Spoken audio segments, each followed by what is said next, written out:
Welcome to beautiful New Orleans, Louisiana for the EDC World Championships. I'm Shaw Green, joined by my partner in comms this weekend, Nick Durachi, to share it. Nick? This is our first ever remote in-person hybrid event that I think has ever been really attempted. So we're in for quite a situation here as we're going to get that board camp put on the right one.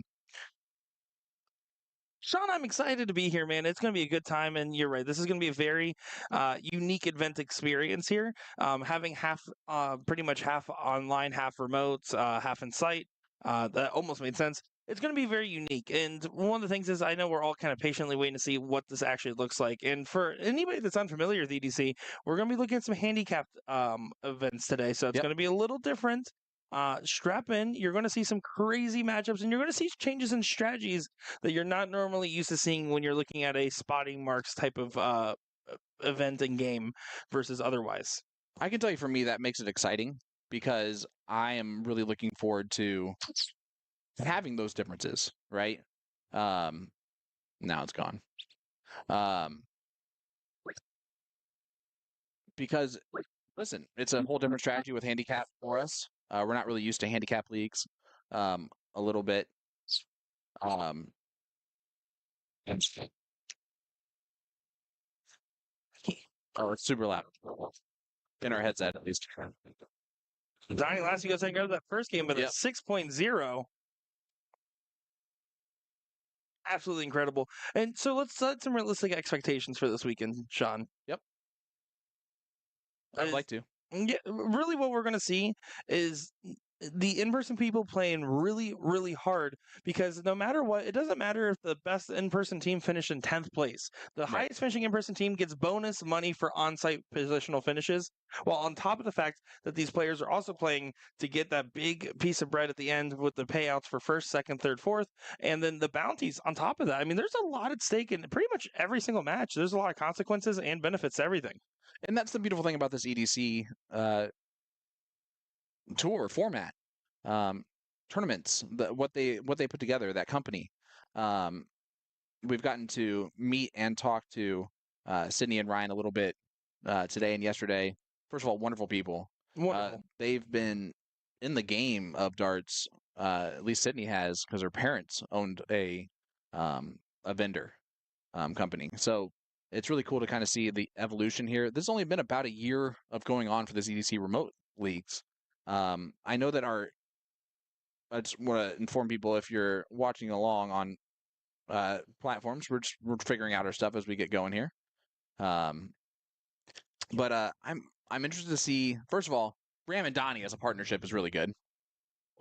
They did lose to a pretty weak team though. This is a loser side matchup. Oh, it is? Yeah, they lost to some team called Mike and Danny. I don't know, some really weak team. Listen, I saw that match in person, and I just fully assumed that Danny and Mike lost based on their reactions. Yes, but then I remember that their reactions are way larger than most. That is true. No, it should be very interesting to see that again, just the dichotomy of the different players out here. And it's going to be interesting because I will tell you, a lot of these people, almost every single one, that has played this remote before. They've already attempted this. They've already played in the circuit. I know I have. When I found out that we might be doing this event back in June, July, it was just after Cherry Bomb. I was just like, all right, I'm going to start getting into it. I think I got 10 or 15 of my friends now playing in it just because I enjoyed it so much. Yeah, I'm actually really excited. I'm someone who I don't get to play darts ever, right? Probably for the best. It definitely is for the best. You're not a wolf in there. For the match. And there it is for the match. Ram Gravara.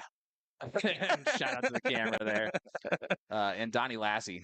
My goodness, they shoot well. 6.0, and I believe Donnie had a 6.0 at least there too. Well, we do appreciate everyone watching along on our YouTube platforms right now, hanging out with us. We are going to be having a lot of fun getting everything settled in here. Of course, I don't know if it's the seafood boils that we've been having, or if it's been the po' boys or something else. I have not had a po' boy. I have not had any food today. You didn't have for any reason. I did not have breakfast. It was weird. They had free breakfast in the tournament hall for all the people here setting up this morning. Well, I ate a lot of bacon. A lot of it. Some potatoes. My two friends had to get ready first. Also because I'm not needed until later on, like right now, and I'm still doing a terrible job of that. So, but I'm excited for this entire weekend. I had a great time yesterday. We got to go to lunch at a great location, get some actual New Orleans taste in seafood and all that. Went out to dinner last night. We went to a little casino action for a hot minute or two. No one tell Megan Green. I walked out with money, so you can tell her. All right, you can tell her for once, guys. I actually walked out ahead. It was for the first time ever. One of my favorite things about this room compared to you and I were just at another dart tournament last weekend, right? Sure. On USA Darts. And let me tell you, there's a mix of like semi-casual players getting into the mix, and then some of your hardcore veterans, right? This room is all people that are super committed to the game. The people that showed up in person for this event are the like bleed in EDC colors, man. The passion in this room, the amount of positivity and excitement. It's great to see. It's a really good group of people overall. As we do get a look here from Mick Maloney and the Bagman Danny Baggish, aka Team Maximum Precision Designs this weekend, as they're supposed to be selling jerseys right now. I don't think they're doing that. They are not, but they'll be available when they're available. Probably out of every tournament. But I asked Danny, like as a vendor this weekend, did it change, what you're playing in? And he goes, well, I qualified for everything, so I'm playing in everything. So this is going to be Richard Henshaw, aka Prodigy, thrown at the line here, and his partner Gabriel, that just recently got picked up by Super Darts. I do know that. And then playing against Mike and Danny. This is also a loser side matchup. Winner of this matchup gets a rematch of Ram and Donnie. So if you're Mike and Danny, wow, you want to talk about a crazy loser side match? And I'm asking this question because I don't know the answer. Is this one handicapped? Yes. So pretty much majority of the events, actually all of them except for the All-Star Invitational, should be handicapped from my understanding. So that's why you were seeing on the screen the 1 marks on the 15s, or 16s, it's a and very the bold strategy. But no, I would have to say no. I just want to point that out to all of our viewers because again, to have a team like Ram and Donnie and a team like Danny and Mike both on the loser side of the bracket about to play each other again, that's actually kind of the beauty a little bit of this tournament. Is it is handicapped, and these players are going to have to shoot their averages if they want to actually perform, and probably above that a little bit. I have to agree with you. On top of that, it is important to note that some of these players are just playing for that bonus bounty money. The open doubles bracket, the bounty was Kyle and Kyle, and so it pays out top half, bottom half. So if you beat them on the top half, you get half the bounty. Beat them on the bottom half, you get half. If you get one dip in the finals, you get half. Of course, if you're the team and you just win the whole thing, you're good. So it looks like, hello, Facebook. Welcome back to all my Zuckerberg friends. All of our Facebook viewers. Good to see you. So looking at the winners side here, Darian and Darwin, a remote team, did best Kyle and Kyle for the bounty so far. And then I believe Kyle and Kyle did still fight along here. So they're still trying to win this, and that's an extra 140 bones just for trying to win. Well, there's leg number 1, and it goes to Gabriel and Richard. Actually, I believe that was leg number 2. It's 1-1 here, so it's the last leg decider coming up here. Okay. You're right. I'm wrong. I usually am, Sean. Shocker. Sean, I gotta say, we've been spending a lot of time together lately. I've been enjoying it. Have you really? Because I feel like off mic, you've said exact opposites. Well, pretty much the whole time. Pretty much the whole time. No, here's the thing. This is our last travel event of the year. The next thing going on, I'm personally going to go play in the Buckeye Open next month. Will's going to the World Championships. Yep. You're probably doing something. Are you got any travel planned in December? You know what? Honestly, I'm very excited. Minus the WCS that's going to be starting up. Yep. Not this week, but next week, December 2nd. I don't have any real big plans of anything for the entire month and a half of December into mid-January. I'm looking forward to, first of all, getting back to focusing on school a little bit, not becoming a good teacher or anything, but, I don't want to go crazy, but trying to do a little bit. And Mike, I think, got the diddle there in the end. Or their diddles are different. Every player in the match has to participate in the diddle. It's a combined diddle. That's amazing. That's actually one of my favorite things about EDC. Is the combined diddle is a game changer, because right now Gabe might just hit a 1080.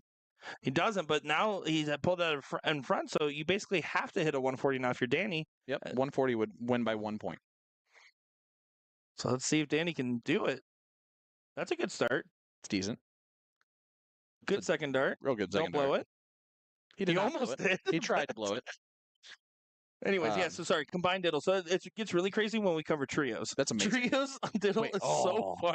I cannot wait. It's actually really cool. Fun fact: I played so many online remote tournaments of Yes. other sides, but like when I started playing EDC, I kept after my first 3 darts standing by the board and hitting the button, not letting my partner diddle by accident. Don't do that. Look at the handicap that Maloney and Baggage have. This has got to be a situation if you're for Baggage. This is actually the perfect for his strategy. Would you agree with that a little bit?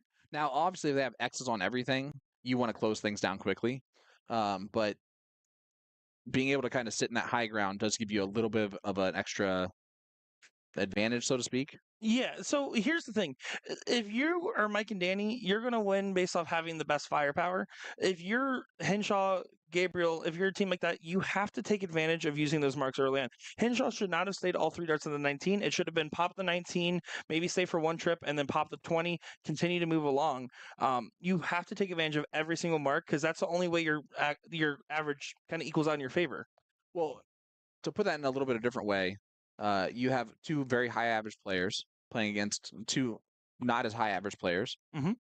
Typically in that situation, if you know you're the lower average player, the longer the match goes, the more those averages make sense. So you want to try and end them quickly, and having these marks to be able to do that a little bit more would make more sense. Would you agree with that? Yeah, exactly. Rule of thumb: point battle means the team is giving the handicap will win. Yep. Don't get into a point battle with them. You simply just shouldn't do it. So like right here, That's exactly it's close enough. Yeah. You need to Go pop get the this 20, and Yeah. he's staying down there trying to get the You've more got to get conditional rid of that point lead. 20. There's no reason to not do that. And yeah, you could say, well, they have the 18s. Well, then fine, go open up a trip 17 there. But you're staying on the 19s there, and it's a good shot. Don't get me wrong. Can't get mad about a 6, but you're leaving Danny the ability to take away further advantage. So he's going to be able to attack your 17s, 16s, 15s, take away marks you already have. Of course, going to defend his high ground first and get stuck there. Yeah, you were assuming they were hitting the trip 21st. I assumed that Danny was going to do his job, yes. That's a weird assumption because they're both not doing their job at their booth. Well, their fake job. This is an opportunity now that Gabriel and Richard have to take advantage of. By the way, Richard Henshaw, one of those players that I've seen online many, many times. He's always in our chat. He's always shouting us out. And I'm going to have to make sure I remember to go meet him a little bit later on. Yeah, as someone that I've known him since I was a young player in the Florida dart scene. It's tight. All right. Hey, I heard through a rumor that you told me that you got called the boom guy today. I did. Someone said, "Oh, are you the boom guy?" And I proceeded to say, "No, he's sitting over there, but I'm the little boom guy." And then they said, "Okay, nice to meet you," and then they walked away. Because they didn't really care to meet. Yeah, no, they wanted the big boom guy, not the little boom guy. We do have a few interviews that we'll be playing intermittently when we have breaks. Nope, deleted them. That includes a pretty funny one from Danny Baggish because it's Danny. Mike Maloney, I guess moved around a lot, but other than that, it's a good interview. The best one's going to be obviously our interview with our owner of the EDC, and that's Sydney Harris, who was very, very interesting to talk to. You can tell the love and passion that she has for this program and for EDC in general. As we get our first, boom goes the dynamite. But it might of the weekend be a little late in this one, just given the situation here, knowing that really full control. We might get boom goes the dynamite there from Mike Maloney. Back to back. How about that? And see, these are the type of situations where, and don't get me wrong, Gabe and Henshaw, they're both still at least a 4 apiece, right? But it's one of those situations where when are they going to get the opportunity to be able to close the high ground now? They need to consider taking advantage of their corner pocket. Again, you have the marks. Take advantage of the fact that a trip 16 is now guaranteed worth points and a close. This is insane how good Richard and Gabriel are as dart players, you can tell. And how much handicap they're giving, or they're getting. Absolutely. From Danny and Mike. Now, it's Danny and Mike, okay? Listen. They knew what was going to happen here with it being handicapped. They still picked each other as partners. It's probably because it makes sense that both of them at the booth at the same time or not, you know? Yeah. For them, their strategy is going to be based on back-to-back big rounds, big stays versus having every other shot be a big one, right? That, and if any moments where they hit a 3 mark or less, it's a miss. It's effectively a miss with the handicap system. Well, Mike got upset about a 7 mark right there. But yeah, definitely on his way. Danny, I appreciate you, man. I had shot lights out with you. It's just because you were my partner. I'm really not the better dart player. And we do appreciate each and every one of you guys tuning along with us, having fun in the comments here. See Aaron Riley, Dancing Danny, Brandon Neal, Jacob Worley, Kevin, Luke, Murphy Darts, Steve Hilger, David Collette. Appreciate every one of you guys for tuning in, hanging out, and watching along. Kevin, you'll be happy to know that the boys and girls that are in Gibraltar right now are definitely heeding the no scooter riding advice that has been given. Kevin, you'd also be happy to know the Cowboys still suck. Oh, wait. I mean, sorry. Sad to know. Sad to know. Yeah, but Kevin always wins in that jersey. That is true. That's the only Cowboys player that might get any winning done. He is the only winning player in a Cowboys jersey this year. And you see, I do like this right here. Starting to take advantage of they grabbed the 16s, they grabbed the 15s. He went up to pop the bull here. They're starting to take advantage of their extra marks. It forces now a perfect shot to be hit or ground to be gained. Yeah. It's gonna be fun. I love what I feel like I have a very strong understanding of handicap strategy, but then again, it's just so different than what we usually commentate. We're gonna have some interesting moments. Well, and I need to make sure I rely on you for that because you play those now recently. Mhm. I obviously played in handicap leagues and things You're like that. a top 32 onside average player. Yeah, it's true. You're at 13th. You're a top 13 onside average player. It's true. Now the other 12 way better, but number 13 is not bad. I asked Alex. I was like, so if you, Alex Spellman, that is. Yep. If you and I play against each other in the All-Star tournament, are you going to take it easy on me? He's like, I'll give you two options. We play straight up. I don't really try that hard. Or I'll spot you some marks, and I'm going to try really hard to kick the crap out of you. And I was like, marks. Yeah. And I was well, and the All-Star event, it's the only straight up event. And I was like, you know what? I just think you're going to try to kick the crap out of me anyways, Alex. I don't trust you. Yeah, I'll take the marks. I'll try. Great darts there. Gabriel, huge round. And you see, the moment they started taking advantage of Yep. multiple houses and their extra marks, the distance has been closed down where they're in potential game shot territory for the match and to knock out the maximum precision duo that really should be working. But this is a game shot here for Maloney, too. Right, but it's a significantly harder shot here. He didn't even look at it. I think he's just trying to tee up Danny for one of those moments here, making sure that's out of reach for the other team. It is barely out of reach by 1 point. 1 point, not winning darts. And so 2 bulls and a trip 16 is very doable for the other team. You have to get a couple points on the board here and focus on that. Hanger dart. Not really. Apparently not. My goodness, he went for the Maloney double right before Maloney's shot. I don't know. Look at him laughing at him. He left, but if it did go in, it still left a 5 mark, and Danny Baggage 2 bulls and trip 16 should be a gimme. You would imagine so. I think that last start should have been a bull if you felt like you need to move off the 16. 1000% agree with you. Because you're right, that double 18 even doesn't make a difference on him not having this game shot. Like Danny right here might just still start the game shot. I don't think that last start did anything. You should go double bull first or bullseye first. Go bull first. If it hits at least a single, you stay. He went 16 first. Now he's going to bail out to the 18s for the rest of the throw. Which is always good to have a quick bailout plan. So no matter what, if you miss that first one, you just can't get aggressive. Like he's like, oh man, I can still go trip dub here. You can't ever think that. Yep. No. You'll lose that match every time. Oh, this could be interesting. You need to get another trip to get some game darts here. Still 29 points down. Goes ahead and says, I'm going to gamble it all on this one dart. For the match. Needs at least you need a triple or a double bull. Yep. That's your 2 options here. So you're definitely going to go triple. Yeah. You have to just rip this. And he's trying to get himself composed here. Oh, Gabriel, you got it in you. Is he taking too long? Yeah. Did you amp yourself up too much? He did.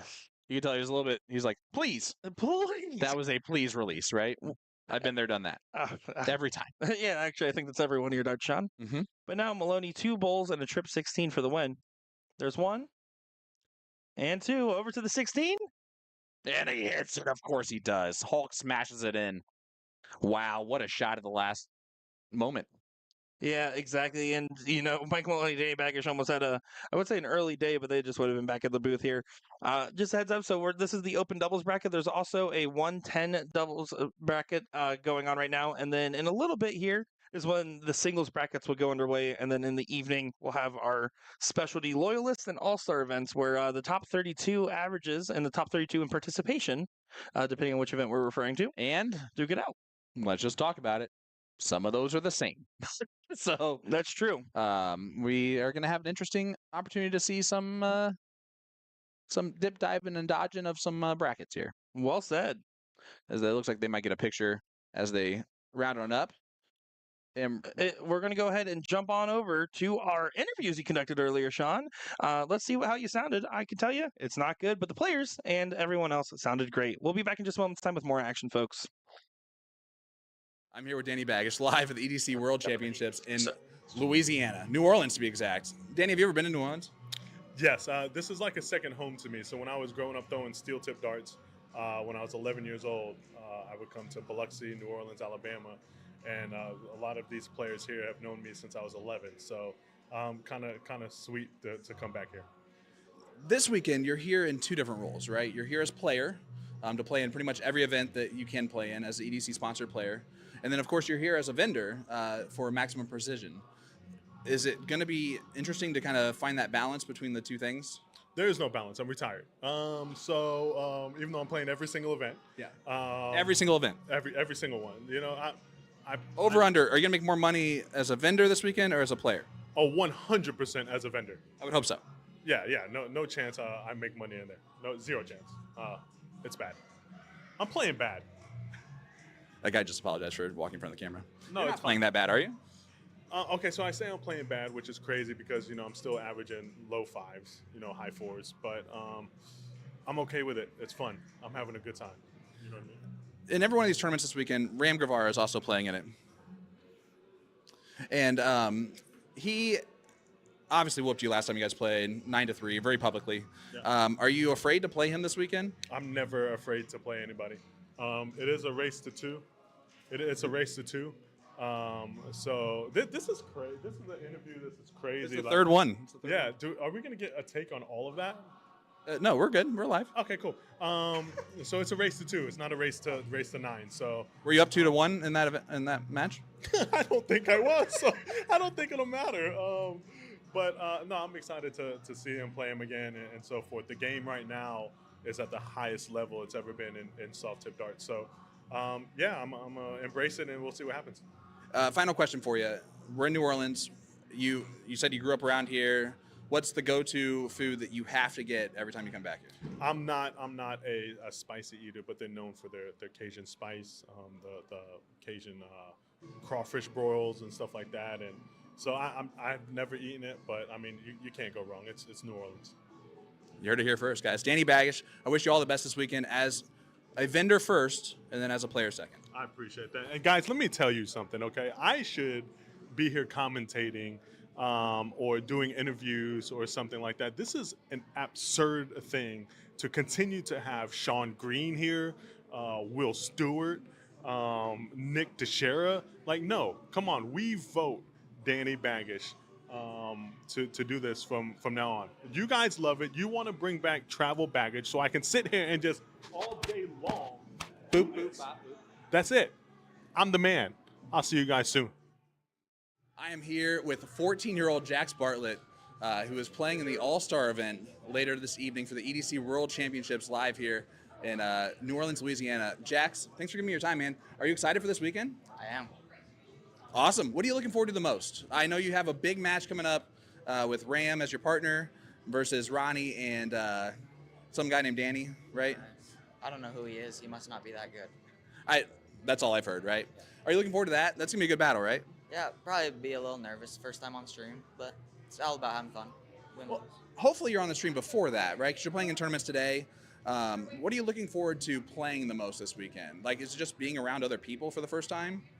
Yeah, it's my first big tournament. Meeting all the pros, all that stuff. Who's been the most interesting person that you've met so far and talked to? Mike Malone.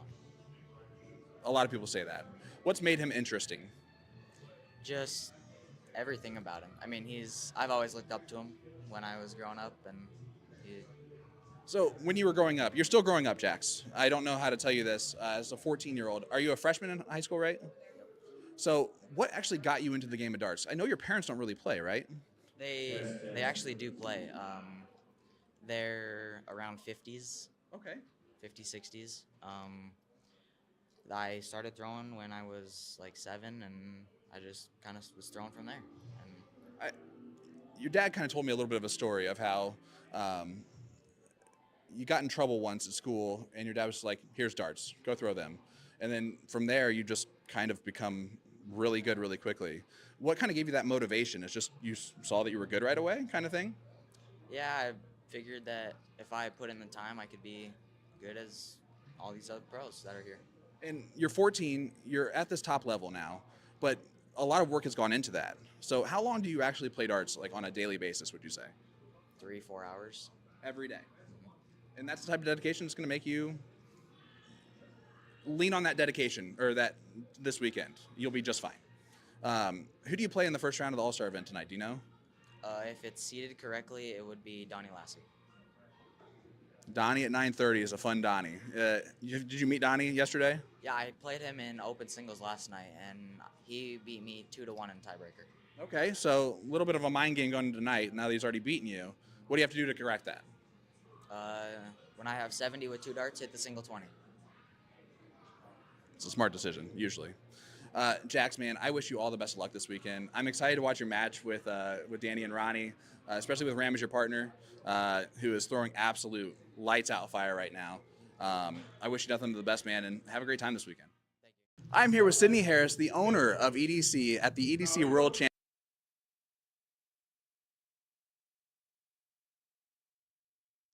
And welcome back. We are here at the EDC World Championships for our first look at our remote in-person hybrid match. I'm Sean Green, joined by Nick Durachi to share. Nick, I'm excited to see how this works out, but it looks like the teams are very even. Yeah, no, this is going to be a great one to watch here. This is going to be some interesting matchups, especially because we got the young gun, Jack Barlett, on the stream here. And I'm really curious to see what he has in store for us. I know you just had a chance to interview with him. I talked with him a little bit earlier. It's hard or easy being young and talented. You either have this natural moxie and everything's going your way and you're the most calm, cool, collected person ever because you just don't care, like the Luke Littler effect. Yep. Or at the other end, you know what you're capable of and you don't have the match experience yet of being on the live feed and the nerves get to you. And I'm curious to see which version we're going to get today. It's going to be the second version, and I'm being honest with that. And here's why, because he's being honest with me earlier. This is his first time in like a big event. Mhm. He's used to playing Grand Board or playing online at his local establishment where there's not a lot of people around. And on top of that, he's also talked about being nervous being on the live stream for the first time, even in the interview that I did with him just a second ago. That double dip is what makes me a little bit nervous about him. And that being said, as soon as he starts just settling down and playing darts, it's just darts. But he started off with a 2 mark. Once he has his big first round, and he doesn't think about the fact that he is playing on a live stream and that people are watching him and judging the fact of what he's throwing, like every 14-year-old would do, I think he's going to be just fine. Yeah.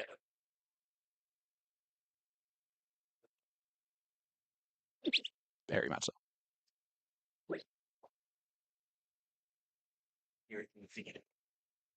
And Jackson, again, a little quick on dart 3. Yeah, he's going to just have to take his time with his throw. And then this, to be fair, also our first time looking at his throw. So it's, we're going to set up those really good. those expectations here. And you called it out earlier. This is a pretty close matchup. You saw that Jackson, Grandin are only getting spotted 1 mark. 1 single mark on the 20 is all they got spotted here. I saw Troy Leroy, as he saw his buddy Mick Maloney on the stream. And we saw a few others in the chat here talking on our YouTube side of things. Yeah, the handicap system, I don't know the exact ratio. I do believe BMOS got it pretty close where 1 mark for every half point of difference in the players' averages, somewhere around there. I don't know the exact number that they use for the EDC, but it's basically the team's combined average versus the others, and then they equal out based on marks. So some matches will be really close, and you want to play in the ones that are heads up. And honestly, I want to be the team that's so good I have to give the other teams marks because that means by defact the computer must think I'm better. That is true. And then there's sometimes where you're just surprised when it pops up and you're like, oh, I'm giving them marks, because you know who they are and everything. Yep. I know we've talked about Jackson. There is another half to this duo, and that is Grandin. Grandin Montgomery is Tyler Montgomery's son. So if you know Tyler Montgomery, he's from that Valparaiso, Indiana area. Knox County is Tyler sitting down back there in the back. Love it. Troy Leroy. He actually introduced himself earlier today as the little boom I man. did. I have been going my little boot man. I've been taking that one on the chin there. I do want to shout out McKinnon Mosher and Rob Ryberg Jr. They're playing at a Kiwis pub Okay. over in Altamont Springs, Florida. I only know that because that's where I go to the Sunday blind draw to play every now and again. Oh, really? Yeah. So do you know those two players? Yeah, McKinnon and Sleepy Johnny Four run the blind draw there. So big one. I wasn't sure if that was them until I saw them on camera. I was like, oh nope, I that's right there. That's board number 7. I play the blind draw over there. That's actually the blind draw that was recently demolished by PJ Stewart when he had to stay in Central Florida. There you go. Yeah. Well, that doesn't surprise me at all. Yeah. It's weird that he had to stay in Central Florida because he's a pilot, so he would have been able to fly himself out.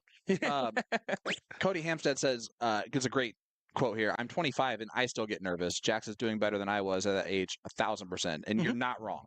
I would agree 100%. I'm 37 or Going so. on 47. And I agree. It is very difficult to plan a live stream. And I actually said that last night. It's probably harder for the 3 of us to play on a live stream than it is most players because everyone's judging everything that we're doing because we sit here and talk and judge everybody else. And that's granted. No, it's a fun trajectory when you look at youth player. Like I can tell you from my experience, I started 16 years old. When I got to like 18, I had a big spike in my game after starting to play with Kenny Doyle, right? Yep. And I can tell you, it was like unbridled confidence, and I felt like I could hit anything. And the first time I hit that wall as a youth player, slash young adult player by that point, I started getting really tight, nervous, and always wanted to overperform. And that's something that ever since in the last 5 years of my dart game, I've had to figure out how to get over. And it's one of those things where you're just gonna have to take your time, play on the board, and take your lumps. Yep, 100%. I do want to tell this story, and I only want to tell this story because it was shared with us by Jack's parents, and I'm not going to give all of it away, but Jax is a typical 14-year-old kid, 13-year-old kid. He's bored. Montana and North Dakota is where he's lived. Okay, listen, there's not a lot of people per capita in those states, let alone things to do. So he would get himself in a little bit of trouble at school and things like that.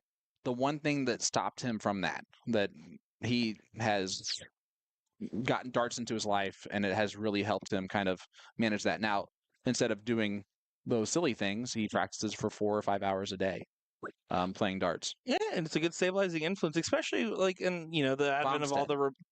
Yeah, it's okay. It's just Cody. It's fine. I'm sorry, Cody. I didn't mean that. I don't know why I said that. But no, it's one of those things where when I was a youth player, grand boards and remote play was starting to get really to the heights that we're starting to see now. Because mind you, that was about 2014 that I was starting to get into darts pretty seriously. And now what we're seeing is opportunities for youth players to be able to play in safe environments, remote tournaments with people that they know around them, and then go and play on the grand board and play with people they know. It gives you that sense of comfortability. Because let's be honest, there's certain bars that kids probably shouldn't be playing darts at that I definitely did when I shouldn't have been there. Yeah, you ain't a wolfing. And that's a little bit of the community at whole. There's definitely moments where you don't really want to be a 14-year-old kid around the darts. And listen, after midnight in any local tournament or any major tournament, it gets just a little bit squirrely all around. It's been a full day of things that have happened, but it's obviously a safe environment for them to be in, and their parents are right there too. Yeah, no, certainly, and it's a little different when you go to something like this where all the players are qualified and have that experience. And really, one thing I want to talk about as well in this conversation is the fact that darts as a whole has definitely started to do that shift from the bar game into the serious game. And that's necessary for it to continue to legitimize in tournaments to get bigger. Is that it can't just be seen as a bar game. It can be seen as both, but it can't just be seen as a bar game. See, I don't like the strategy from Jax. He went to the 15s first, missed that badly, and then tried to get greedy on the 16s to close those instead of just going at points on dart 2 and 3. That's going to give you that little bit more advantage. Now, that being said, the one thing that I do like about that is that he had 2 marks and 2 16s needed. So the 2 darts there. Exactly. On top of that, the 2-number comfortability, and you also have to remember this is a 110 cap. So while you still should play with the expectation of a 9 mark every round, you can make your opponents feel the heat played a little tighter than you otherwise would see in different levels of play. Good bailout shot on the last. Yeah, great darts. And we do want to point out the format here is um, best of 3 legs, so race to 2. It's going to be all cricket, right? Yes. And then it is a 20-round limit. Yes. So that is something to actually pay attention to. So 20 rounds can come up quickly. That is our CSE format, and we've seen it many times. In matches where the handicaps are more prevalent, this is a 1-mark handicap in this matchup. Yeah. The matches where you see bigger handicaps, it's either going to be the quickest of games or it's going to be the longest, depending on if that point battle starts or not. You're going to see roundouts this weekend, guaranteed. Yeah, I don't think you're wrong there at all. I'm All right. usually not. Big round here for Jax. He can actually win this leg right here. He tried to go for the win too. And what I'm noticing a couple of times with this throw is that he's almost trying to place the dart. Every once in a while, he's not following through as forcefully as he does when he's hitting. Always throw at that rapid pace, that firepower. That's going to be what you're used to throwing while hitting, and definitely don't want to change that up now. Yeah, it's also when you're playing under pressure, and you have a hyper mechanical throw. It's hard to set your arm in position. Your hand will feel shaky. You'll think about stuff more. When you're feeling nervous, it's okay to go with a more fluid motion than maybe even what you normally would do. I like to have a stop and pause setup throw. When I'm feeling nervous, you won't see that out of me because I know it's just easier for me to let go of the dart that way. Yeah. It looks like they've dug themselves into a winning leg here in leg number 1. Tyler Hensey tags Liam Musser in the chat, so we really are assembling the daycare squad. Listen, this is the kitty club for darts, and Jax is not going to hit here. I don't think it's going to do any damage. Definitely shouldn't do any damage here.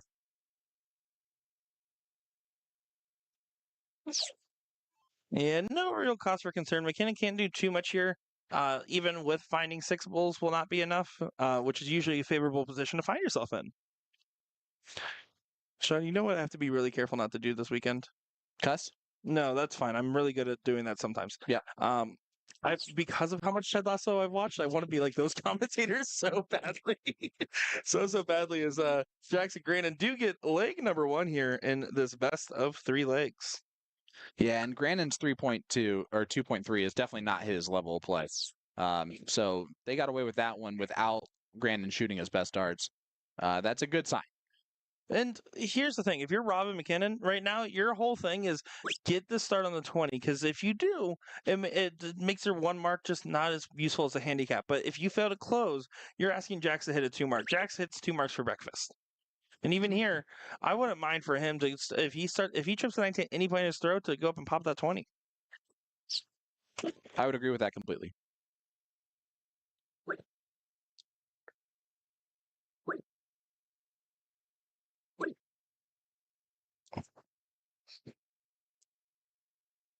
Gonna be a little frustrated with the turn there with just 3.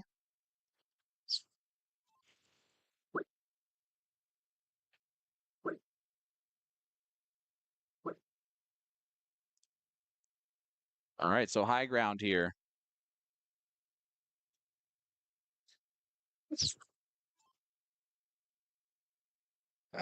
You see Grandin stepping it back there talking? Yeah, well, yeah, you could see Jax definitely came up.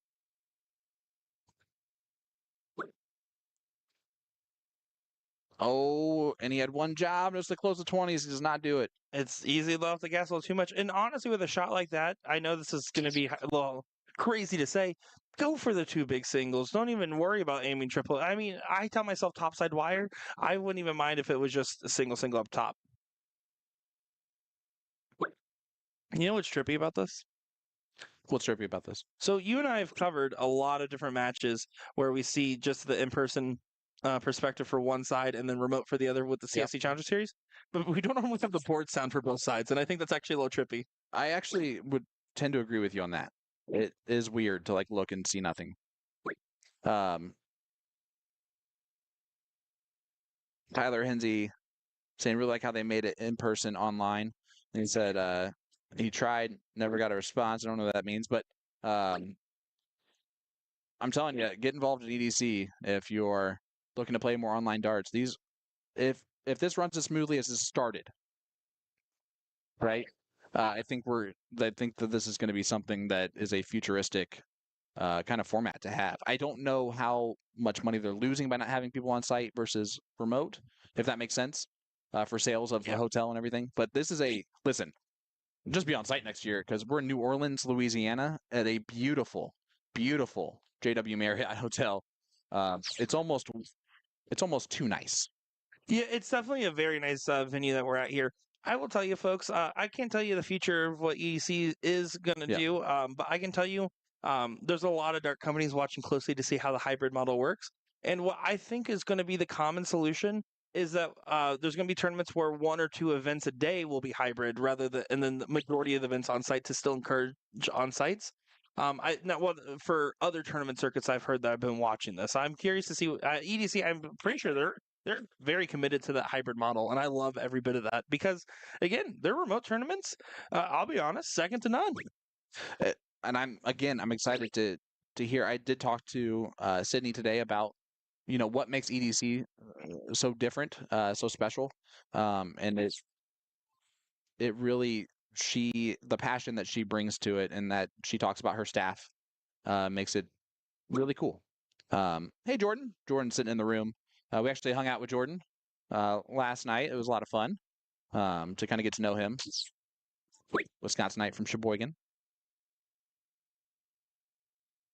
Him and his friend drove. JD drove 16 hours. I didn't even count the 16. I mean, yeah, that's a lot. That's a lot of hands that are needed for that. You need you plus Tyler and another person. That's a lot of hands. Sorry, Tyler. You're not even here, and I got to do that to you. All right, the boys are in trouble here. I mean, the boys that are here in person. 14-year-old Jax Bartlett is going to step up here first. Yes, I said 14. He's 14 years old. And I feel like Jax has the opposite Luke Lidler argument. Like Luke Lidler does not look 17 or 16, that's for sure. But definitely looks younger for Jax. All right, here's Grandin. I do not know how old Grandin is, but I know that he is a youngster as well. It's really cool to see some Hoosiers here. Great trip from Grandin. Hoosiers. By the way, they play Ohio State tomorrow. So go Buckeyes. Dominic Teixeira, I hope you cry tomorrow. OH. Come on, chat. Say it back. I do see a couple comments in here about the board sound. That is not actually how the boards normally sound. It does have a little bit of an underwater effect going on. We'll double check our connections on that. Yeah, that's actually why I got quiet there. I was investigating that in the background. Let me tell you, figure it out. It's been one of those days where the tech gods have been fighting us just a little bit here, and that's just gonna be all right. Oh, Jax threw a good dart there too, and again, it goes right to his eye line, straight through to the target. This kid got good quick. Melanie Cox got my back. She said, "I-O, let's go Buckeyes." Yeah, listen. Hoosiers. Yeah, listen. There's only 2 likable teams in college football, and it's anybody except Michigan, and anybody except whoever Ohio's playing. That's fair. For me, this is the first time in the history of being an alumnus of IU where I can be excited about football season. Okay, Grandin double bowl there would have done it. Opportunity to make this a 1-1 scoreline. So we'll talk about that after this. Rob Jr. trying to commit child abuse. He did just make the Bullshooter Pro list at the Florida Stop this year. Ooh. With playing with Shane Watson. Sugar Shane Watson? Yeah, that's the one. Oh, gets the double. 1 bowl. So Jax needs 2. And this is what's going to tell you. Is the 14-year-old ready to be here or not? He just needs to settle in place and throw the darts right here. Nothing fancy needed. The bull hasn't moved, Jax. Lock in and follow through. If he doesn't hit these 2, I think they lose the entire match. But there it is. Jax Bartlett does hit it. Breathes a sigh of relief. The young guy. 3.0 average. Him and Grandin take it down 2-0 over McKinnon and Rob Jr. Sorry to your local boys there, bud. But moving along, it is great to have the kids, the group that we have here this afternoon, this evening. Remember, that was a remote hybrid match there. We're gonna have some matches that are definitely in person. Tournament King is where you're gonna find all the information on all the brackets that are going on. You can get that through your Bullshooter app, where it should all be available to you. But exciting stuff heading your way. Okay. As we look in the background there at some of the people that are here, some of the groups, honestly, New Orleans has been fantastic. I got to go on Bourbon Street last night for a little bit. It is definitely an interesting, beautiful street to be on. A lot of fun. A lot of different styles of music and stuff like that. Yeah, Cody Vomstead, you're absolutely right. Definitely got that first match on stream jitters out of the way, and it looks like Jimmy Jones is stepping up there. Has one of the greatest facial hair options in darts. So we're actually going to step away for a quick interview with Sid, Sydney Harris, who's the owner of EDC, and we'll be right back with, it looks like, Alex Bowman and Jimmy Jones right after this. I'm here with Sydney Harris, the owner of EDC at the EDC World Championships here in New Orleans, Louisiana. Sydney, what gave you the idea to get started with EDC? Well, we've been operators for a long time. We're a second generation operators, so we've been in business, our parent company, Ellis Amusement, since 1981. My parents started the business out of the back of a truck with a single Pac-Man on the back of the truck driving around. And so they grew it, and we're based in Idaho. So I grew up in the industry, and then my husband, Ryan, our other owner here, he started working for them, needed a job right out of high school while he was in college, and we were dating, and he just never left. And then we bought the business from them in 2019, and so we've been operating forever, but kind of got in the dart scene a few years ago, and then just grew like crazy. So as a new player that would be getting into the online dart game for the first time, tell me, what do I need to go through steps-wise to get involved in the EDC? So we actually are just getting ready to launch a whole how-to video. So if you want to watch that, that'll be uploaded on our website soon. But we've tried to make it much easier. Our old website was kind of clunky. We just released a new website, and it made it way easier. But basically, you just need to go on and make a player account. It's easy, just to email and password. And then to get your stats in there, you just go into your player account, scroll all the way down, upload images of your highest known stats. And then from there, you can enter events. You don't need to wait at all. You can just get right in. And then in each event, you can see, on our whiteboard who is in the event for that day, any admin notes or anything. And then you can see like your bracket, the payouts, the winners, all of that stuff, the player standings right from there. So the last question I have for you, what is going to make a successful weekend here for the EDC World Championships? First and foremost, that everybody just has an absolute blast, because that's why we're here. Our hope is that our job is to run a really smooth event. This is the first that we know of, first ever hybrid in-person and remote tournament. So we are literally inventing the wheel right now. So we've tried so hard to try to anticipate every possible thing that could go wrong. And we haven't had signups in person because of that, and we're having to turn people away, which kills me. I hate doing that, but we just wanted to set everything up so it would run smooth, so we could have a good time. But we would love to be the first to make the hybrid model work and figure it out for everyone, because remote is taking off so much. So I'm hoping that will be successful, and that we won't run really long or really late or have people waiting or have issues. But I think more than anything, you expect that stuff to happen, at a tournament. First year for sure.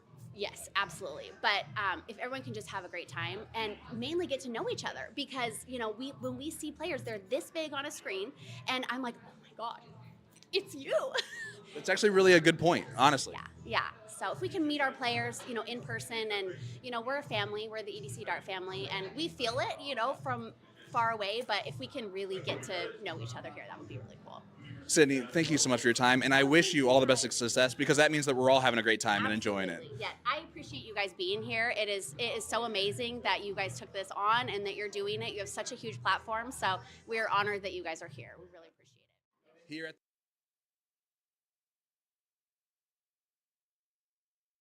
Welcome back for this one. What a doozy we have on the loser side of the bracket. It's a 5th, 6th place match on the loser side. It is Jimmy Jones and Alex Spellman, North Carolina residents, and they are taking on Ram Guerrera and Donnie Lassie. And Alex Spellman, boom goes the dynamite for Alex Spellman right out of the gate. He also hit a 180 in his count up, by the way. This is the matchup I kind of have been interested to see is Alex Spellman versus Ram.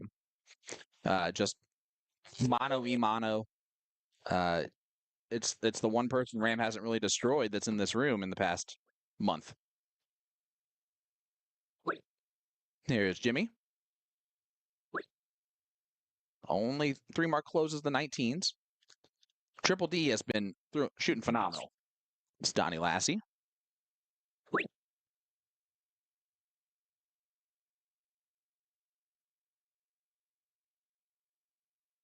Joey John Rose says, little boom guy. Good to know. That's wonderful.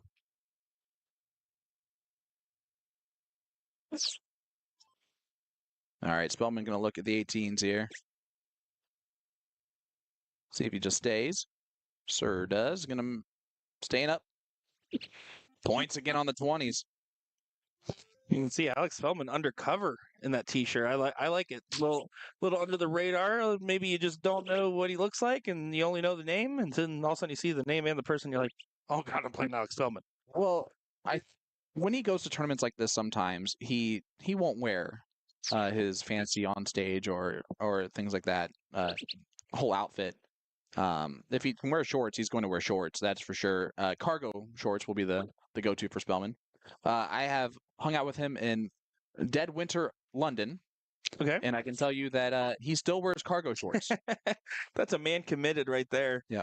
As one of your loyalist players and also players right here in Donnie Lassie. Yeah. He's always in those remote tournaments. I actually got to a Last League Decider last time I played him in a singles EDC event. You lost? I let him win. That's one way to put it. And then, of course, Jimmy Jones. We just had him on the USA Darts Bullshooter South Carolina coverage where Jimmy Jones, let me tell you, Good shot. He was playing incredible. And it was, if anything, I told him, I looked at him, I said, you should never be in this amateur bracket again. I swear to God, Jimmy Jones, the general. Yeah, he has a really good logo, a really good image online with his stuff. The general. The general just won leg number 1. So 1-0 score line in favor of Alex and Jimmy, trying to take out Ram and Donnie from this tournament.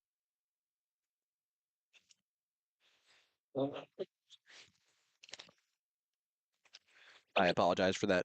Hopefully that's the only time I cough this entire weekend. And you can see Ram and Donnie actually get a mark. So 6 mark there from Ram adds up to 80 points in front right away. And that has to be one of the best feelings. Both these teams are used to spotting a bunch of marks. When you see basically almost a straight-up match, you're going to feel pretty happy about that. Well, and also when you see Ram God, who's been playing recently, and you're spotting him a mark, you got to be feeling really good about yourself. Yeah. You ain't a wolf in there, Sean. Oh, boom goes the dynamite there for Donnie Lassie. That's how you easily clear this one, and it's now very quickly in favor of Ram and Donnie in this leg. Yeah, and Donnie's one of those guys where I feel like people oftentimes underestimate him a little bit here. He's always one of those journeyman type of players where he'll do the pretty decent bracket runs, but you never pick him to win. We just saw that the ESPN Invitational Shootout, Sure did. where he was literally a leg away from qualifying in that top 4 and going on the Cinderella run. It was insane and fun to watch. It really was. Honestly, I had to keep trying to pinch myself. I'm like, is this a dream? Is this really what's happening right now? I think Spellman looked back like, what the heck, guys? Guys, not very cool when you do it to us. We prefer when we do it to you. Yes. Only a 7 mark there for Spellman. Yeah, very pedestrian turn. Yep. But when you start off with a 3 mark in this format, and it could have been worse if it was a more handicapped match. But in either case, it is just tough when you're going against either equally high octane firepower, or you have to play perfect because you're spotting that much. Alex puts probably the most truthful comment in the chat there. You're not wrong, Alex. You're definitely not wrong at a certain point. Yeah, listen, that man, his liver's stronger than his darts. He has the strongest liver in darts. Mm-hmm.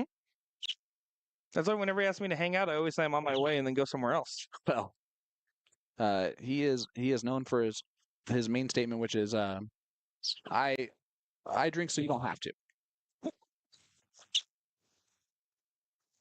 If it was for Donnie, there'd be a whole bunch of alcohol around. Can't have that.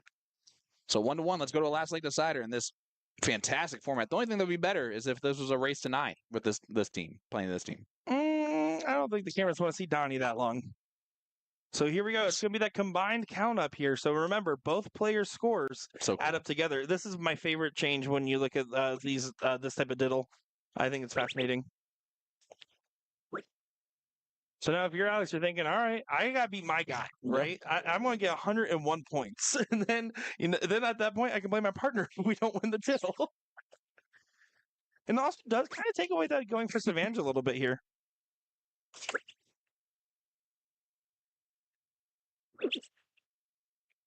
Alex only gets 76.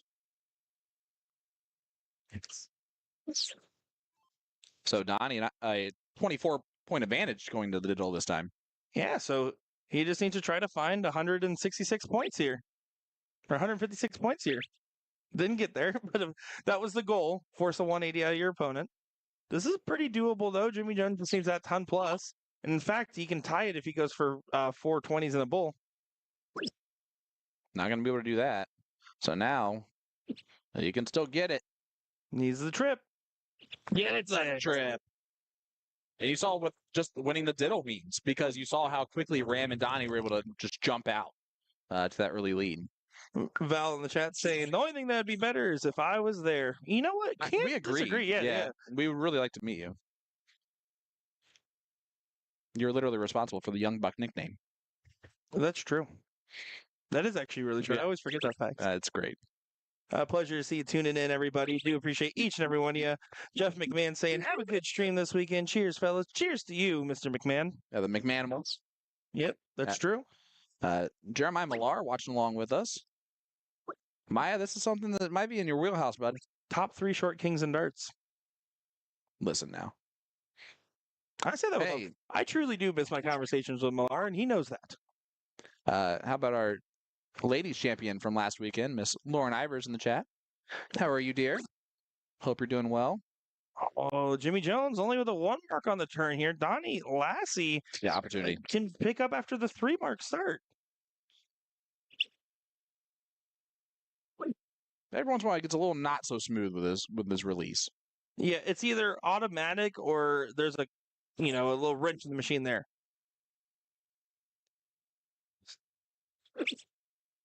Let's see what Alex is able to do here with this opportunity. He's looking.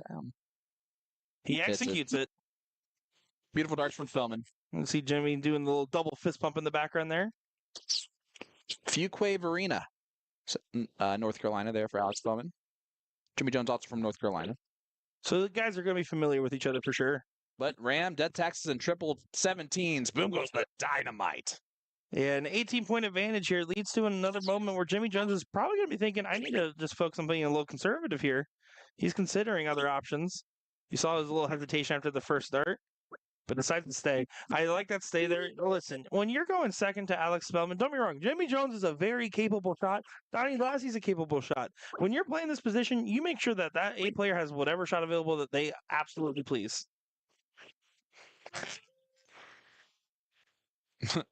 Jeremiah says, Alex, new shirt is different. Yeah, he's sponsored by Fruit of the Loom. Yeah. I'm going to guess that's probably like fresh, clean threads. Looks like a fresh, clean threads shirt. Nope, hasn't been watched in 3 years, Sean. Boom goes the dynamite for Alex Spellman. For everyone at home, he did try to light the fuse. I'm not sure how that sounds on microphone, but I'm sure it was yeah. fun to hear. It was funny in person. It sounded like you were opening a soda. Yeah. That's about Boom goes the dynamite. And then Sean explodes the soda all over her streaming a Coke. Thankfully, it somehow missed every piece of the computer. Holy crap, guys. $5 a bottle, and I just wasted a whole one. That's awesome. Well, looking back at the match here, Donnie did not get the close on the last start of the 18s there, and that frustration is apparent because he knows that might be detrimental in the course of this matchup here. This is chaos, Sean. I didn't actually. It looks like I got a couple dots on your pants. I apologize for that. It's okay. That's not what you think it is. It's a stain from breakfast. That is. Spellman up a whole bunch of points, and they are dominating this leg. Yeah, Donnie's missing the 18s there. It's going to be pretty crucial as this is to get into the 4th place matchup here. This is not a blind draw. This is the open doubles handicap event. Yep. That we're looking at here. We're also going to be looking at the 110 doubles that we got a peek at earlier. And then later on, 35, 45, 65, and open singles, I believe, is going to be the next set of events. I would be able to look at our event sheet, but it's covered in Coca-Cola now. Well, not the part where you need to read that. Nick the Beast Yeast saying, are you guys on-site or remote? We are on-site. Someone said New Orleans, and we said, yep. Yep. None of us have actually been to New Orleans before, so those are all of our first times. And at this rate, going to be our last time. Well, I don't know about them apples, but Bull, need it. Bull gets it done. Look at his average, guys. 6.86 in doubles for just Alex Spellman. That is domination if I've ever seen it. The annoying thing is that our floor is going to be sticky now, too, back here. Well, it looks like right away, the 110 cap of Jackson Grandin is going to be stepping up here again. We're going to take a real short break to kind of clean up the mess that Sean has made. I'll blame myself. And I'm going to try and find a towel, wet towel to do that with. So I'll be right back. Here at the EDC World Championships with EDC sponsored player Mike Maloney. Mike, thanks so much for taking your time to talk to me for a minute. Oh, you didn't give me an option, so there's that. True, that's true. Mike, you're coming here, you're a sponsored player for EDC. What is your expectations for this online remote hybrid model? It's going to be interesting. So when you're playing someone online, how's that going to differ for you? Well, this is, I have no idea how the event runners will figure this out. I'm sure they know who's in person, who's not, but it's not a off the top of the head kind of deal. So I'm looking to see the dynamic of the bouncing back and forth. For me, I don't know. We're going to be playing on a board. I know the big talk is online and in person, but this should really be my wheelhouse, right? I'm in person, but I'm still online. That's fantastic. It's gonna prove some rumors true, or it's gonna prove some rumors false. Let's put it that way. I don't know. I enjoy playing regardless, but the dynamic of this is going to be pretty wild, and it's the first of its kind. Yeah. I mean, I can't wait to see how it goes. The venue's beautiful. I mean, we're in downtown New Orleans. How does that feel? It's nice. Well, it was snowing when I left, so first day of snow, and I was like, I'm ready to go. Yeah, no, exactly. So in New Orleans, do you have anything special that food-wise, you're ready to mount down? Have you ever been to New Orleans before? We went for a bachelor party years ago on Halloween weekend. I have so many more. This became a bachelor party interview, by the way. So tell me about that. No, but it was packed, and it was, a bunch of guys drinking and having a good time. So we did make our stops, but I just remember I wanted to try all the gumbo and all the jambalaya. Yeah. So whatever I can get my hands on, whatever, there's every place sells it. So I don't know. There's really no one specific place, but definitely going to dip into some of that. And I got the Fogo de Chao connected here, so it's literally in the building. I think Danny and I are going to make a stop. And then, I feel like they should give Uncle Sean a bit of a free meal from Fogo de Chao for all the nice things I've ever said about them. Oh, us? You owe me. You're not wrong. You're really not wrong. Mike, I wish you all the success this weekend. It's going to be interesting to see that remote hybrid model. Yeah, it's gonna be fun. And I wish you all the success, man. Thank you. I'm here with Danny Baggish, live at the EDC World Championships in Louisiana, New Orleans to be exact. Danny, have you ever been to New Orleans? Yes, this is like a second home to me. So when I was growing up throwing steel tip darts, when I was 11 years old, I would come to Biloxi, New Orleans, Alabama, and a lot of these players here have known me since I was 11. So kind of sweet to come back here. This weekend, you're here in two different roles, right? You're here as player to play in pretty much every event that you can play in as an EDC sponsored player. And then, of course, you're here as a vendor for maximum precision. Is it going to be interesting to kind of find that balance between the two things? There is no balance. I'm retired. So even though I'm playing every single event, Every single event. every single one, Over under, are you going to make more money as a vendor this weekend or as a player? 100% as a vendor. I would hope so. Yeah, no chance I make money in there. No, zero chance. It's bad. I'm playing bad. That guy just apologized for walking in front of the camera. No, You're it's not playing that bad, are you? Okay, so I say I'm playing bad, which is crazy because I'm still averaging low fives, high fours, but I'm okay with it. It's fun. I'm having a good time. You know what I mean? In every one of these tournaments this weekend, Ram Guevara is also playing in it. And he obviously whooped you last time you guys played 9-3, very publicly. Yeah. Are you afraid to play him this weekend? I'm never afraid to play anybody. It is a race to two. It's a race to two. So this is crazy. This is an interview. This is crazy. It's the third one. Yeah. Are we gonna get a take on all of that? No, we're good. We're live. Okay, cool. So it's a race to two. It's not a race to nine. So Were you up 2-1 in that event, in that match? I don't think I was. So I don't think it'll matter. But no, I'm excited to see him play him again and so forth. The game right now is at the highest level it's ever been in soft tip darts. So yeah, I'm embrace it and we'll see what happens. Final question for you. We're in New Orleans. You said you grew up around here.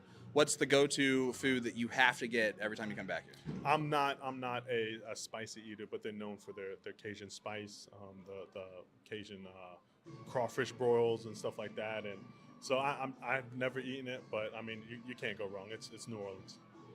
You heard it here first, guys. Danny Baggish, I wish you all the best this weekend as a vendor first and then as a player second. I appreciate that. And guys, let me tell you something, okay? I should be here commentating or doing interviews or something like that. This is an absurd thing to continue to have Sean Green here, Will Stewart, Nick Teixeira. Like, no, come on. We vote Danny Baggish to do this from now on. You guys love it. You want to bring back travel baggage so I can sit here and just all day long. Boop, boop, boop. That's it. I'm the man. I'll see you guys soon. I am here with 14-year-old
Well, welcome back to beautiful New Orleans, Louisiana for the EDC World Championships. This is the King Seat match.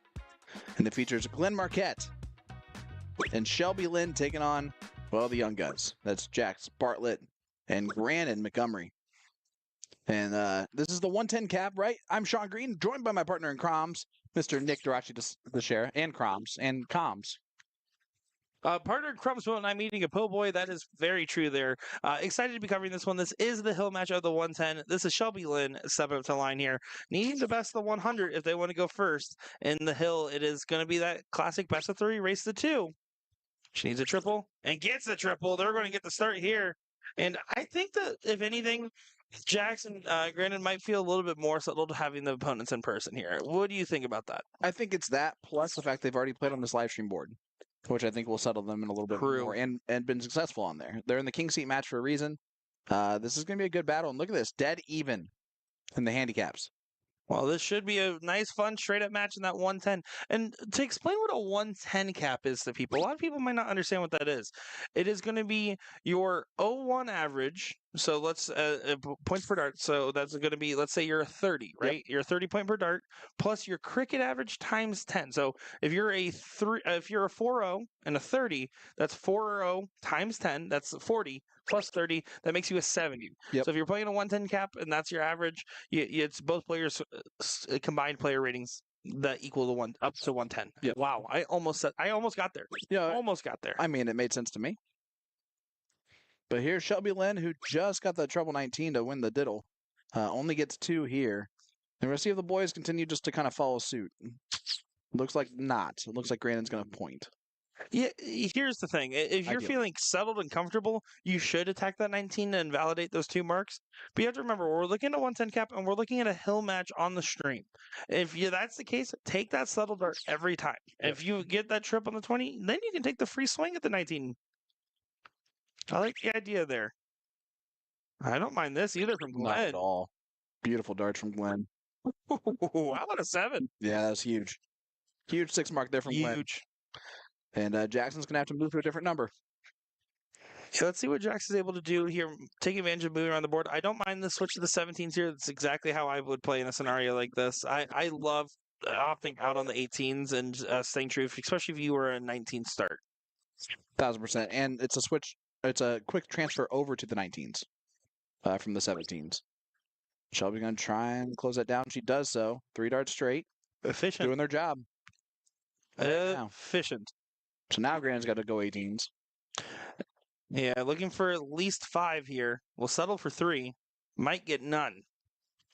We've seen Grannon hot and cold at times in this. Cold so far.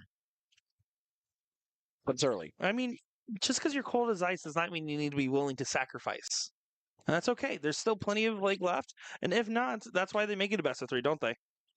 It's 1,000%. Glenn's trying to set off some dynamite there. Back-to-back 7 marks is going to get you a lot of favor. And that's going to be one of the interesting things. When you see a 110, sometimes you get a 50 and a 60 playing together, 2 very similar players. Sometimes you get an 80 and a 30, right? That's just the way the cookie crumbles. That's just the way the cookie crumbles. Ooh, crumble cookies. Does sound pretty good. That's great dart from Shelby Lynn. An effective almost coffin shot there is Grannon's going to have to pick it up here in leg number 2, and he knows that. And you can see as soon as he relaxes and thinks that he's out of a leg, he throws his best darts. He's got to do that from the get-go. That's exactly right. You have to remember, when you're at the line, you're thinking you're the baddest dart player at the board, and you're just going to get it done no matter what there. As you do see Glenn give a little look to the side there, finding a 4.5. Going to be a solid standard in this 110 cap here. And I believe Grannon's going to be well down there, at a 1-0 flat. Definitely has more to show. Oh, 1,000%. He even had a 2.3 in one of the legs. I said that wasn't even his average. So looking to pick it up here. King seat match, race to 2. Jackson's going to go first now. And Jackson's going to start off great. Great 6 mark open from Jax. Good pacing throughout the entire throw as well. Glenn, no notes. Just keep doing what you did in that leg. You'll be just fine. And Shelby Lynn did a great job of supporting Glenn. Like we talked a little bit about more so on the A side. Shelby Lynn, when she needed that 3 mark close on 17, found the 3 mark close on 17. And shots like that, is what can make the biggest difference in the long run here. Well, and the double bowl last dart to set up Glenn with one dart needed at the bowl to win the leg. She's been able to take pressure off of her partner. And that's all it is about.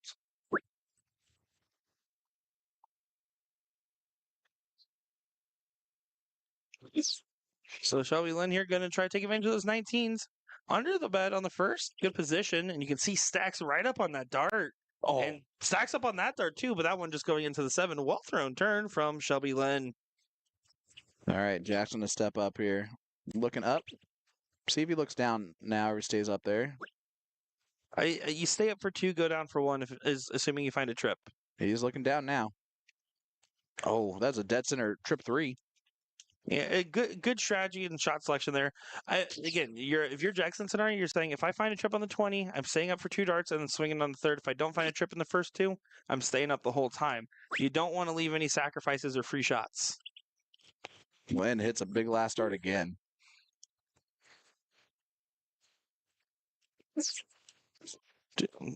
We got some fun music going on out there all summer long right now. We got some Kid Rock going on. It is free play on the jukebox here. So all those people are getting some free music on there. You got to give a shout out to the Erected Touch Tunes folks for that one. That's really special to have that available. A nice 6 mark there from Shelby Lynn. She has been really good on those 19s. It's almost her 19s are like Rams 17s, right? You almost got to close them quicker than you want to because of that. Well, and she enabled a moment like this where Jax only finds a 1 mark. Lynn's starting at this 20, and he's not going to leave until he closes it unless they are really haywire. And Glenn's had a couple of big rounds in this match so far, and you're giving him opportunities to continue to do that. That's actually almost a gift of a 3 mark for Glenn. Yeah, and funnily enough, I actually liked his form on this first start significantly more than the second 2. The second 2 were played a little bit in rhythm, but was not the same setup and follow through that he had. In that case, though, still got what he needed. And with a 2 mark there from Grandin, I want Shelby Lynn to attack this a little bit here. But then again, I also want her to trip at 19. Just do what you want, girl. Hey, speaking of do what you want, girl, our fantastic Trips team partner is in the chat, Miss Reagan Windsor. Outshot you every game. So, times 10. Outshot me half the games at least. Listen, it was an advantage for us to have ladies start because she was the best. Oh, of us 3, she was definitely the best player on the team. And we don't pick a worse player on the team because that's not the kind of team we were. That's true. It was Sean. That's also true. If you would have thrown a little bit better, you could have carried me. To be fair, proportionally speaking, also my fault. Well, I had a hat trick. I also hit a double 3. That's pretty sick. Which is, I mean, I left it for myself, but I still hit it. Does find the 18s here for Grandin, but only a 4 does not do enough to really make you feel comfortable, but keeps you absolutely in his leg here. Is now a 19s and 18s battle. Again, Shelby Lynn, though, has her honey pot. And you see her 7 mark that honey pot. Beautiful shot there. And now it takes the darts out of Jackson's hands. He has to stay up at these 18s now. You won't get a shot with the point lead. No, not unless you're just trying to be aggressive about it. But Jackson, start hitting, man. He's dropping low. Yeah. Low. You got to keep those frustrations a little bit more internalized when you're playing the in-person matchups. I do like the cover shot on the 16 there. Mm-hmm. It's almost more work than the 18s because now Glenn has to close 2 numbers. And now he's out of sorts. A nothing mark. A nothing burger for Glenn. Yeah, that's like 2 pieces of bread with nothing in the middle. Liam Musser, also 14 years old, rooting on Jackson Grandin. I know Jackson, Liam battle each other on the grand board often. It's made them both way better.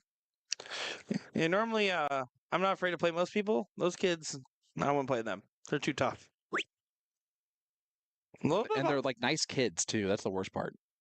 You can't even hate them. No, yeah, you're right. I do like this little bit of extra moment of composure here. You see Jackson's taking that breath. You gotta just settle in place here. As he says, Fortnite. Yeah, I mean, he doesn't cuss, so we know he didn't say anything real bad. He thought it, but he didn't say it. Wow. I mean, sometimes you just a bad electrician. The problem is obviously you just don't want to lose this 2-0. Well, you don't because it gives them so much more momentum if you come back to see him again in the finals. Mm-hmm. This is the King Seat match. I do want to give a huge shout out as Spellman is watching along with us for a second.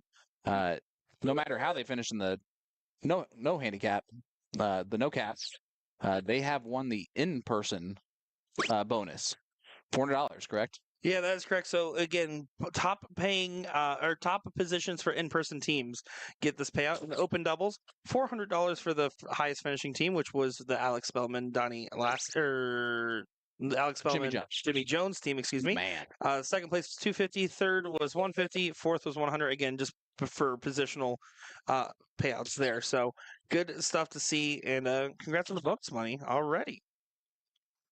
Looking at that open bracket, I do believe that third place match is underway where Alex and Jimmy are currently playing against Jason and Marshall. If Jason and Marshall win it, it will be an all remote final. If Alex and Jimmy win it, we will get half remote, half in person. well, that is the King Seat match done and dusted. Glenn and Shelby Lynn, 2-0 over the Young Guns. They'll have to battle back from the loser side, which can be done. We've all been there, done that, taking our licks on the stream, but you weren't expecting it that bad. But that's okay. They're still battling along. That's why you win them all until you get to that point. Miss Bragg, hope you're doing well. Val Bragg in the chat saying hi. Sean Green, Nick Sharon, Will Stewart. We're excited to be here in New Orleans, Louisiana, for this EDC hybrid in-person remote World Championships. Sean Green, Nick Teixeira, Will Stewart, USA Darts Productions, happy to be here. We'll be right back with more right after this.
All right, everybody, just letting you know what's going on here. This is a unique predicament we're in. You can hear kind of some board sounds going on in the background. I'm going to turn those off.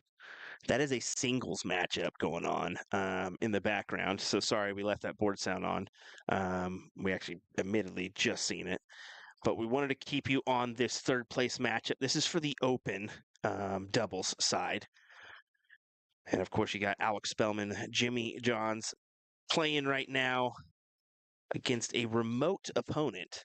So kind of unique on that aspect, but the winner of this leg will move on to the finals. So it's kind of a plus side, downside thing. Yes, we could get a great final here with Alex and Jimmy, but if they don't progress, unfortunately, we can't really see that final because we don't have access to it. And I know that's kind of the factor for this weekend. So it's just straight honest, a lot of these guys are not at PPD locations, and unfortunately, we're not going to be able to use those PPD locations like we normally do. So just being flat out straight up with you guys. And of course, it's Will that's going to do it. These guys were too scared to do it. No, I'm just kidding. I'm just kidding, boys. I'm just kidding. All right, so we'll finish up this count up, and we'll see if we've got a finals for you. If not, we're going to continue rolling with the coverage. We're going to give some singles going. I believe we still have one bracket. At least one bracket we could potentially see from the doubles front here in this beginning stages of this EDC World Championships here in New Orleans, Louisiana. I'm getting used to it a little bit. All right, here we go, boys.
Welcome back to New Orleans, Louisiana. We have ourselves a 35 cap singles match going on currently on our streaming board before we get the finals of the no cap event, right? The open doubles. Yep. That is correct. Because Alex Bowman and Jimmy Jones will be playing in that bad boy.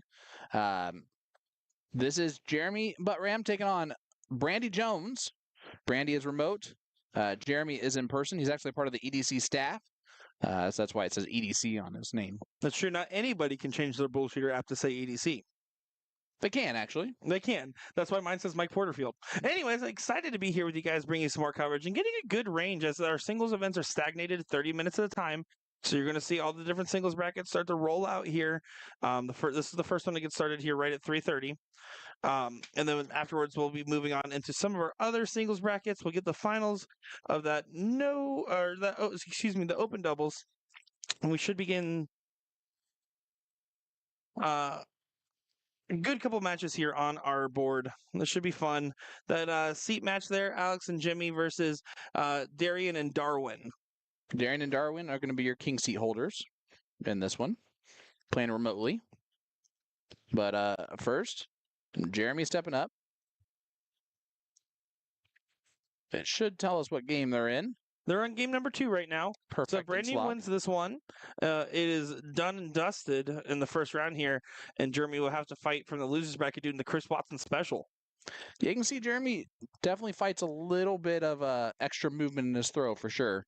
It feels a little bit IDC, so to speak, because a little step of the throw, the frustration in it.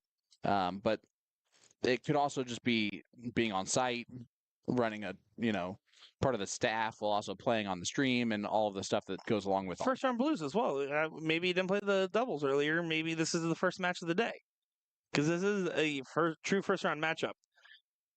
You can see a lot of movement off the sides there. Stuck. I almost want to see him play in Heelys. I want to see him like roll as he throws. Actually, when I had dartitis, I got good at throwing with a step. Yeah. So I'm guessing that's what he's doing right there. If he did not step, he wouldn't release the dart. And you can see how tight his entire body gets when he brings it back. Mm-hmm. And there's nothing that he can think about or work on to not do that unless it's broken down completely. Yeah, and that's one of the things where, again, it's you trying to figure out a way with your body to make it work. For me, a big thing I know when I'm struggling to let go of a dart is sometimes to have a little bit of a kick in the throw that I don't otherwise have in my traditional setup.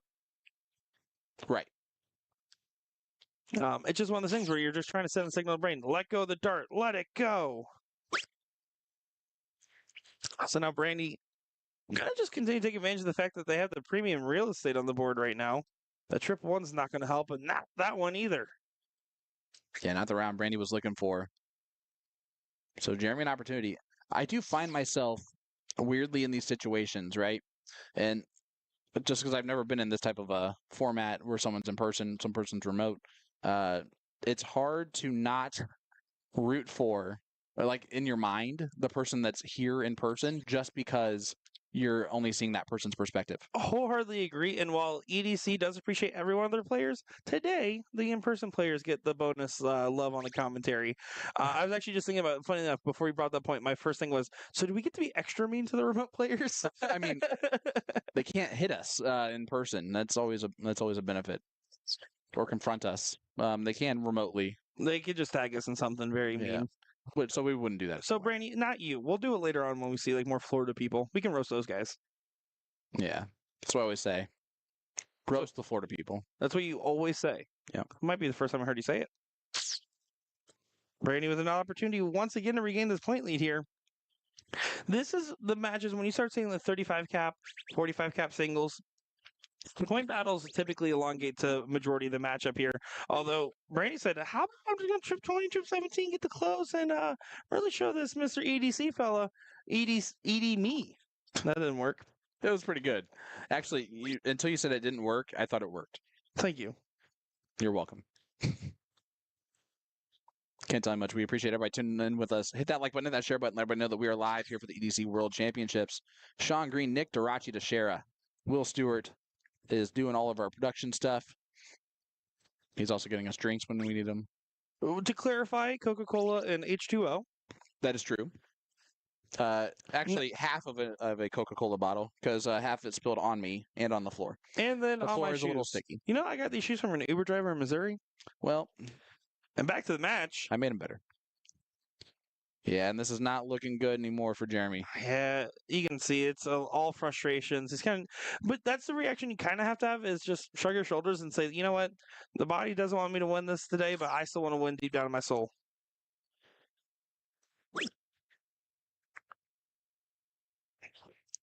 Looking at how that 110 bracket is wrapping up here, we currently have, I believe, we're starting to get into seventh, eighth place matches. One play-in still going on right now. And so far, the top half of the bracket is the in-person people doing well, and on the bottom half, it's the remote people doing well. So it's truly an off to the races moment. But we are guaranteed to see the 110 cap finals as third place and the finals currently have an in-person team in their positions. So we should be getting a couple more of those 110 cap matches, is what you're saying? Potentially. Likely, but they might also start feeding us some singles. You never know. We're just here to put out the vision of the tournament organizers. We're just here so we don't get fined. No, you can't find me. There's no FCC in the Facebook and YouTube worlds. Watch this.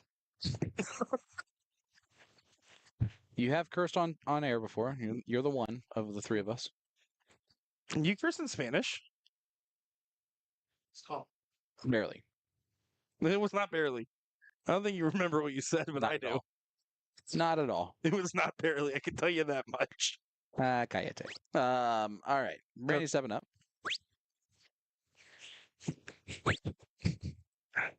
Round 15 to 20 now into round 16 here. So honestly, at this point, Brandy, she has enough point lead where she can continue to just go for the bull win.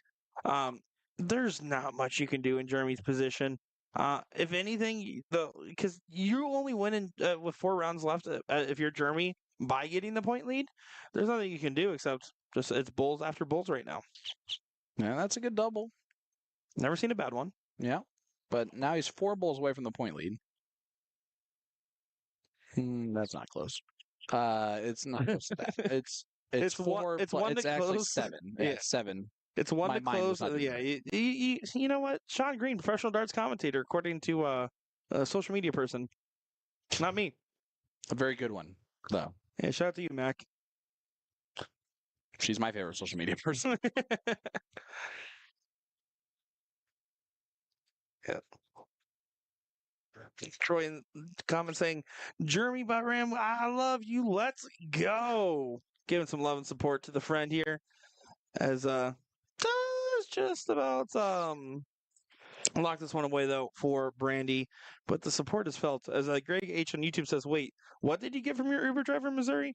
Pink running shoes." Funnily enough, That are now covered with Coke. Coca-Cola. Yeah, Coca-Cola. I knew you were going to clarify, so I figured I might as well. Yeah, no, you beat me to the punch there, and you broke my shoes in too. It's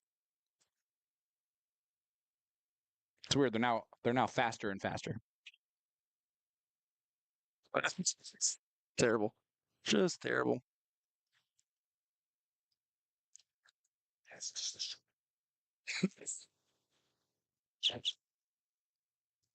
Well, there you go. Brandy does get the win there with a 2.3 and a 2 straight win. Good stuff there indeed. So good stuff there. And now we will begin that finals of the open doubles bracket here. Should be a good one. It should be a great one as it's going to be Jimmy Jones and Alex Spellman taking on Darian and Darwin. Huckabee. Oh, yeah. It has to be Darian and Darwin, this brother. Oh, yeah. Yep. Nope, it's the other brothers. Huckabee's from North Dakota, correct? Yep. And they should be getting right into this. The remote team obviously is sitting there, was waiting for this one to get started. Yep. And they were just told in person to wait until the streaming board is available. You'd have to imagine this should be immediately off to the races here. Which they will. And see, using that Tournament King software, loads right into the match. And right into start game here. They're not wasting no time. This should be a good one. Another one of those matches where I don't expect a massive handicap by any means. Uh, uh, I would agree with that. the Ackabees are very solid dart players. Yes, they are. That their whole family that includes like that North Dakota like strong group is very very they're all very good dart players. Well, one thing I want to pay close attention to is after all 4 players diddle, it will show their averages that they're coming in at on the board, and that will give us a good idea of the handicap we're going to see. Although Alex Bowman notoriously spams the push forward button, so we'll see what he does. Well, Darian and Darwin both know that they're on the streaming board and that they're being streamed right now. And they have a 10-point head start in this diddle. I'm definitely calling Darwin Sugar Baby now, or Sugar Bay. Sugar Bay. It's like Old Bay, but sweeter. Sugar Bay. Oh, sugar, sugar, baby, baby, 81 points needed to win this, 80 points to tie. Need to find the trip now. Yep. We can switch to 19 if you want to. He looked at it for a second, but does Yeah, get he on the hits it. last. And again, he gives a little fist pump when he hits that last dart, as he should. I'm curious to see their incoming averages. So I'm going to try to see is Jimmy Jones is probably going to spam this button. 3.9, 3.3. So this is going to be a massive handicap here, Sean. Look at this. 1 mark across the board. It is absolutely Christmas treat over here.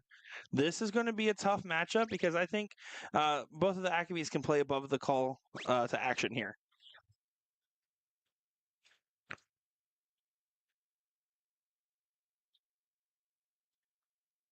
Yeah, a 4-mark open there from Spellman. But yeah, you're not wrong. That's a lot of handicap for the really talented team that is Darian and Darwin.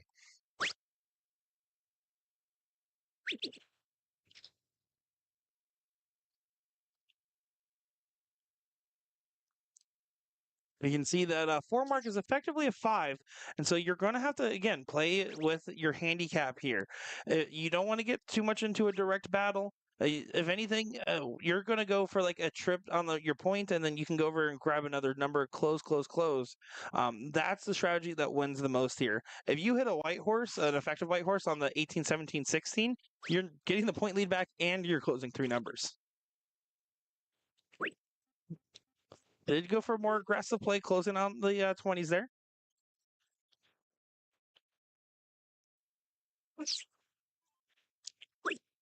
Yeah, and you see Spellman just going to have to continue to point. Well, and your default cover shot changes, Yeah. and that's why he went to the 18 there. Again, effectively taking away that handicapped mark. It neutralizes advantage when he does that. You're going to see more third darts at opening new numbers rather than third darts at closing numbers that the Ackabees currently own.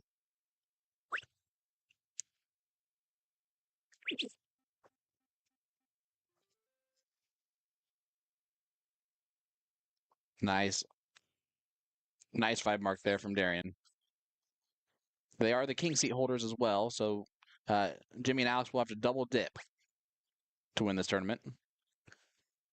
I dip, you dip, we dip. And that's a 7 from Jimmy. Big time Timmy Jim.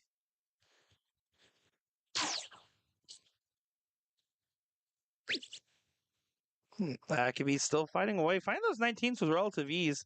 Double 1, they went for the double 18. Again, I would prefer more darts at closing other numbers. But he did go for the close of the 18. You just mean different numbers than that to take advantage of those. Exactly. Matches. Take advantage of the marks there. That's all I'm going to be calling for a majority of the times if you're the handicap team. Oh. Alex said, throw the dart with a few expletive deleted in there. So Darian here, you expect him to start at the 19 at least. Again, this is moments where you start considering making plays. Of course, if you keep finding the 19s, might as well go all you can eat. Does go up to the 18s on the last. Do want to also give a shout out to Michael and Jeff who got the loser's side bounty in this open double. So it's an extra 140 bones in their pockets. Nice. Beating out the Kyle and Kyle team. So the bounty has been collected by 2 different teams today. Jimmy with a good 6 mark of his own.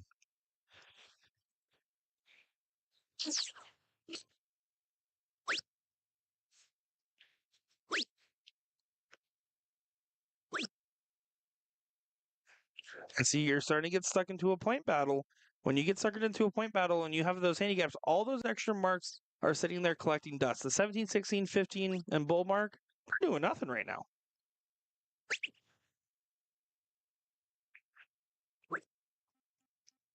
You saw Alex throw the first start of the 19 there. I think it was a little bit of a confidence feeler. I think they're also in a little bit more of an advantageous position at this given moment.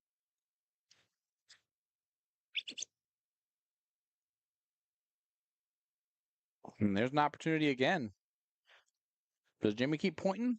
At this point, you can probably just grab 2 19s and a single 18 because then it does leave them a chance for a first start trip to regain, or a first start trip and single. But yeah, you start the 19s. This is where traditional play comes into play. See, I'm looking back up. Big darts. Yeah, blooming like a sunflower right there.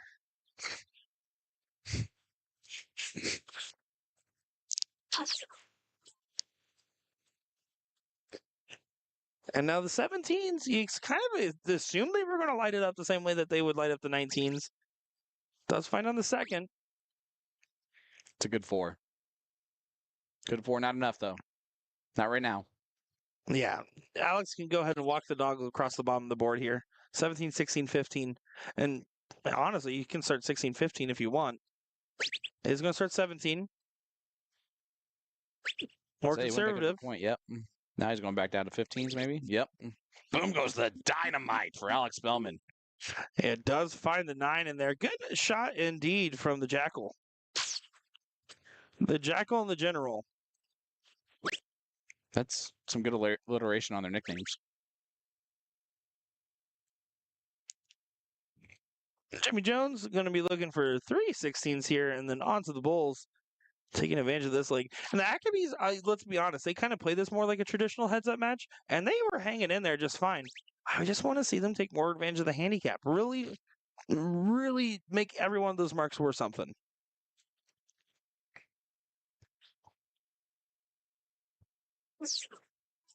Yeah, I agree with that statement. I think that definitely did. As you can see, we'll look up close at Darwin. Darian in the background. You can see a lot of people playing darts there at their location today. They're all hanging out and having a good time. Having a great time. One more bull needed for Spellman. You knew that was going to happen. Yeah. 1-0 for the loser side of Jimmy and Alex. Darren and Darwin. Still, if they win this match, they do win the tournament. If they lose this match, they will go to the double dip, where Jimmy and Alex will have a chance to win it. And see, handicaps like this have so much more advantage not going first, not just for the obvious of having the extra marks on the start, but also for the fact that it's more inclined and incentivized to move across the board. Like right here, Darian's staying up at the 20s and then finds a 19, does open with a... Boom goes the dynamite for the North Dakotan. And that's a huge find to start things off, but also the same vein, when you're starting off with that, your first start already gets you the point lead. Don't be afraid to move around and jump around the board more. You see Spellman get 7 18s to match.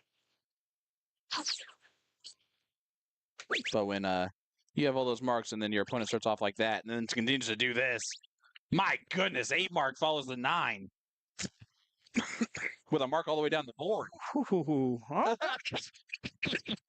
That's exactly right. I mean, what else can you do? You're spotting the marks and then they hit 9 mark, 8 mark. You just shrug your shoulders and move on. I have been told that Darian and Darwin are in Minnesota and not North Dakota. All right. Oh, I saw that now too. Thank you for saying that directly to me. I will not say that anymore. What's crazy here is the fact that Alex and Jimmy went back-to-back 7s, by the way, in this match, and this is the position they're facing. They went back-to-back 7s. They did not miss a dart outside of a segment they were aiming at, and this is the position they're in. Well, they're not usually in a position for for this type of a whooping, I'm sure. It's the grand equalizer, as they say. Yeah, well, let's play leg number 3, I'm going to say. I don't know. Anything's possible here, Sean. No, yeah, that's good. It's not possible now. All right, so the Minnesotans. We'll head to the last leg decider. You know what they say about Minnesota? It's like North Dakota. because they have Odas in their name. Here we go. On to the count up. What? Sorry, I figured that was the right way to comment back. That was reasonable. Yeah. Oh, and that's not going to be enough here. Anything Alex scores now is just going to be runaway potential on this diddle. Someone pay someone on site to hit Alex Bellman in the kneecaps if you want to win this diddle. So far, they're looking good. No, they're not. Triple 20. It's still bad. It's still not bad. Yeah. 74-point advantage going into the second round of the diddle is not a bad place to be. Yeah, it's going to be a great place because it takes all the pressure off Jimmy here. Even if you see a 180 here, it's effectively not a 180. Yeah, but now they can't even get the lead before Jimmy shoots. Yep, so Jimmy's going to throw one dart here. Once the board recognizes the position of the score, it will automatically end the count up. That's how the works in software there, if you're curious. I like that. So he just can chuck up one dart and it'll give him the winning. There you go. Good call. I play these tournaments. I know. If you're looking at a top 32 onside average right here. Playing in the All-Star tonight. You keep saying top 32. It's top 13. That's true. I like to include all my friends. Well, this is the best case scenario. If you're going against all those marks and how the firepower we saw of the Ackabees. Better go first. Yeah, you better be going first, and does find a 7. Jimmy having an interaction there. The boards immediately to the left and right of the bullpen are actually just, for the most part, on practice mode. Yep. And only one trouble there for Darian. Craig Harrison saying that joke had a bad Oda to it. That was good. All right, there we go. See, Greg the chat got there. Yep. The chat got there. I'm almost kicking myself I didn't say that myself. If I do say something myself. You're welcome. Yeah, Jimmy does bail and goes on back up to the 20s on dart 3. Yeah, so now Darwin with an opportunity here. I wouldn't mind after the 19 again. You're playing in your head. You're playing for the 5. Trip 19 for 220s. Although going left and right here, not going to matter too much. I think the preferred shot again going to be trying to grab a trip 19 and then grabbing one of those other subsequent numbers. But that's going to hurt. You can see Alex is doing exactly what you talked about, kind of spreading out, trying to get rid of the opportunity to utilize those marks.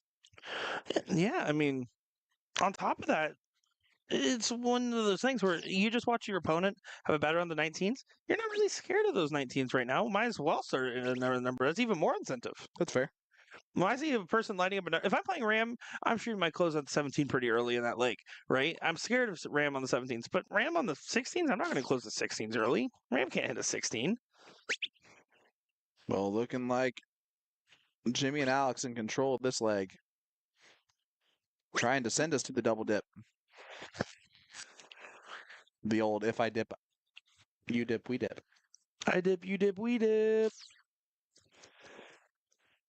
Yeah, the Ackabees, not much they can do. This first set's definitely going to be going in the direction of Jimmy and Alex at this point in time, barring a insane level comeback. Yep. Alex here just needs 115 to grab those, and then can also grab the 16s in the stern. You expect him to find at least 4.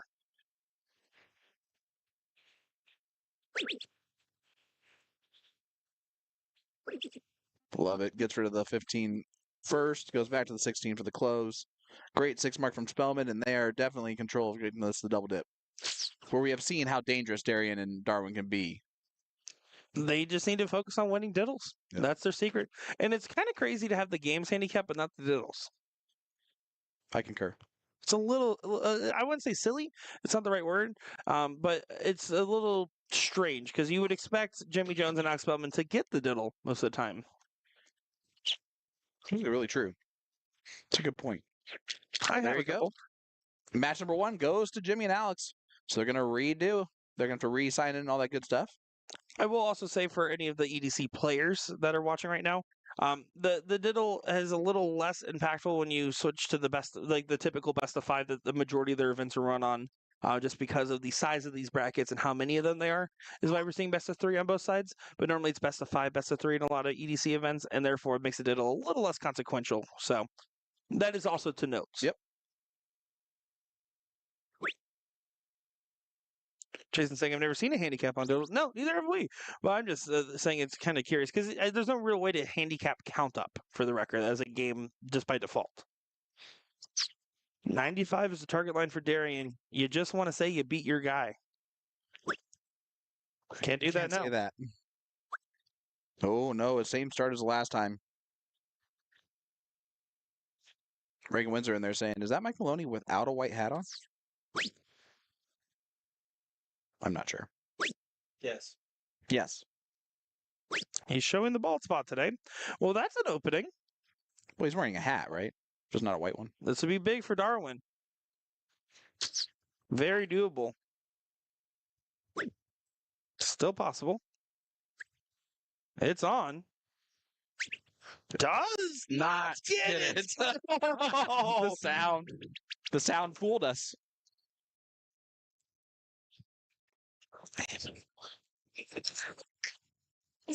Oh, that's the first time Sean's knocked down that monitor today.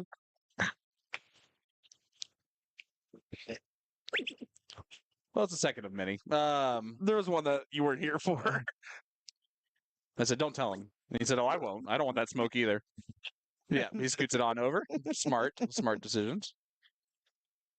Really didn't work when we did that earlier, but that's fine. I just want chat to know the reason we're mentioning the behind the scenes like this is because this is pretty chaotic behind the scenes. But you know what, Sean, Will, you guys are some of my best friends. If there's going to be someone that I'm jammed up at a table with while we're knocking down Coca-Colas and hitting monitors over, it's you two right here. You ain't a wolfin. I Wouldn't have it usually any other don't. way. Actually, I do, Wolf. Well, it'd be fine if Will wasn't here. I like Will. He's okay sometimes. Everyone's going to be going over to the 19s here on this look. Will he pop the 218s? Did try tried. to. Got to go back over, pop a new number. He popped another trip. Yeah, he went back to the 19s there, did not collect. Spellman here. Just going to play again, a little bit more traditional. The strategy only changes for the team that is receiving the mark more so than anything else.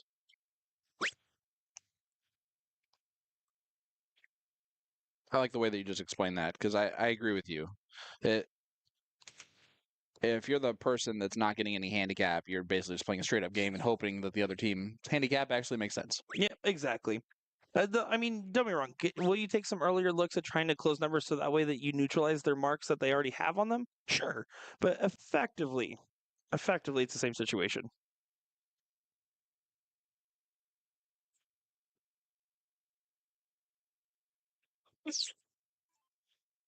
Jimmy Jones now pops the 19 immediately, can walk the dog. Let it off the leash a little early there, went high. And just a 5 on the turn, but a 5 to still get momentum in their favor. Yeah, and it's on that bottom of the board that Darwin and Darian have hit a lot. So to have those 2 marks on the 17 already is huge. Because now it almost makes this next shot, yeah, you're going to get 34 points potentially, but then it's worthless. Shiloh Evans on YouTube saying, Diddle should be on the 13-inch. You're banned. Mhm. I'm just kidding. I don't think so. I think it's fine. I like the high scoring diddles. I think it also incentivizes moving the board, around the board, utilizing the bull a little bit more and stuff like that. I agree with that. Plus, it's more fun. Yeah, Tim Goodwin in the chat saying, I'd be capturing beds in a heartbeat with that handicap. That's the play. That's the one thing the Ackies have not really done. They're still trying to play this like a straight up match. The moment you start getting all those extra, think about efficiency. If you think about the most efficient way possible, you want to be able to close and get points, right? Well, with 1 mark on every number, every trip you hit at an open number does that. Right. That's true efficiency. Mike Cronin asks, where is this tournament at? We are at the JW Marriott in New Orleans, Louisiana. Yeah, literally, we're a block away from the French Quarter. We're 2 blocks away from Bourbon Street. A block away from a shooting. Oh, that was yesterday. It's a new day. Famous Canal Street is where we are at. It's famous because we're here. 100%. That's what our waitress said yesterday, anyway. That is true. She did say that. Alex Bowman, 2 bulls to get the first leg on the second set here. This is for the lead in the tournament for the first time. They are in the driver's seat now of this tournament. They are indeed getting the win there. It's up to the Accabees to take advantage of their extra marks here. See Mike's? Yapping. Yep. Wearing his red hat. He's probably talking about his white hat and how he misses it and how it's stolen by those people. Yeah. What are you saying right now? I think he's pointing behind the screen, so at us. It's not our fault. I am wearing a white hat, though. You are. Ironically. All right. Darian starts off with a nice little 4 mark, but it effectively works as a 5. I believe Mike and Alex are actually talking about the strategy. You can see the 100%. hand motions there, talking about how it's Christmas tree across the board there. And this is a situation where they're probably not used to playing handicap as Spellman goes, boom goes the dynamite. Doesn't matter what handicap they have if you just hit 9 marks the whole time. Yeah, and here's the thing. It's not even about being used to it. Is the fact that if you're playing in the EDC program, you are going to be facing handicap matches because that's the majority of the events they run on a daily basis. It doesn't change the fact that once you have a habit of style of play, it's hard to change that. And you have to be willing to analyze it and say, what can I do differently here with the same amount of marks hit? Is there a way I could have used those marks better? Justin Fairbanks saying, hello, Mr. Green and Nick. What's up, Justin? Justin is Mr. Nick would have been cool, but we'll take it. from Indiana, a little bit north of my area. He has a good beard, too. So Justin. Better beard than men.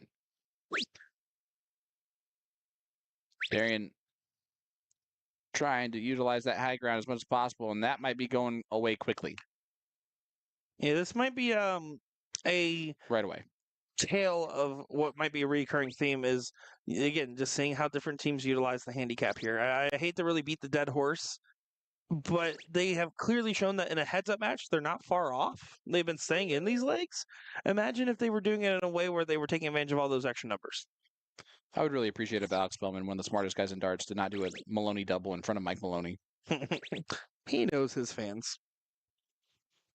Like, I don't think Maloney needs to know that that's a shot that he should still do. Thanks a lot, Alex. You guys are curious, the 45 cap singles is underway. And then the 55 cap singles is at 4:30 Central. And the open singles is at 5 o'clock Central. So just a heads up, we got a lot of brackets running. If you want to follow along with the brackets at home, go over to your smartphone, smart device. I know you have one. Go over to the App Store. Go over to that Bull Shooter app. It is free to download. Once you download that, go over to that Tournament King section and switch it from my events to all events. You'll be able to see every single bracket and follow right along with us. Amen. And women. Hey, women. A dart player is at the line right now, and a dart player that is fierce as Alex Spellman finds these triples and commands them to go his way, finding a beautiful 9 mark for Alex Spellman. Great 9 mark. Yeah, second one of the leg. I appreciate you throwing the dynamite stick at me, but I didn't want to go boom. I know you get a little jealous when I try to do it. You should do it. 7 mark there from Darwin. Or 9, or you can just leave. That's fine too. Corner pocket's going to get closed up here by the general, commanding his armies. And coffin shot? Coffin not. But just 3 pulls away from getting the match win. Yeah, from the title. Tournament win. Championship win. Greg, we tried that with Mike Maloney and Danny Baggish, and let me tell you, we almost got monetized permanently with how much those guys were cursing. Yep. Yeah, we definitely had a cutoff switch ready to go, and we utilized that bad boy from time to time. Spellman needs 3 bowls. Typically, he's going to hit this. Maybe in 2 darts. I would say in 3 darts. Bullseye. No, he bails on the points, and I don't hate it. I really don't. I mean, you can't leave darts for your opponent. So that could be just going to try to make this last stand here. Take away a dart from Jimmy. You have to find 4, 5, 6, maybe borrow a dart and hit 7 bulls. Doesn't get there. So now you expect it to get cleaned up in 1 to 2 darts For the title. of the open doubles. First event finale. And there it is.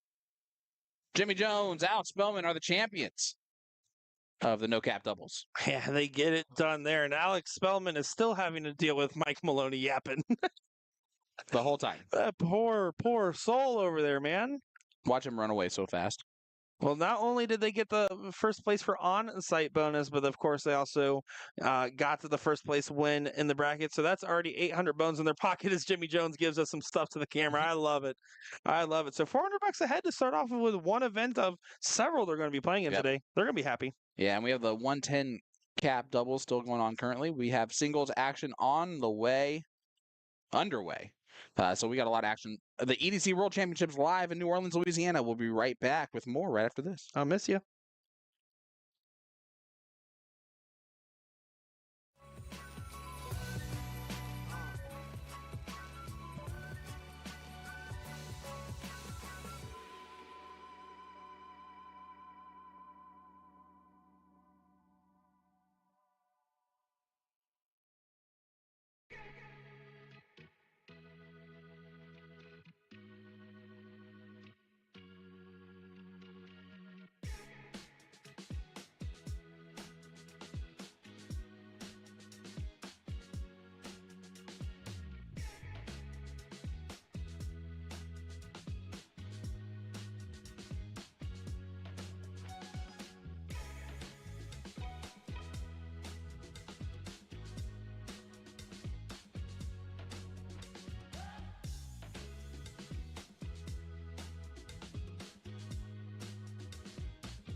Welcome back, ladies and gentlemen, to beautiful New Orleans, Louisiana. Sean Green joined by Will Stewart. And it looks like we're going to get a little bonus action heading our way. Little singles, Alex Spellman versus Mike Maloney. They're playing a little money action. $5,000 each. Maybe 1,000. Maybe 10,000. I'm not sure yet. $7 million.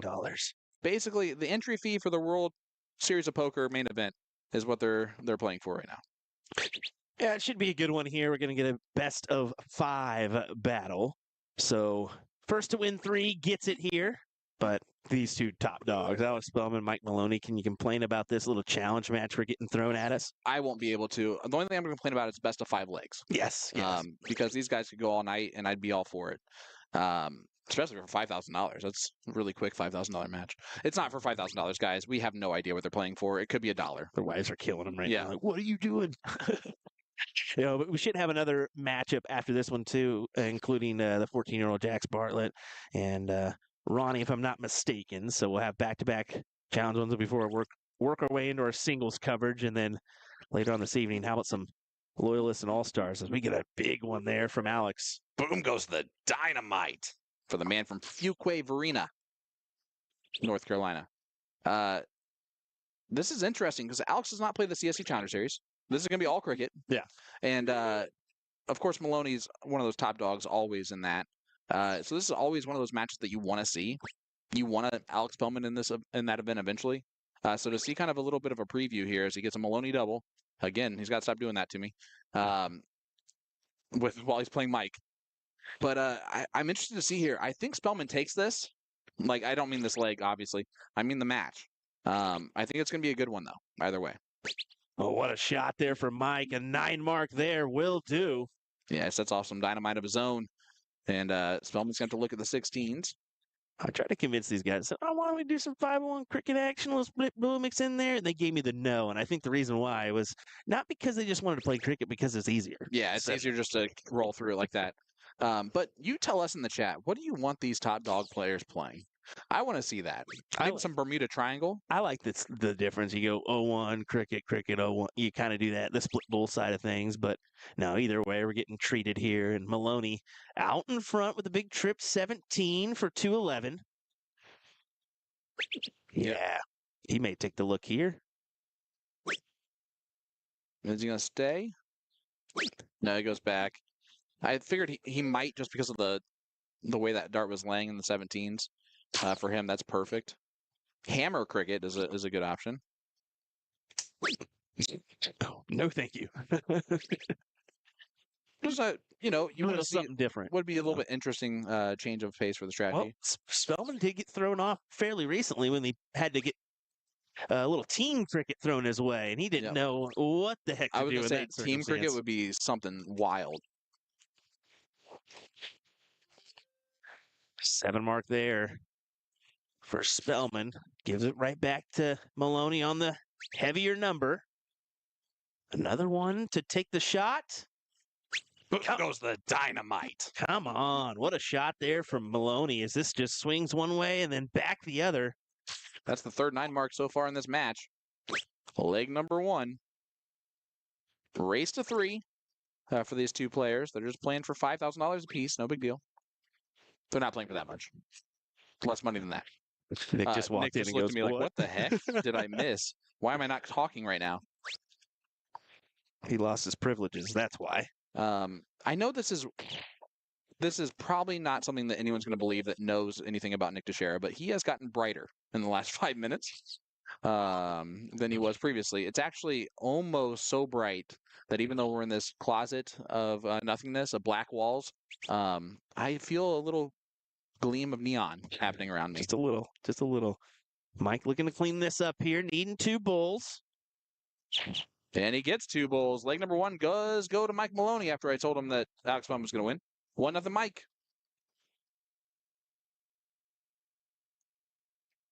Spellman bouncing back there to the music in the hall. Not something you usually see out of the stoic Spellman. Not at all. And as Reagan Windsor pointed out earlier, this is a rarity to see Mike Maloney in a red hat instead of a white one. It doesn't have anything on it either. That's the interesting thing. Like, he bought a blank hat That's Mike for you. just to match his jersey. And look at this, Spellman. It's the trip one and tells us all what he feels about that. It's actually the same exact brand, Sean. But unlike Sugar Shane Johnson, he changes those hats. At least the colors. Yes. I know Sugar. He bought 4 of those exact same sweatshirts, obviously. Boom goes the dynamite again for Spellman. I hate that we can't see the averages in this. Yeah, I'm just gonna say it. that is a bummer. It's a bummerino is what it is. Will it show up after legs though? The real McCoy asking, is this the first round of the Open? It is not, Bob. This is a preview of a potential matchup in the Open. These guys are just playing a little money game. Race to 3. Just to give us a little extra fun time on the streaming board. Yeah, a little extra coverage. I mean, we are kind of at the mercy of the bracket, how that, falls out in line. I mean, you could get remote matches, you could get an in-person remote, or you could get 2 in-person matches. So it is fairly difficult for these, experienced tournament organizers, as they're getting kind of thrown into this first time ever event as well. But they said, oh, this would be fun to just sprinkle in a couple of these challenge matches, and that's what we're going to do. And it's not something we're going to continue to do by any means, but it was prearranged that, all right, we're setting aside a certain amount of time for these, per se. So I like it. yeah, it is fun. Good entertainment that's needed and sometimes. Now, And it's not even us that's playing either, which is even better. does that mean that we're going to live stream everybody, like Joe Schmo versus Mike Maloney for video? No, sorry. Not gonna do that. No. Joe Schmo's not even here. Dang, Joe, you're missing out. Big 16 for Maloney as he takes the reins in this one. Spellman, kind of on the outside looking in here, needs to convert on these 15s, and even so, it's not enough. Boom goes the dynamite for Alex Spellman anyway. Have you heard of Chad and JT? What? Chad and JT, they're comedians. They're all about Stoke. No. And, Nope. and trying to promote Stoke around the world. Well, I get to see them in a few weeks. I'm excited because they are hilarious. So you don't know what a schmoll is? Yep. A schmoll is the friend that you have a separate group chat that does not include that friend in. Oh, okay. That's the schmoll. Oh, okay. All righty. So if you're acting extra schmolly, that's not a good thing. That's not a good thing. Yeah. Not at all. You don't want to be a schmoll. Maloney needing one. So this was alternate start too. I just noticed. So now it's 2-0 Maloney. That's a big win there for him. Just needs the one to take the W here in this Race to 3. fun little battle too. So Jessica, I promise you, they are not playing for $5,000. really, If you're watching along. Tell Becky too. Yeah, 'cause Becky. could be- Becky, I don't want you to buy anything expensive without knowing that it's not playing for $5,000.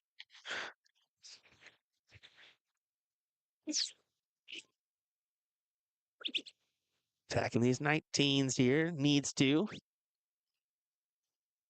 He didn't like the way he gripped that second dart, and then he threw it anyway. You could tell by his reaction. Covers still with a 7. I mean, that adds pressure here for Spellman. Yeah, he converted on a 7. Going to have to hold true with a 7 here. Uh-oh.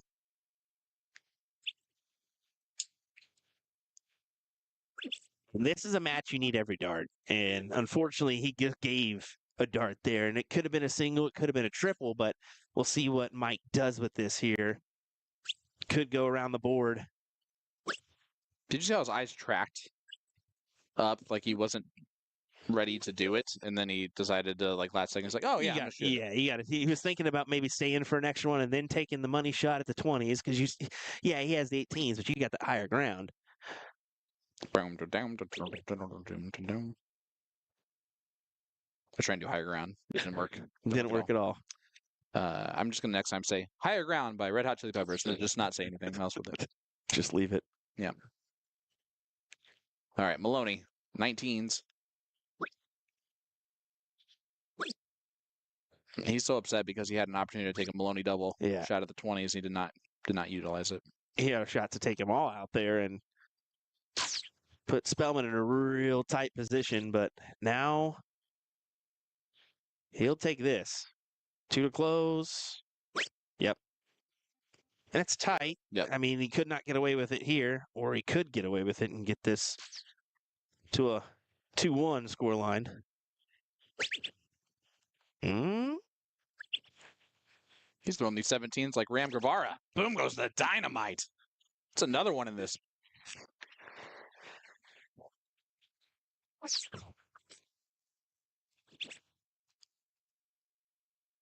Maloney is a 9-mark machine, but Spellman, he has a 9-darter.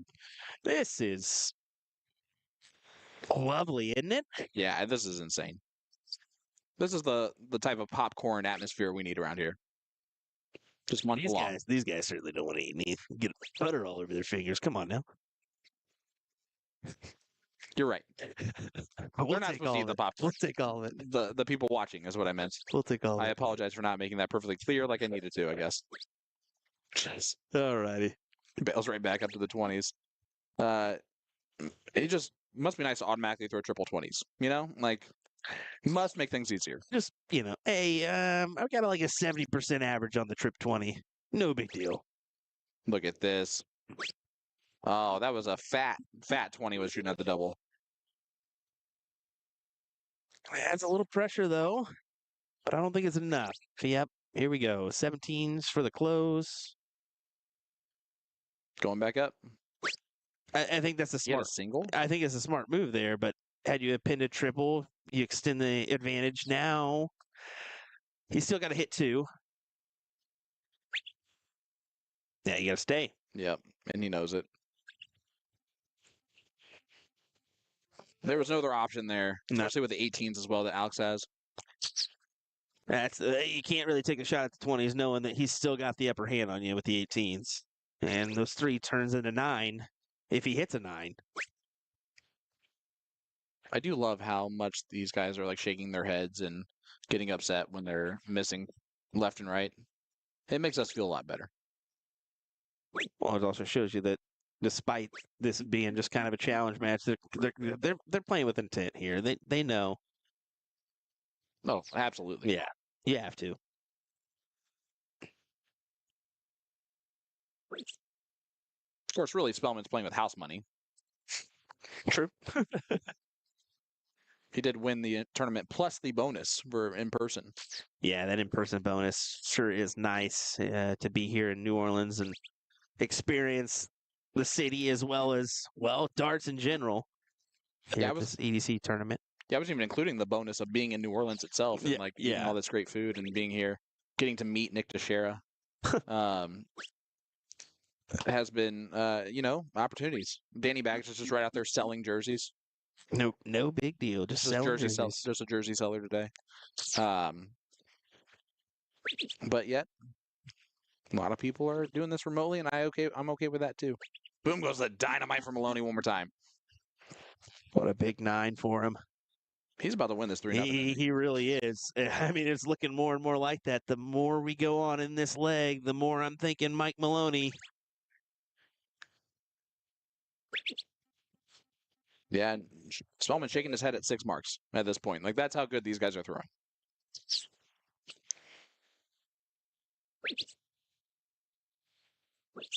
Yeah, Maloney double. And he hits the... My goodness, what an 8 mark from Mike. Goes 9 mark, 8 mark, and now has a command. 24-point lead.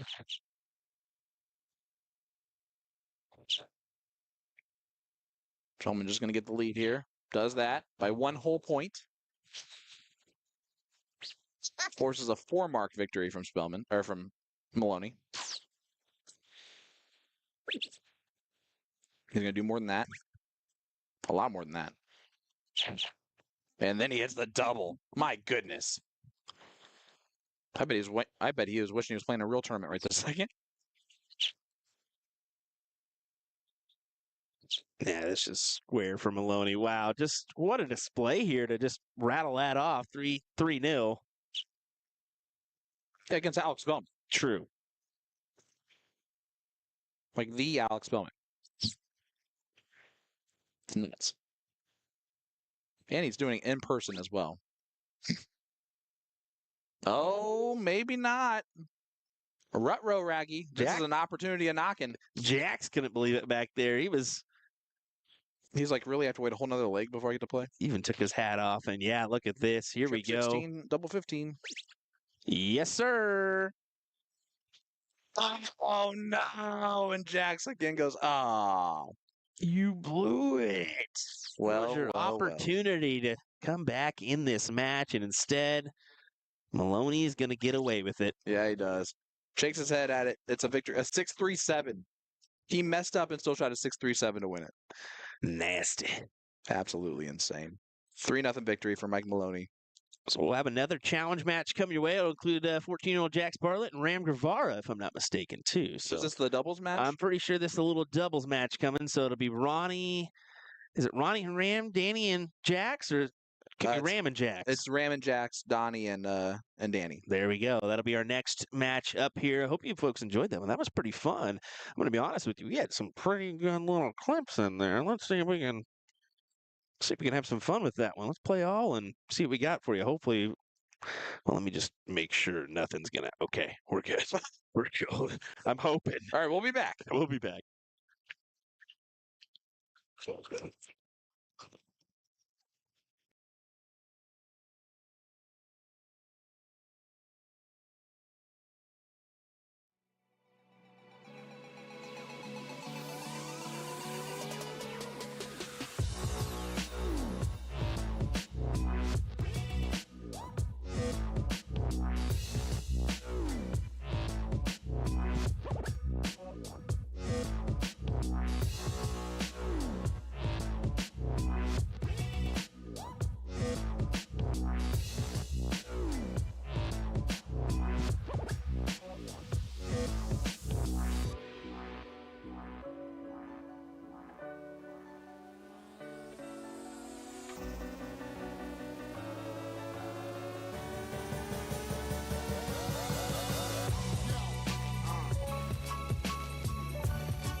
Well, guys, I got an update here for you. It's your third favorite commentator, Nick Teixeira here.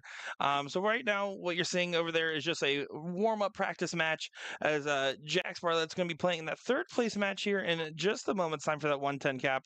And then after that, we should begin the 110 finals. I do know that we looked at some of those open singles matches, and there are some tantalizing ones in there. We're going to be trying our best to help keep everything sorted and get as much coverage of every bit of the action as we can. So we do appreciate your guys' patience, kindness, and candor in the chat.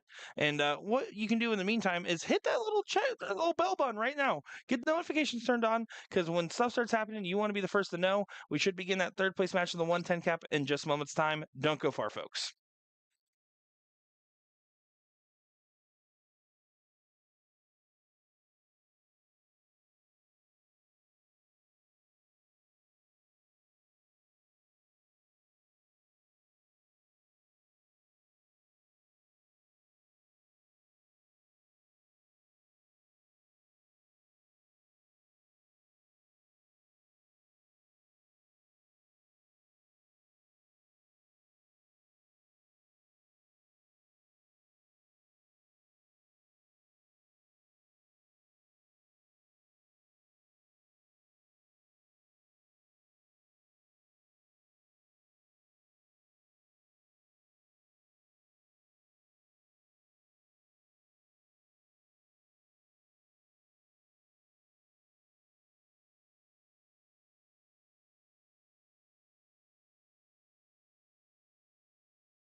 New year, new Winmore launch. Cypher. Looks grippy, but deceptively smooth. We rate Cypher a 3 out of 5 for grip intensity. Flies beautifully straight, very easy to control. Any long straight barrel with grip throughout is the perfect combination. Galactics. Stunning onyx and blue color scheme. Featuring a straight barrel shape with tapered ends to help achieve tighter groupings. The soft tip version elongates the front section to differ slightly in overall build.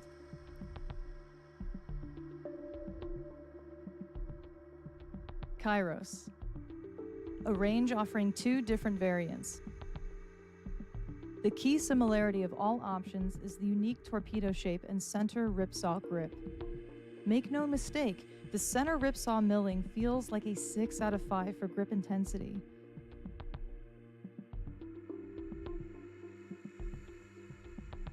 Daryl Gurney SC 1.0 series. Very similar to the classic super chin barrel shape that we all know and love. Classic straight section in the rear and ever so slightly bomber shaped in the front.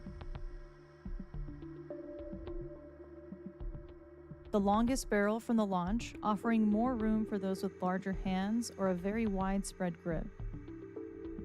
Callisto. A range offering 3 different variants. The key similarity of all options is the unique matte texture and reverse cut all throughout. Those with softer or clammy hands looking for grip options that don't tear up your skin might gravitate towards this range.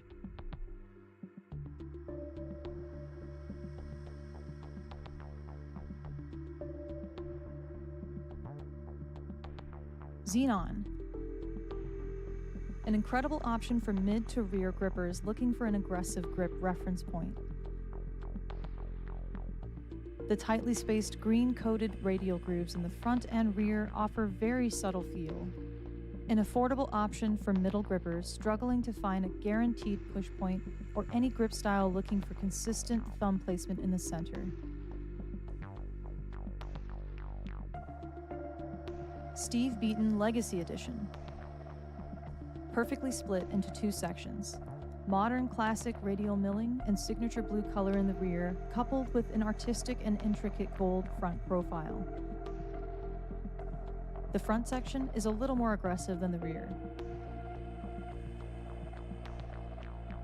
I chose to adjust my grip towards the front in order to achieve a more controlled flight pattern. Epics. You're blown away instantly by the striking blue hexagon pattern sinking into the natural silver tungsten. Perfect for mid to rear gripper like me, not searching for razor sharp barrels. A smooth touch for a smoother hand.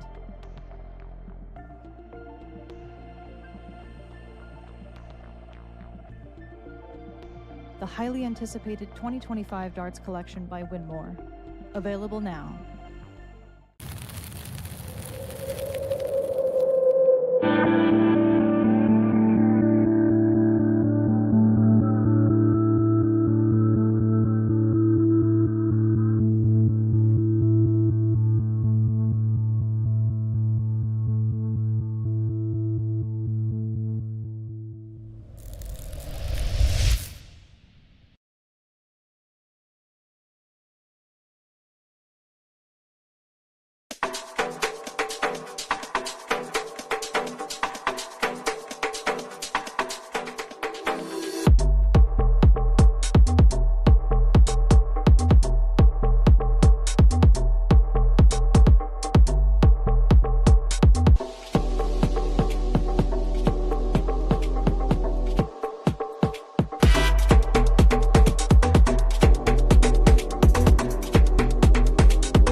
Introducing the classic standard Blade 6, the dual core version, same as the lineup from the Blade 5. However, Winmore's come out with an entirely new model called the triple core. So the triple core is essentially the dual core dartboard with an added 3rd layer of carbon fiber sisal in the back creating literally the ultimate setup for durability. So not only are you paying for an even better longevity of the dartboard, but also enhanced graphics and functionality. All 3 dartboards have a hardened double bullseye and 25 segment to help with durability. So listen up, Americans, we need this because of our obsession with cricket. The most common problems we have with Sissel dartboards is the bullseye segment wearing out or some issue with a wire. So let's just say we're not known for wearing out our doubles. All 3 dartboards come fitted with the 3 Rotolock wheels to help stabilize the board to any wall surface. But the adjustable wheels make your life so much easier because they allow you to rotate your board super quick and easy. You just loosen them, rotate, then tighten them again, then of course fix your numbering. Luke Humphries is the greatest.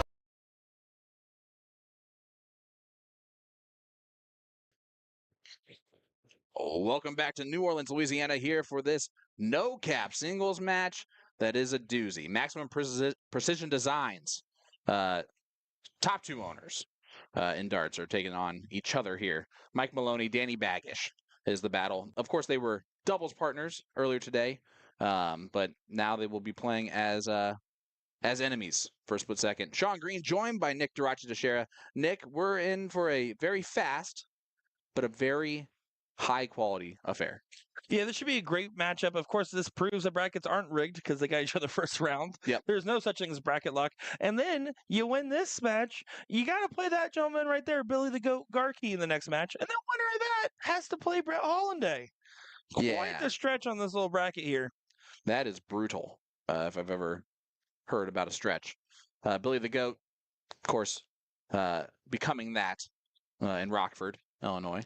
And his jersey does say GOAT on it. Did you see it? Does it? Yeah. I'm happy to hear that. Love it. Well, this should be a good matchup. Of course, they are friends, they are dart partners, they are binners, and you expect Mike Maloney to get the win here. And they are frenemies on this dartboard.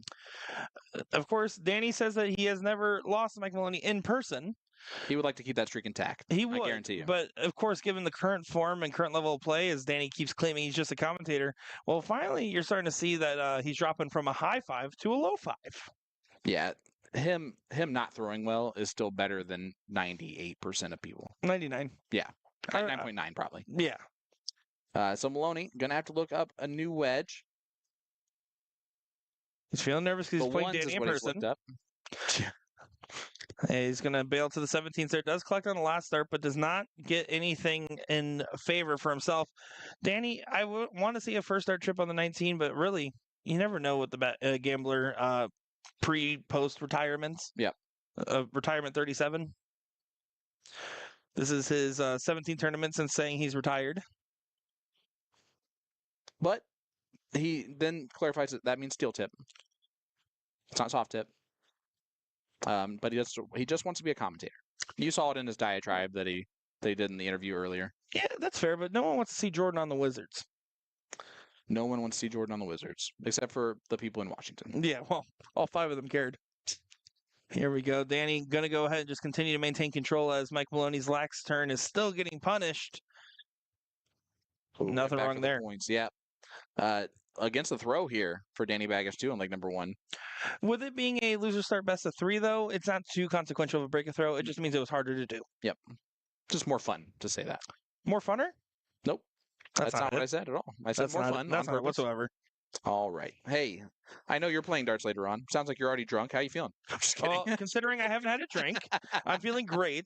I'm totally drunk in kidding. happiness knowing that I can actually go home and rest in my own bed for the next 2 weeks in a row and not have to fly out another weekend. You're not I'm wrong. being completely honest.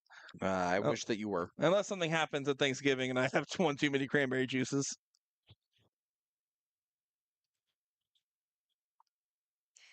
Get him a cranberry juice. Nice 7 mark there from Mick Maloney.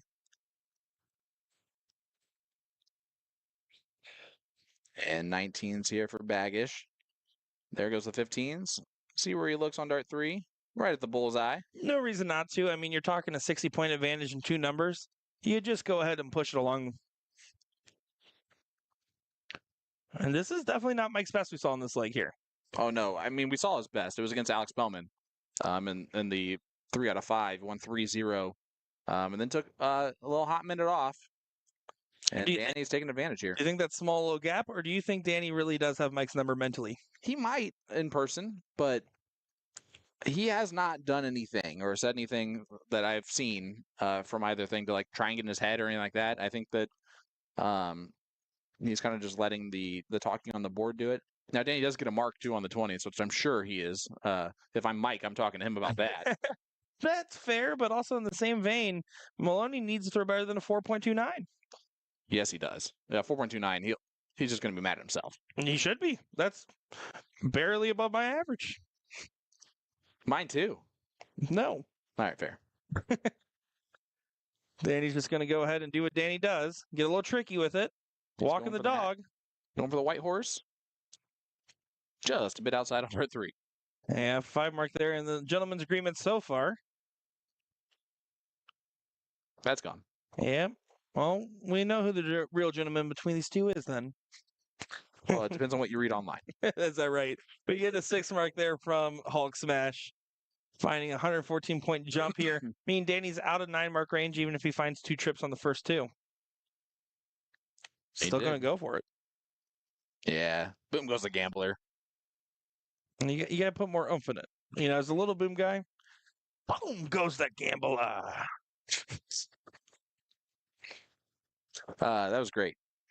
But I think you're really looking for more of a double 17 on dart 3. Are you kidding me? Starts naturally want to go in the doubles, it seems. That was the weirdest board call ever. Yeah, I think it caught the wire of the board, and that's where the flight slapped.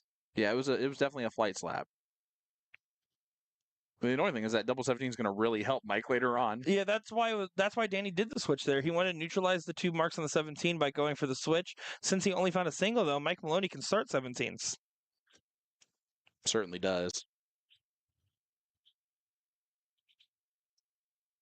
Could have hurt more, but it does do enough. Again, keeping out a 9 mark range. Danny's first start does not enable him to go for 2 other closes here with the point lead.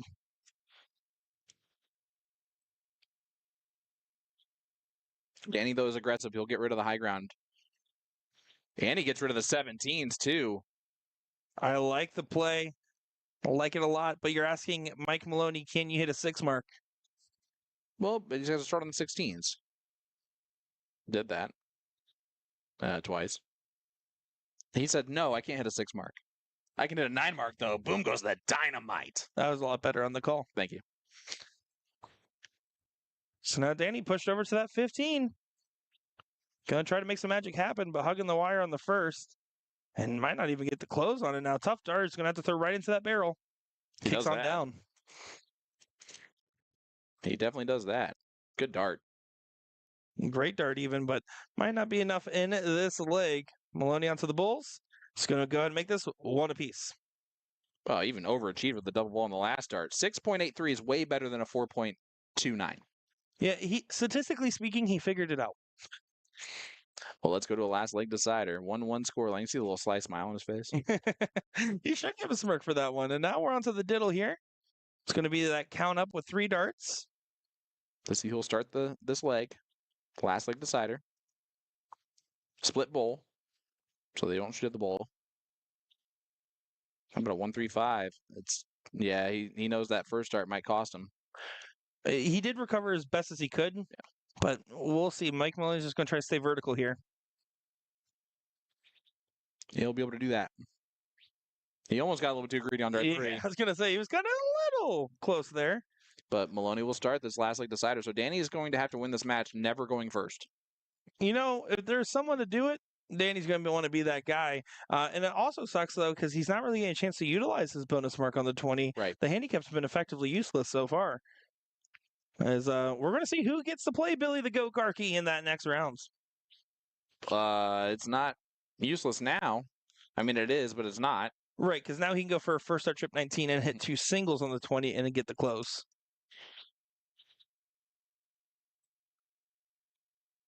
Nope, it was still useless. Yep. But he'll make that work. Big 8 mark from Danny Baggish. Yeah, that's a Gin Mounts. Boom goes the dynamite. Well done. Thank you.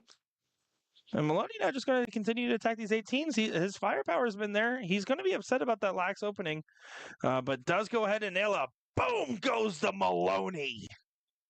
5 big booms. Danny's going to fire right back in. He's going to fire right back in. Oh, big 7 from Baggish. Yeah, I can't get mad about that response there, but you can get mad if Maloney finds another 9. He will not. He's going to get rid of the 19s. No, he's going to go 17s instead. Yeah, good cover shot there with the hanger on the 18s. Yep. Saw him look down. I just thought he was going to kill the 19s first. Did not. But because that last start went awry, it will not be enough here to really challenge Danny away from these closes here. He's going to start taking the swing on this. Over to the 17s. Oh, a trip 2 instead. That last start was big. Unfortunately for Mike Maloney, there's no way he can ever move from the 17s if he wants a point lead. Exactly. That was good math play there from Baggish and Maloney. Now feeling the frustrations. Neither one of these guys you would expect in an open singles bracket to have a first-round loss. But one of them definitely will. Statistically speaking, one of them 100% will. Yep. It's a fair statement. Tyler Hensey saying, I taught him how to hit 18s like that.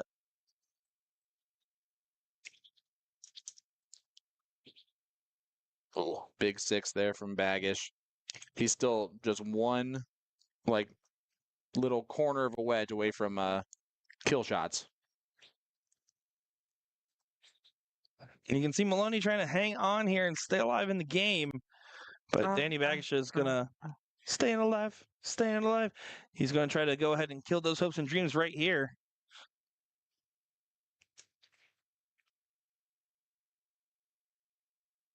He's awfully conservative on that throw, and that could hurt. He does stay within 9-mark range, so Maloney now has an opportunity he probably shouldn't have had. Then it's Mike. He usually takes advantage of these. But he's not there. Trip 8. Now he's going to have to move over. He's trying to get underneath it. Yeah, he does. But do you go 15s here on dart 3? Kind of have to. We'll see if it hits. He stayed there. Thrown. Big dart. That was pretty much perfect position on that from Mike Maloney. Good recovery there. Danny knows not to leave that opportunity again, though. He won't. And this is the gambler. You can see Maloney already calling for the 15 here. He's looking at 19s. He should. Yep. If he's not moving over to go 15s, he's moving over to go back to the 19s. I was saying that based off Mike Maloney's indication there. Because normal confidence Baggish would probably go ahead and go for a swing like that. But a Baggish that hasn't been practicing, no reason to. I don't know. With his game, I felt it made more sense for him to go 19s on dart 3 with the high ground. Yes and no. Here, he's probably that you have to remember that philosophy applies more specifically, especially in the early game. When you get to the late game, if you can get advantage going into the bowls, you'll win that position as those guys 99% of the time. That's a big dart, and Baggish is in control. Barring anything crazy happening, he should have this pretty much wrapped up. He would gamble on himself at this point. Well, you should. That's good betting odds. And Mike Maloney kind of wish this was in a remote tournament here because he got in person this time. Yeah, and the trash talk is going to be for a while. Well, Danny does get a smile. Yeah, he's already talking. He's already yapping. Danny Baggish does get that. He said one little thing that you could see was a little mind mess up there for Maloney because he just shakes his head and goes, "Dang it!" As after got right Baggish on in there. Around. Look at Baggish. Look at the eyes. Oh, Danny Baggish, everybody. The gambler showing what he does best, taking some gambles and getting some big wins there over Mick Maloney himself. Wow.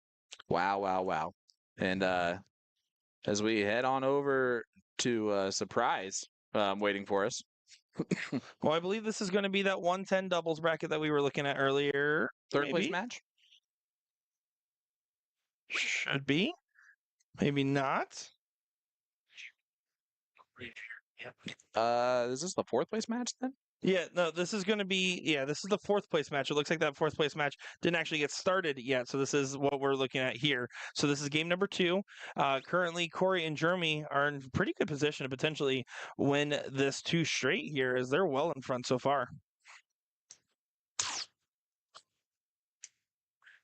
Patrick on our YouTube chat saying this. He had 3 comments here back to back to back. Said this ain't real darts. It's a game for amateurs. Then followed by greets from a country from Europe, and then says you can't take darts players serious with the hats. Well, you're watching anyways, aren't you?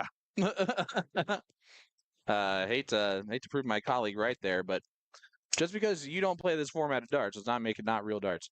You know Danny Baggish, if you live in Europe, you've heard of that guy. He plays this version of darts over here, which makes it real darts. Hey, I just like throwing pointy objects at boards. I don't care if it's 15 inches, 13 inches. As long as there's a dartboard, I'm happy. I'll even throw the ones with little magnets on them. And if there's money involved too, even forget about better. it. Well, Rob Ryberg trying to find something happening here on the 16th, but after the first dart trip falls flat, and Ace is here to potentially clean up these corner pockets. Yeah, and this would actually be the end of the tournament then for McKinnon and Robert, as this is leg number 2. And it's looking good now for Ace. Great dart. Yeah, collects 6 on there and pretty much locking this one away. McKinnon Mosher here, not much he can do. One of those guys that has been picking up the game and playing more and more recently got a little bit into it, and then got into tournament running and runs with the blind draw over there at Kiwis.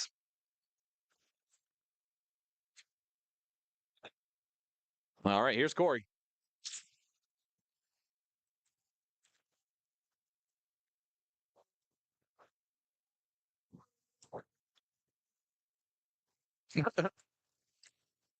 All right. So they had to make one more announcement real quick about some things that were going on. You know, someone's got to tell these dart players they had it too good for too long. Way too good. Oh boy. Well, this is to play Jax Bartlett and his partner in the next round here. That's going to be Grandin.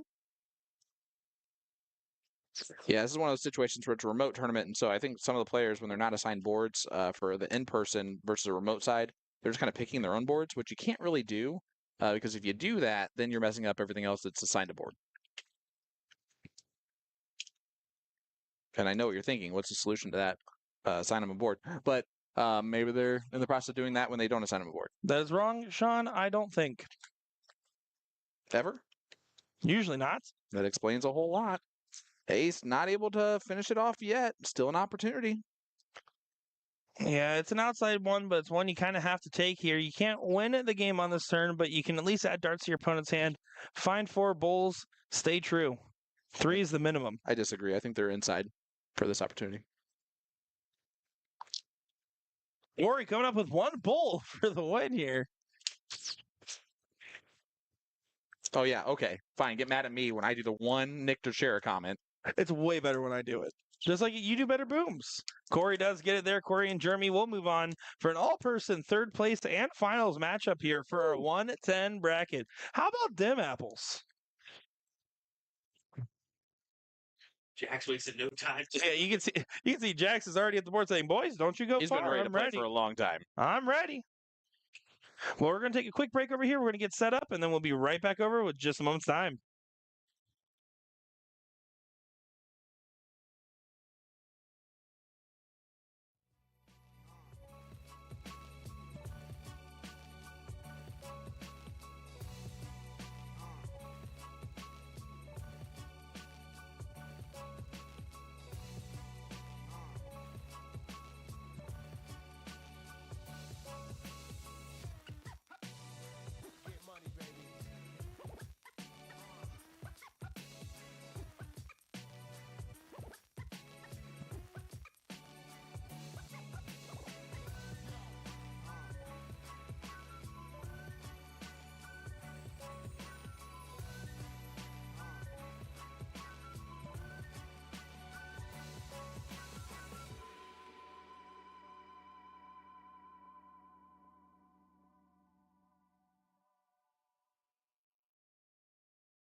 Well, welcome back to New Orleans, Louisiana. I'm here, Sean Green, joined by Nick Dratchi Teixeira in the booth. We have this 110 cap third place match that's heading our way next. Jax Bartlett and Grannon Montgomery taking on Corey and Jeremy. But first, Danny Baggish. Yeah, listen, Sean. Okay, guys. I don't know if you guys witnessed that. Yes, I play every now and then. I am retired. You do understand he is so upset out there right now. Sean just witnessed Nick. Sean just witnessed Mike just go on a tangent, and he is mad. And listen, if you lost to me right now, I'd be mad too. So, unlucky Mike. But get back there in the booth and sell some jerseys. Wow. I'm still in the winners bracket. Wow. Danny, I wish you nothing but the best of luck moving forward, especially for their partnership with Mike out there. Yeah, look, Sean. I could lose 2 straight, and you know what? It was a successful night. That's fair. You know what I mean? I mean, yeah, because you just got inside Mike's head, and he has done so for a while. Yeah, and not to mention, I went second every leg. You did go second every leg. I mentioned that. Yes, that it was yes, going to be sir. much more difficult for you to win going second on every single it's leg. only as difficult, but you know what? I won because I got that 1 mark start. That's not at all what happened. You didn't utilize that once the whole Nope. time. And I'm out. All right, hey, Danny, thank you so much as we get going here with this King Seat match, or the third place match. Race to 2. They are They diddling. just threw off Sean again. Mike Maloney. That's crazy. Ridiculous. But when he beats him and then comes back here and beats me in commentary, Yeah, that's a what can I double do? blow, huh? What can I do? I'm not joking. I walked out there and I was like, I just walked over to Mike and I was like, oh man, he goes, no, listen. And I'm like, uh-oh. No, when Mike hits with the no listen, you know you're in trouble. You know As, you're listening. Corey's in a little bit of trouble on this diddle. Now, Yeah, all that's needed is 5 points here. If Jax blows this, that's a problem because he should just go 9, 14, 11 wedge. Jax going second on the diddle here was not That's going interesting. second earlier. He's also not wearing a hat anymore. And might need to work on that haircut. Not the best I've ever seen out there, Jax. I can't make any statements whatsoever about hair. That is not in my wheelhouse. I have very little. Oh, I do like that play there. So you can, by the way, in Tournament King, switch your order depending on each game. So they just did that for the diddle portion only. And I will tell you, and I've been a big fan of this every single time, I'm a fan of the player going second, diddling first. I agree with that. In that format, I would absolutely agree with that. It's really you don't want to put pressure on your player too. If you're the guy and you know you're the guy, their combined age is 31 years old between Jax and Grandin. So almost the same as our combined age. No, not close. I believe, if I'm not mistaken, and listen, I don't know Ace or Corey super well, but I'm pretty sure they're both older than 31. I believe 31 is the median age between you, me, and Will. It's close to that, actually. It's probably right around that. So yeah, it's really tough to lose to a 17-year-old and a 14-year-old. Sorry. There's types of players that will, have those like, oh, I'm playing a girl. I'm not like, this is easy, or I'm playing a kid. This is easy. We call those idiots. Yeah, you just stop underestimating people and play the board state, folks. You never know. No, you might play. You might get scared that you're playing Danny Baggish, and then you realize that he's retired and terrible. It doesn't matter the state. You just play the board, and right now, Jax and Grandin are doing absolutely that in this leg. Listen, bias exists for everyone in every capacity, whether you like it or not. It's just knowing that bias and being able to overlook it. And that's where it becomes a problem when you're playing against 2 kids, is that your bias is going to tell you that you're better automatically because they're kids and they should be able to beat them. And then you kind of lighten up a little bit. If you're Jackson Grandin, you want them to underestimate you because of your age the entire time. It's probably going to get you a lot of victories. Yeah, eat off that. Yep. Keep on feeding. Brandon here just going to try to make sure to cover up some lost ground as it's starting to tip in the Corey and Jeremy favor over here. They got to be careful. Grandin struggled earlier when we were watching along. That being said, he's had a lot of time to kind of regroup, throwing with Jax a lot. That was an open round that opens the door a little bit for Corey. A lot of it. Again, we have to remember it's a 110 cap we're looking at here. So you're roughly looking at about a combined 3.5 and a 3.5 is usually the top end of what you'll see there, give or take, depending on 0-1 average. And in this, uh, I'm not sure exactly what Jax's average is heading into this, but I know he's high 3.9 if he's not low fours. Yeah, I think he's in the mid to high threes, like somewhere around that 3.7 and up range. Way better than I've ever been. And he's 14. Well, there's a reason why we made the top 32. We did make the top 32. You're right. Me and Jax. No, I'm talking about me, Jax and I. talking about you and me. Like we're Emotionally, you'll be there. I'm playing vicariously through you. That's fair. I can't even spell vicariously. But does get the 20, Ace does. I learned that I can spell that with autocorrect. Oh, that's fair. I'm big voice to texter for the same reason there, Sean. Well, now a 3-number advantage is turned into a total disadvantage. Granted, needs to get this number closed. Floats that last start. He says, Fortnite, you. Probably. Or Skibbity Toilet. That's good. Don't trick me into doing this. I'll do this. I know better. Will left us in charge. You know he's listening in on us. No cap. They probably do say that. Mostly with events, but. Yeah, like you can't wear a hat. Yeah, there's No a no cap caps. event. Yeah. Mike Molly doesn't play in those. Does find the 15 on last. Corey, good close there. 2-number advantage, and Young Gun is going to have to find all the firepower possible. Some of them just made them all laugh. All 4 of them walking around laughing.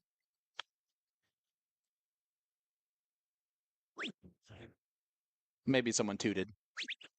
That's it. Oh, hey, we're getting new board numbers on all the boards right now. That's awesome. I saw them putting these fancy numbers around there.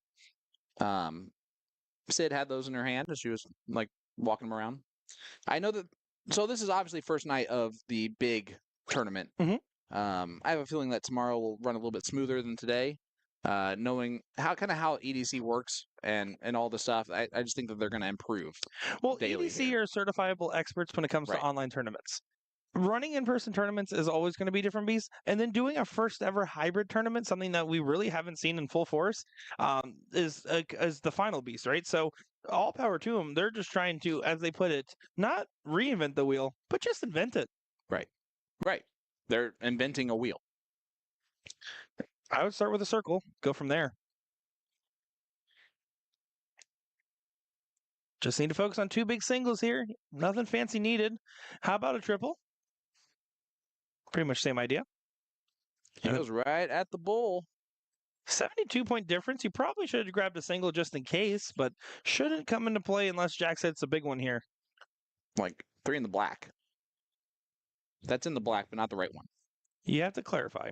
Yeah. And that's a frustration move on that dart. You need 3 to close and 3 to go up. Technically, you're leaving a shot if you hit close, but no one's ever going to bet on a 6-bull shot. No matter how good you are, there's just not a lot of real estate. You got to stay committed to the bulls there if you're going to start there. Well, it looks like it's going to go to leg number 2 here. Oh, we got some waves to back home over there. Look at that. Shout out to whoever is watching along, to their friends in the chat. Appreciate that.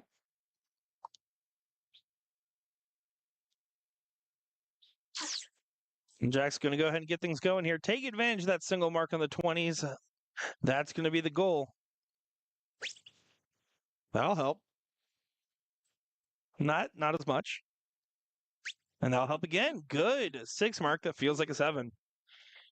It's a great 6. It's a great opening 6. And a needed one. You just got whooped in the last match that you were on stream for, 2-0, and you just got whooped in that leg. So to get back into it and just kind of settle in, a big round there helps. And another signs of players feeling pressure is always going to be when they start legs off well, but once they get to that second half, that's where they fall off. They had a 3-number advantage in that leg. Very often, if you have a 3-number advantage and a significant point lead, you win from that position. They started just getting tighter and tighter as the leg progressed. They need to resettle in. It's early on the leg, and it's easy to reset your mentality. Keep that mentality.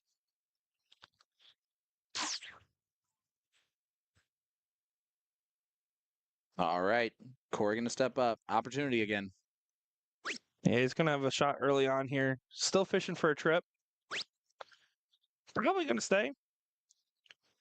Does stay, but only 3. I want to say this very respectfully about Corey, but he reminds me of like the dad that got into the Monsters University group that they were all in, the fraternity. And I mean that with the utmost respect. Oh boy, don't you know? That one. Your mom and dad. Oh, ridiculous. That's so great. And just not nice. I mean with the utmost respect. And I'll I mean, see you in his definitely, face he's later to make definitely sure. less of a character version of that. The Monsters University one is a complete character version of it. Yeah. Great dart there from Ace. So wait, Jeremy's just been dominant right now. Yeah, Jeremy's absolutely been leading the way here. Kind of just taking every opportunity given and really capitalizing on them to their fullest. And you can see, granted, right there, just the dart's getting a little floaty. You can tell it's that pressure, and it's making you either release early or hold onto a dart way too long and pulling it late. Yeah, he's trying to find it, and it's causing him to go past parallel on his release point, which is never good. Always a frustration. You know, we talk about darts being a mental game. The best kind of dart players are the ones that have nothing going on in their head oftentimes. You see Ram do well for a reason. There's no thoughts in there. You're just throwing. Mm-hmm. Also meant respectfully. Yeah, of course. All right, Jax has a lot of work to do. He's got the high ground. Got to utilize it. Again, he just has a very textbook throw. He hops a tad sometimes. I don't mind the hop though, because it's more so of a reminder to release than it is anything else. You can see the arm position doesn't change, and when it does, it's after the dart's already left his hand. Ace over there talking some smack, representing the 815 and Low Ton Dart Supplies and Impulse Sports Apparel. Nice. Thank you. Oh, he almost talked the trash, then hit the 9. He did. Last start there, he was a little too quick on that switch. I got to be careful. I There's realize a good dart. anything that I say right now can be used against me when I play later. You're not wrong. But you are the 13th seed, so you're fine. Big 6 mark there from Grandin. That's more like it. Jack's been waiting for something like that from his partner. That's the other thing is, I wonder, because Grandin obviously struggling, how much Jax is trying to overcompensate for that. When both players are throwing good, life's easy. You can see in the background there, that's Billy Garkey, the GOAT, taking on the Gambler, as we talked about earlier, which should be a good matchup over there. Billy Garkey on the up and up, fresh addition to the pro list after doing a disgusting outshot against Aiden Cromwell over in Rockford. Oh, Young Gun tries to fire away there. He really won that 19, and it must have felt good leaving the hand based off the reaction there.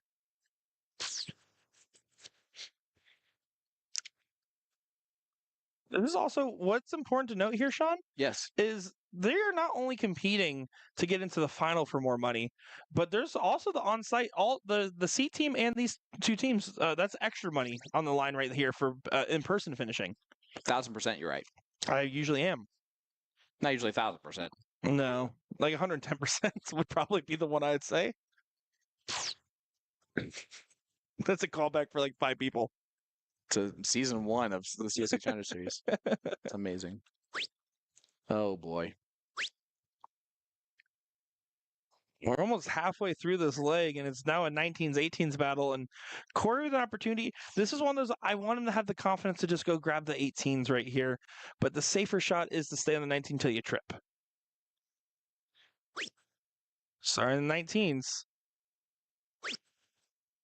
Move to the 17 there. Don't love that.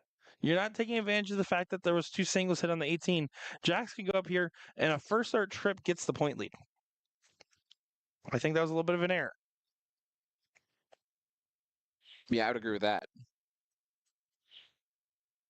We're just waiting for this kid to settle into his game. Well, he was doing good up until this point. I think he's starting to overpush here, and you can see his partner's in a little bit of disbelief. The one thing, though, is Corey didn't get any marks on the 18, so it's not a gimme. But Ace here really can make this turn hurt quite a lot.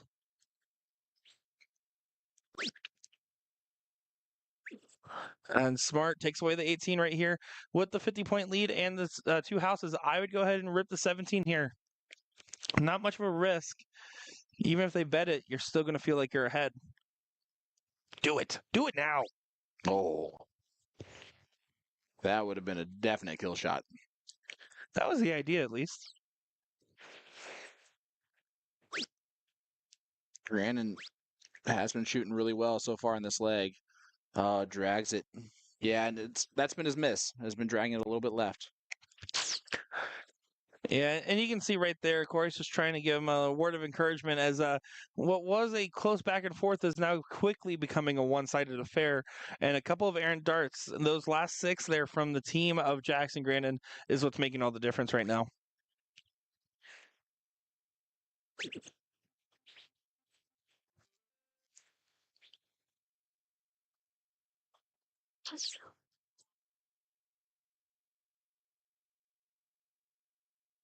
Yeah, Jackson Grandin. The young guns are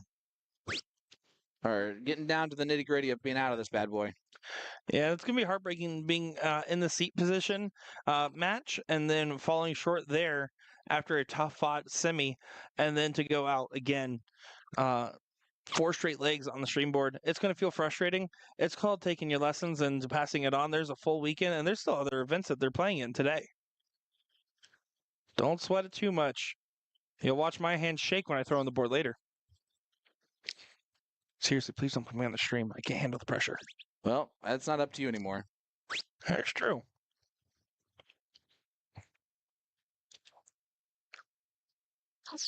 Corey here, just going to grab these 215s and some points with the 4 number advantage. Just grab the 215s. No reason to point this around, make it a back and forth affair. That's exactly what he's doing here. Grabs first 15, grabs the second, and now you're going to try to push that point lead back so you don't lose some numbers here. Round 12 of 20. At round 8, it was neck and neck as a 19s 18s battle. And then all of a sudden, 4 rounds later, you look and the game state's completely different, and that's a huge last start from Corey. Basically locking this one in. 33-point difference and 4 numbers up. Yeah, it's going to take a lot and then some. When you need this many favors from your friends, you know tough. that it's probably not in the cards.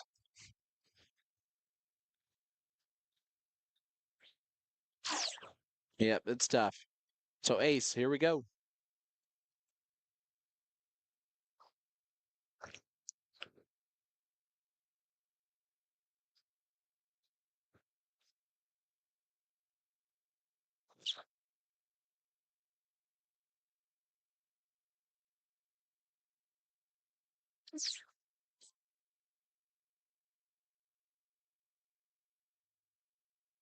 Yeah, it's very frustration shot there from Grandin.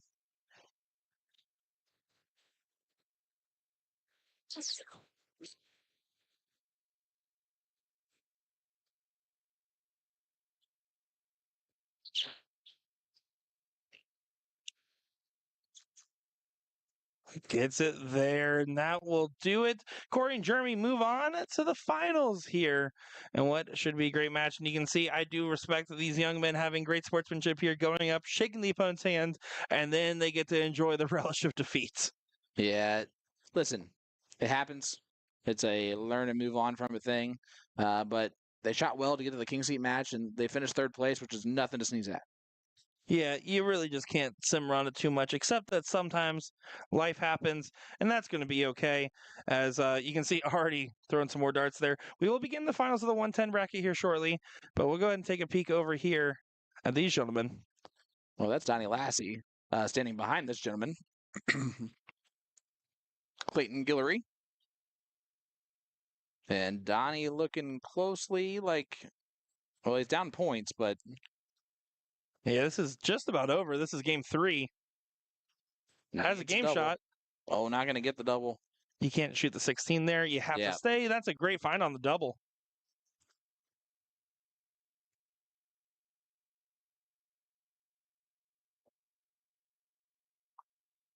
And now Clayton's got to go points first.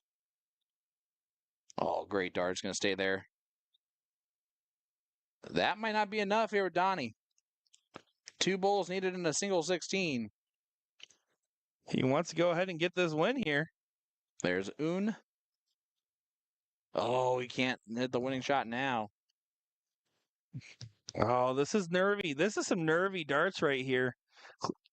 Clayton needs to get gutsy with this shot here Yes, he does. because Donnie will fight on that bull all day long. You let him have that opportunity. Yes, he will. Now you can't get gutsy now. I think I got to scale Now down you points. say. No, because that's only a 46-point difference. A single 16 adds a bull. That is not the right gutsiness. Yeah, there's That was time to be too gutsy, and gutsy. there you go. Donnie here gets the win off that error. Yeah, that was a mental mistake there to take the shot at it. I understand you never know if you're going to get another shot. So I don't hate it in that regard. It's missed, and that's a chance you take there. And it's tough to take that chance on a double. Yeah, and we will begin that 1-10 finals coming up here in just a moment's time. So let's go ahead and get everything situated here. We'll be ready in just a moment for some more action. What do you think about that one, Shawnee boy? Sounds great, guys. We'll be right back with more right after this.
Surprise!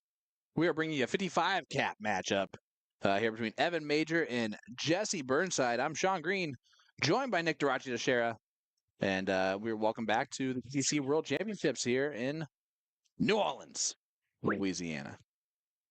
Yeah, this should be a good one here. Looking forward to this. This is going to be a 55 cap singles match. So we will still begin that 110 cap finals. I believe one of those players was playing a bracket, different bracket match. So this is a round 3 matchup that we're looking at here with Jesse Burnside and Evan Major. Evan Major and Jesse both had first round buys, and then Evan beat Mitchell Jost, and Jesse beat Brian Dugan in that second round here. So looking forward to this one. It does look like Jesse is one of our remote players today. Yeah, absolutely. You can see the R next to Jesse's name. If it says IP, that means they're in person. The R means remote.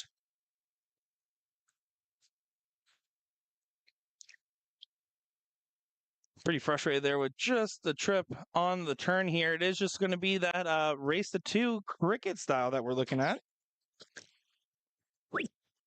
Like I said, we will keep our eyes going on for the other matches. We want to try to catch all the action that shows up on our stream board. We get a match over here. We get a match over there. We cover all the matches. We're trying to.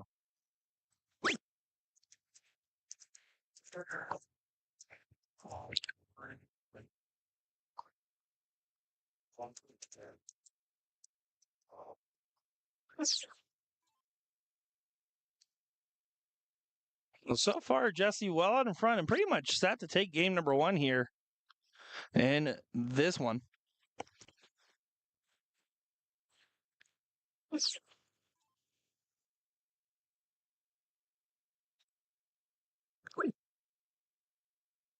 Yeah, definitely looking like Jesse is in control of leg number one.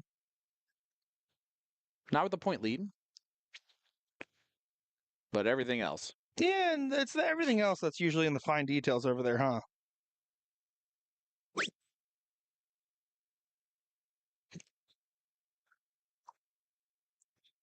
Well, Evan now going to be stepping up here, trying to make a stand once again here. One looks like for an outside double, and it bounced on out. You got to play the Bulls in the scenario here and try to continue to push the advantage along. Get yourself a point lead shot. Don't worry. Raggy. They should be able to fix that. That was a mistake.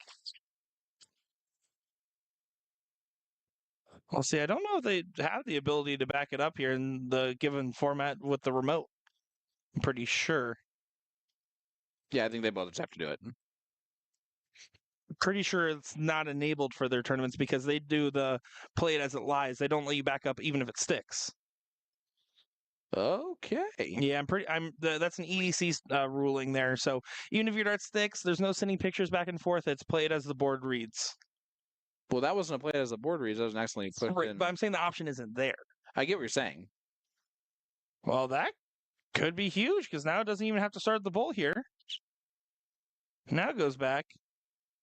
But that's very, very costly, potentially. It's up to Jesse here to go ahead and just get that point lead back and take the question mark out of this equation. As obviously that was clearly unintentional from Evan.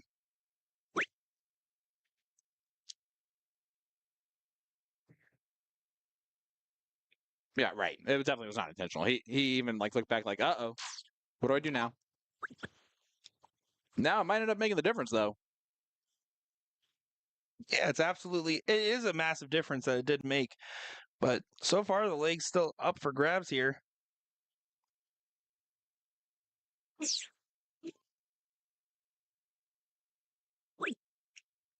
Gets the point lead back. Isn't able to push the envelope here. One bowl, 2 18s, and it's trip 17. Easy. Better said than done. He misses good, though.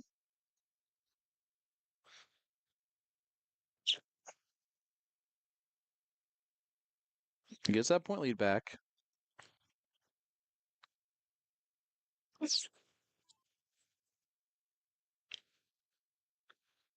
And Jesse just unable to do anything there. Yeah, he's going to start feeling the frustration knowing that he's had opportunities, regardless of the missed score or not.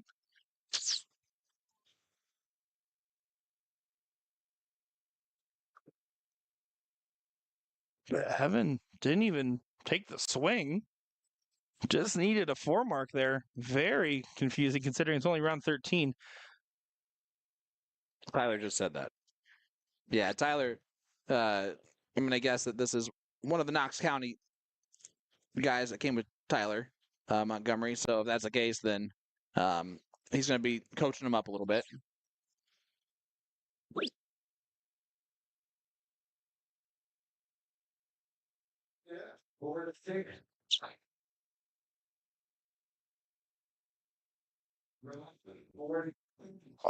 Jesse here, going to just try to continue to do what's been happening. Get the point lead. Trip 2, single 3, only single 17. Can't find the requisite numbers. Now you have to start. It's a 3 mark. Single 17, 2 18s for Evan. I don't get it. First start was now you got double 18 for the win. What? All right. Okay. I don't know what. Don't freak out. Don't freak out, Nick. I'm holding on tight, but honestly, Don't freak out. Sean, that noise just threw me off. Whatever that reaction was genuine from Sean Green. And again, it's not to be disparaging to these players here, but it's simply you just got to give yourself the best opportunities to win. That could have cost the first leg here. Jesse could have easily grabbed that double bowl. 2 18s. You have to stay for the win. He's not. You have to stay for you got winning dart in hand. Your opponent, otherwise, should be able to grab it in 2 singles. Oh, stays on the bowl there. Jesse needs 2 single 18s and a single bowl to get this leg here in what has been an absolute scrapper. Trip 18, 2 darts for the bull, nails it there, and Jesse gets the first leg on the board here. Well, that was certainly an interesting leg there. This is the 55 cap single, so we have to kind of remember that the framing of this is a little bit different, right? We're not looking at pro versus pro. We're looking at effectively an AM versus AM match. And so the expectation does change. And uh-oh. Ruh-roh, Raggy. Yeah, that's not the start that you're looking for there. Well, and Jesse's on the total reprieve. He didn't think he was going to win that last leg. And now No, not at all. Now is going to absolutely be in a position to kind of just run away here. And I say run away in the sense that you just have the momentum, you have the mentality shift. Obviously, it doesn't change anything in the grand scheme, but you have to be feeling good right now. Good shot there from Evan, though. It is a good shot.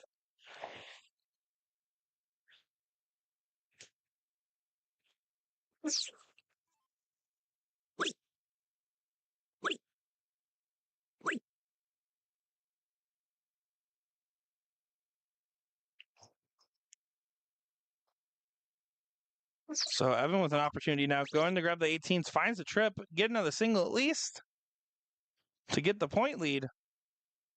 That's going to work. Good shot there from Evan Major.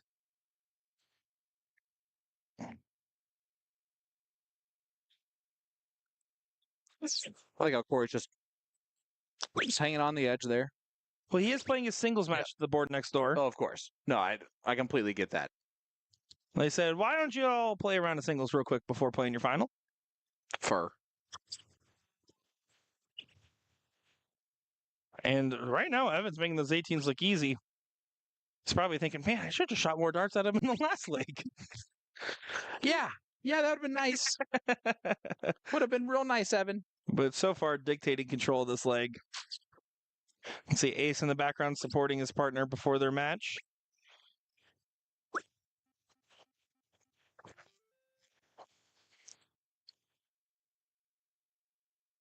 And Sean, you know the feeling I'm feeling right now? Yes, and I'm sorry. I don't think you do. So I'm going to explain it because that was not the right reaction. Okay. You know all those CSC matches we've done? Yes. Every time I hear like the board noise, but it's the other person, I think, man, did I miss a switch? Because you guys always give me such a hard time on that one, and deservedly so.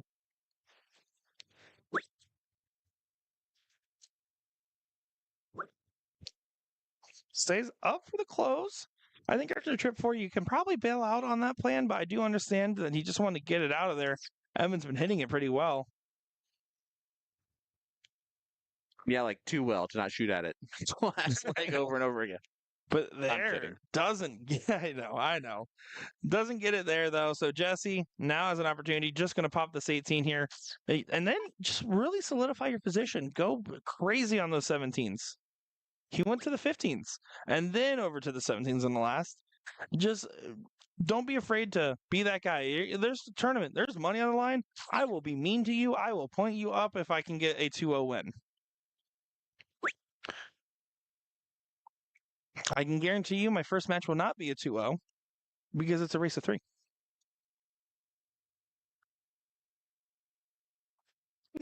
Man, I've been feeling the frustrations. He's going to feel like he gave this one away. It could have easily been a 1-1 affair.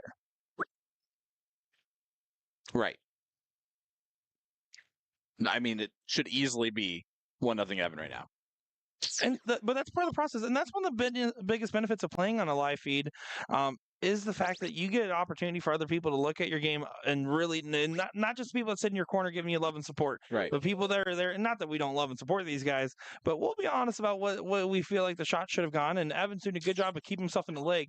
We have to remember he has that bonus bull in the pocket now, and Jesse needs to be careful on this turn. Does find the 15, and then went for the 16 to last. That's a high risk shot. Again, Evan has a bonus bull. Yeah, but still. Needs to get this point lead back first. Needs at least one more single. Big find. Yeah, it's a huge last start. It really is. Jesse still has a lot of work left to do now.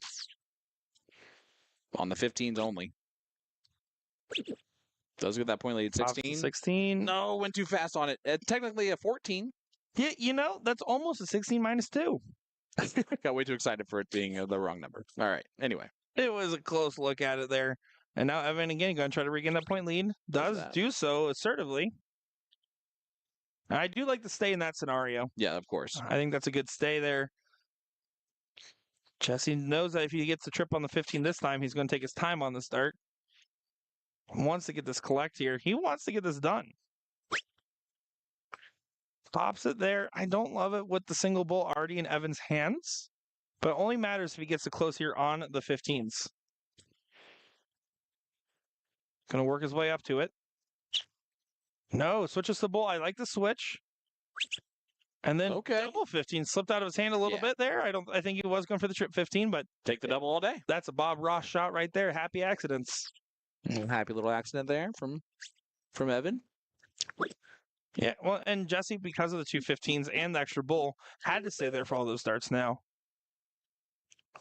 Evan has created an opportunity, needs 3 bulls and a 15. Finds one, can work off that dart. No. But see there, I wouldn't have hated a pop on the 15. Definitely would not have hated that. It leaves it 3-2. And a 55 cap, I'll take leaving my opponent a hat trick to my 2 bulls.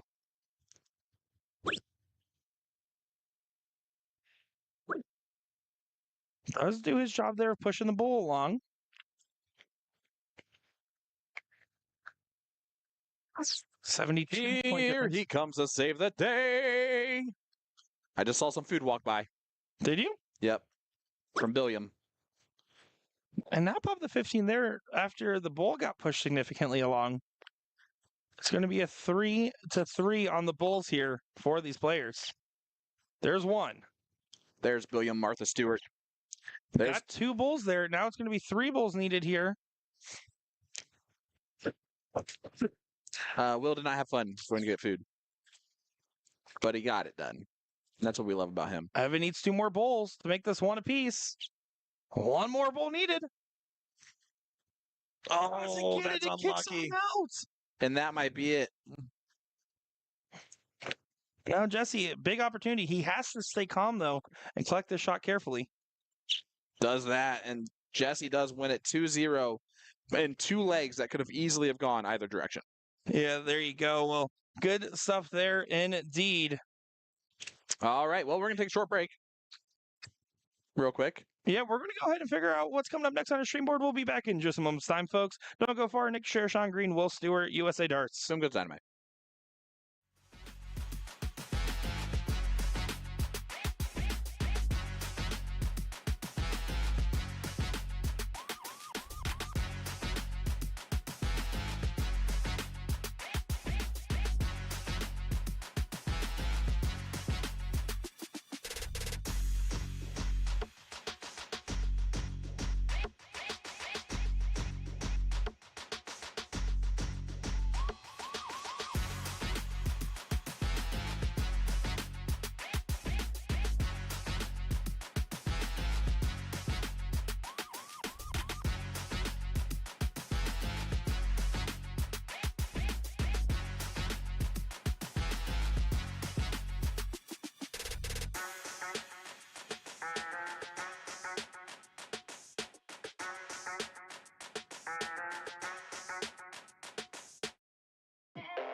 Welcome back, ladies and gentlemen, to New Orleans, Louisiana for the EDC World Championships. This is the finals of the 110 cap. Finally getting off and running. I'm Sean Green, joined by Nick Durachi to share. Nick, you ruined my intro, but I'm happy to have you anyway. Sorry, I did the Sean Green special if I heard You a did, word yeah. and I started doing things. So that was a yeah, there we go. Yeah. Just the diddle was finishing there. Yeah. I was like, something just happened. I don't think 14s do that much in cricket. There we go. Did go left side of the board to guarantee the win there. But here we are, the finals. Corey and Jeremy trying to double dip Glenn and Shelby Lynn here. Glenn and Shelby Lynn really impressed in the King Seat match against Jax and Grannon, but Ace and Jeremy also, or Ace and Corey also impressed greatly against Jax. So I think it's a pretty even ball game. It says so on the screen by the averages of handicap not in existence. It's a good feeling when it's straight up there in this finals. I'm looking forward to seeing this one here. It should be great. Obviously, Jeremy has probably shown the most form out of all these four players as far as individual play. But I think Glenn and Shelby Lynn are the better team. That's an interesting statement to make. I will say this: Shelby Lynn is the lowest player out of the four. She has a 2.4 average, but she did not play like that at all in that King Seat match. She was peppering 19s like it was going out of style. But Corey is peppering the 20s right now. Well, there's two kinds of 2.4s. There's a 2.4 that goes 5 mark nothing, and then there's a 2.4 that goes single, single, single, single, single, single. And that's what she was doing exceptionally well. She was hitting on those 19s just like she is there. But also, when she needed a 3-mark close, she would hit a 3-mark close. That's the kind of 2.4 I want on my team. Yep, and that's not the type of 2.4 that I am. I am the all or nothing type of 2.4. I know that. I played with you. Yeah, and against me. You didn't play with me. It turns out it was mostly nothing. When did Not you a lot play at with all. me? Trips. When? Last weekend. But I had one all. That's fair. I had and 3 a in a whole lot row. of nothing. Yeah, well, you're a different player. That's fair. I was a different player in that moment, too. You got to see what cocky Nick the Share looks like. You ain't a wolfin. He wears pink. I still do. I know. Glenn with a big 7 mark, and that was the other part of that. Glenn shot phenomenal in that King Seat match. That really kind of allowed Shelby Lynn to kind of settle in, but Shelby Lynn did a fantastic job of maximizing the opportunities to assist Glenn. Plus, their names rhyme. Glenn and Shelby Lynn. That was intentional. It's impressive. Corey and Jeremy kind of rhymes, but it's like an imperfect rhyme, so it doesn't really work. Shelby Lynn was hitting those 19s incredible earlier. Now forcing over to the 18s, and you can see just the very consistent throw. That's what I mean. Like, there is a difference. And, we talk about, like, there's no such thing as a bad 9 mark. Well, there is optimal, right? There's optimal 7 marks. There's optimal 5 marks. It applies to averages, too. Absolutely. Excuse me. That sounded terrible. But we're still here. Yeah, that was me getting it out. Go ahead and can someone just edit that out in chat? Thank you. Admins, we got admins in there. Yeah, do we got admins in chat? All right, Glenn trying to do some damage on the 18 still. Finds himself in nice trouble. So now Corey with a chance here, though, to go ahead and get these 18s out of the way. 55-point difference. I would take the shot pretty early on here, given the fact that they have 2 houses. Like really early. Like that's really early on, technically. It is very early on. You were right. I usually am.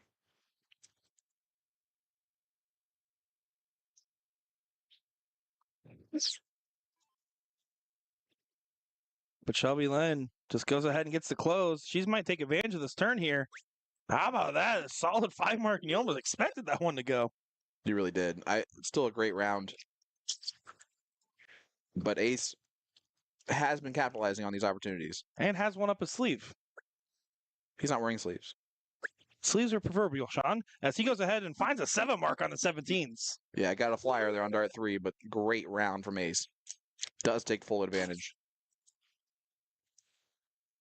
Yeah, Glenn just going to go ahead and have to play on the corners here. And the 104-point difference is an awkward spot to find yourself in. I would say this is one of those unique situations where this tournament makes a difference, right? In any other situation, I would say it's got to be tough for Glenn and Shelby Lynn who've been waiting for a long time to play. But in reality, they've been playing singles, so they should still be in form as far as like playing in tournament mode. Yeah, but board 21 feels way different than boards number 1 and 2. You're going to find that out here in just a little bit. That's right. Under pressure. Do do do do do do. No, What? wait, no. I don't know why I went the one. I went the sugar. Honey, honey. We're losing our minds over here, but we're having a good time in New Orleans. As this has been a phenomenal experience having us out here. We do want to give a big shout out to the EDC staff for bringing us on out. Of course, a big shout out to the vendors on site here. You got Maximum Precision Design, you got some EDC swag booth, and you got the Pickle Pig dart supplies as well. So big shout out to them. And Rick's. Is Rick set up as well? Well, Rick's he was over there at that booth area. Is that the? I thought that was Pickle Pig. Is it Pickle Pig? Yeah, Okay. pretty sure. Then there you go. He was just talking to him. Well, the people from Houston, Chris from Rick Starden Games, I mean, just super social people. And honestly, we're all in this together. Expect the vendors to get along. Corey here. Just going to try to get these 15s closed up and move on to the Bulls. Go ahead and pushes it just shy of 200 almost. Would have preferred probably all 3 of the 15s there. I don't think that trip did too much. No, it was almost more of a like mental like point than not. I know he didn't mean it that way. I know he just in his mind he was like it's a point and then go. But yeah, it makes it so much easier for Ace now to go at the win for this leg. Ideally. Hey, I think he tried to pop the bull first. And then got a little crazy after that one, but still got the close done there. And 109 points is a solid spot to find yourself in if you're Corey and Jeremy. 17 for the fans. But 8 bulls now. Yeah. Yeah, I mean, you see Corey is just loosey-goosey having the time of his life right now. That was after you said the thing earlier that you said. You can say it again. Nope. Say it again. I would never say it again. I didn't say it the first time. I don't know if we'll heard it. You can say it again. Oh, just short there on the single 2. So Shelby Lynn will need more darts than her 3 if she wants to do this, but she's going to put a little pressure on anyway. You can't give up on the turn here. Might not have gotten the way, but you still are focused on keeping your form, your heart rate, everything nice and steady. Yeah, here we go. Ace. Up 1-0 now. In this first finals match, Glenn and Shelby Lynn are the king seat holders, so they will need to be double dipped. Corey and Jeremy, though, 1 leg away from getting to that double dip match. And lowest average on the board there was a 3.0, so everyone was playing very solid darts there. Yes, they were. Hey, there's our new friend that we met earlier that came back here. He's a worker. Just hanging out, watching some darts now. He said, you guys got quite the surveillance booth over here. I was like, we're broadcasting. Yep. That'd be crazy if like we were just hired security and all 3 of us like watching monitors. You'd be surprised. Like a couple of the hotels I've been at have had similar comments. They think that this is like some like oversight Big Brother type setup here. That's fair. Ooh, how about that from Germany to get things going? Finds a 7 on the 19s. Yeah, Jeremy is just absolutely shooting phenomenal. Like I said, best individual player on the board, but I will say I still feel like Glenn and Shelby Lynn as a duo are doing pretty good. Yeah, but in this duo, Shelby Lynn has not been able to shoot at her honeypot once, which is the 19s. And that's a problem. But she's a 2.4 that shot over a 3 in the last leg. She's shooting phenomenal. Don't get me wrong. I'm not talking about that at all in a negative way. I'm just saying that ideally for that team, they're going to want 19s to point on. So the key is to win the first leg to go second. And the second that's what a lot of people look like when they shoot a Maloney double. Usually it goes above the 20 number. Doubles are bad for you. Don't shoot them. And if I shoot at them later, I didn't do it. You're going to shoot at them later just because you know not to shoot at them. I think I'm going to play with headphones in. I don't ever do that. You probably should play with that. I think I probably should just. Otherwise, you're going to get bothered by everybody. Well, let's know who you're cheering for in this matchup, folks. As you can see, Murphy Dart says, nice shooting, Corey and Ace, and saying 815, let's go. Big darts again from Ace. In the hole. Could you speak into my good ear? I thought you just called me Ace. Jim Carrey. That was, yeah. You did get on the Jim Carrey impression. I had no clue what movie it was from. Wait, really? Yeah, I just heard Jim Carrey. Probably Ace Ventura, since that's when he's named Ace. Oh, is that the pet detective thing? Son of a beach nut. That's the one where they find all the pets and detect them? Yes, not really. It's a dolphin that he's looking for. And then the second one, he's looking for a great white bat, which that one's better than the first one. They used to call me Great White Bat. Boss Hall.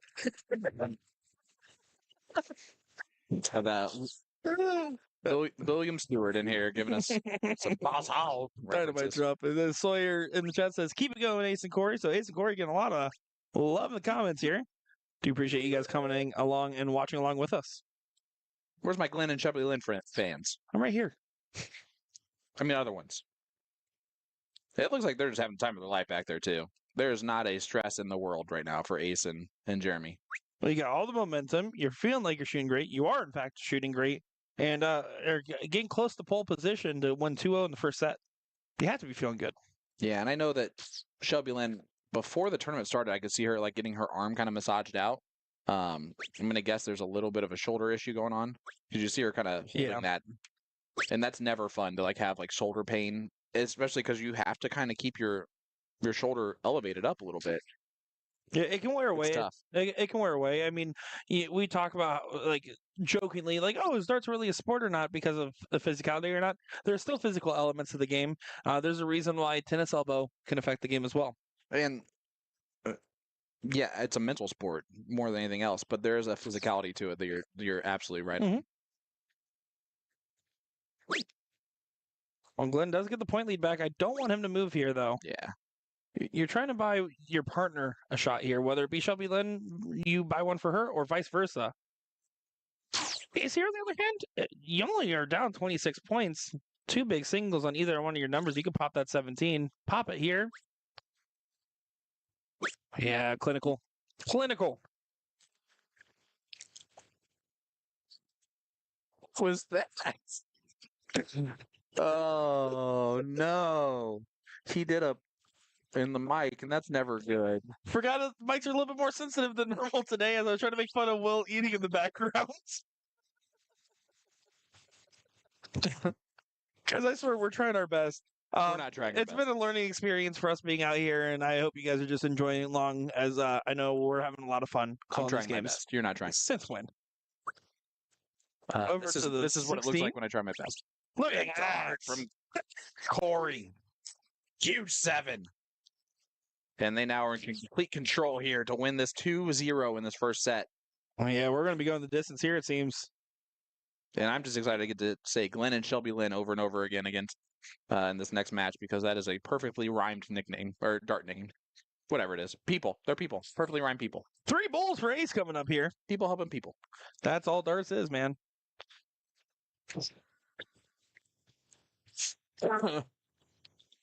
Will Stewart pulling the father-in-law move.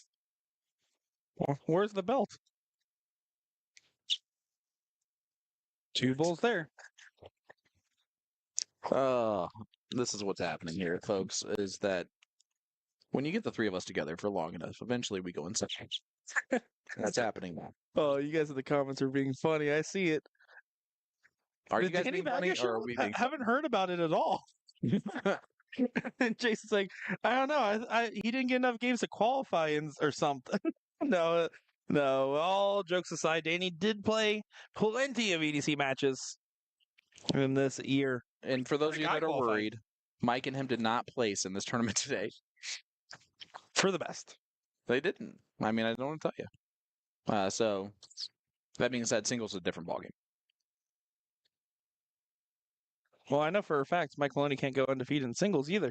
Yeah, he already lost that to Danny Baggish. And then I mean, what Danny did to him mentally broke Mike for a little bit. Because I just tried to go out there and say hi, and I ended up having a diatribe of conversation about how unlucky he is when it comes to draws and everything, and how he has to play everybody good, and his matches against opponents, he's significantly higher averages for his opponents than anyone else's. It's the classic adage in darts. Everyone is Phil Taylor when I'm playing against them. Elliot Milk circa whenever he said that. Yep. Like 6 months ago. I mean, every match since. A year ago, maybe now. But we're going to the best of 2, last match decider. This is for all the marbles and some of the jacks. Well, here we go. And Ace playing well above his margins, averaged over 4 in that leg there.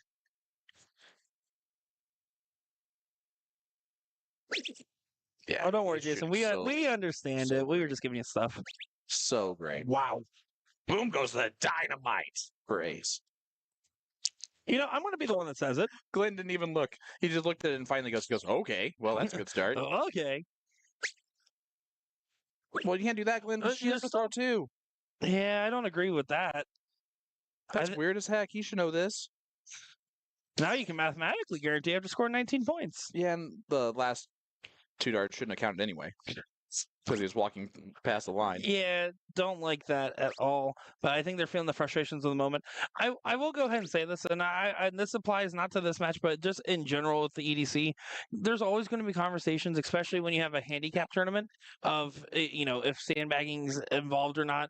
I'll tell you this: I play significantly better when I'm in these in-person tournaments than I do remote. And sometimes there's people that play better remote than they do in person, and vice versa.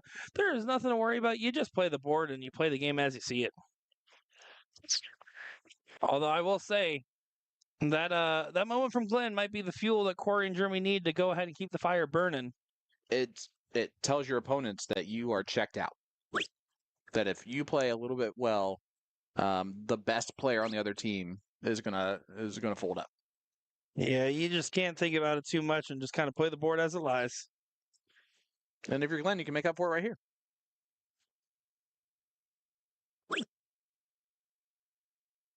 Because in reality, it's only detrimental if you allow it to be. That is true. Much like relationships. And friendships, which you guys continue to ruin. I have not. Oh, not with me. No. Maybe. All right. Corey gets that point lead, and he's just going to stay on up there.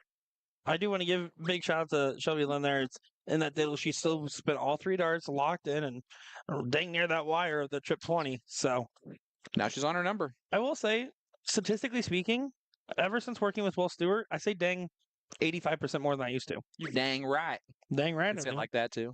Sometimes. You dang right. All right. Bag nabbit, you piddle Dunkin' dart players.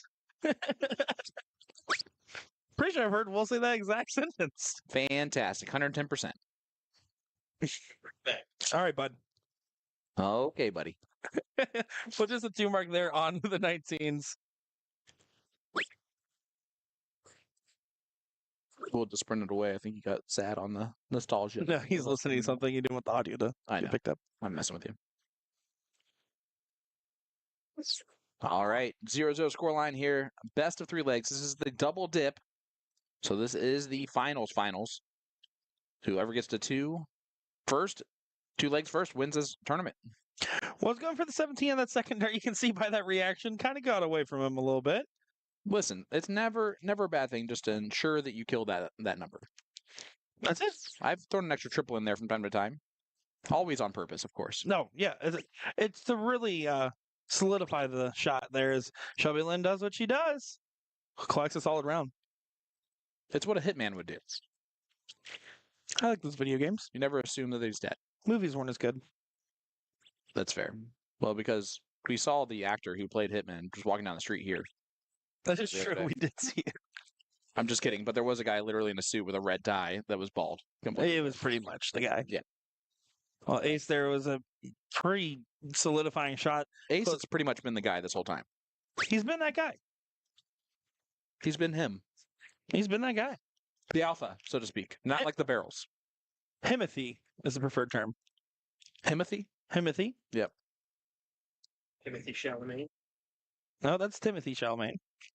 There ain't no Willy Wonka, no chocolate factory here. Glenn, after the first set, really has felt like he's not been near where he was before. Oh, accidentally marked a double 17 there. Yeah, I think there's a. Glenn he can't hear that. Like he has headphones in, and so I'm sure he didn't intentionally Yeah. do that. Don't get me wrong. But you can see Corey just walks back up. Yep. I definitely think there's a little bit of tension on the dartboard here. which is understandable. I completely understand it from Glenn and Shelby Lynn's perspective on it. You're the king seat holder. It's been a while, right? And now you're kind of getting collywalloped here in the final. Anytime I'm playing a cap tournament or a handicapped event, either or, I always tell myself I want to shoot so good that someone thinks I'm cheating. Someone thinks I'm. If I get called a sandbagger in a tournament, that's a major compliment. Huge compliment. Yep. The only person I cheat against is Will Stewart, and I'll stand by that. We had to do something to win that match. Yeah. Joe saying the real question on everyone's mind: who's bringing the banana soup tomorrow? For shame, Sean. Do you mean like? You know what he means. The shorts and shirt version, or like an actual banana costume? Yes. Because that will dictate who answers that question. The shorts and shirt underneath the banana costume. Then one of the players here. Glenn does find the close on the 15s here. Corey just needs 3 big singles. Yep. Just wants to do the same thing. And you got to make sure to get this close because Shelby's been finding 4 about every time. And of course, Corey finds them first. Corey's shooting lights out right here in this final. Absolutely is. As you can see, Jack saying, I wonder if I could have played one of these finals teams. Well, you had your chance, Jax. Get out of here. You actually played both of them, Jax. He did. These are the only 2 teams you lost to.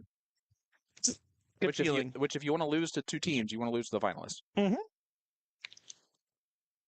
But I don't know why you would want to lose to 2 teams anyway. Ace said chocolate and Corey likes strawberry, FYI. Okay. Thanks, Brandon. Oh, there you go. Leg number 1 goes to Ace and Corey. Strawberry ice cream. Oh, there we go. Fair. We connected the dots. Chat's usually smarter than us. We gotcha. All right, leg number 2 is going to start off with Glenn. Glenn needs to start off strong. Yeah, Glenn needs to approach us like it's a brand new game of darts. There he is. That's the Glenn we saw in the king seat match. The best horse opening there is. Finding 5.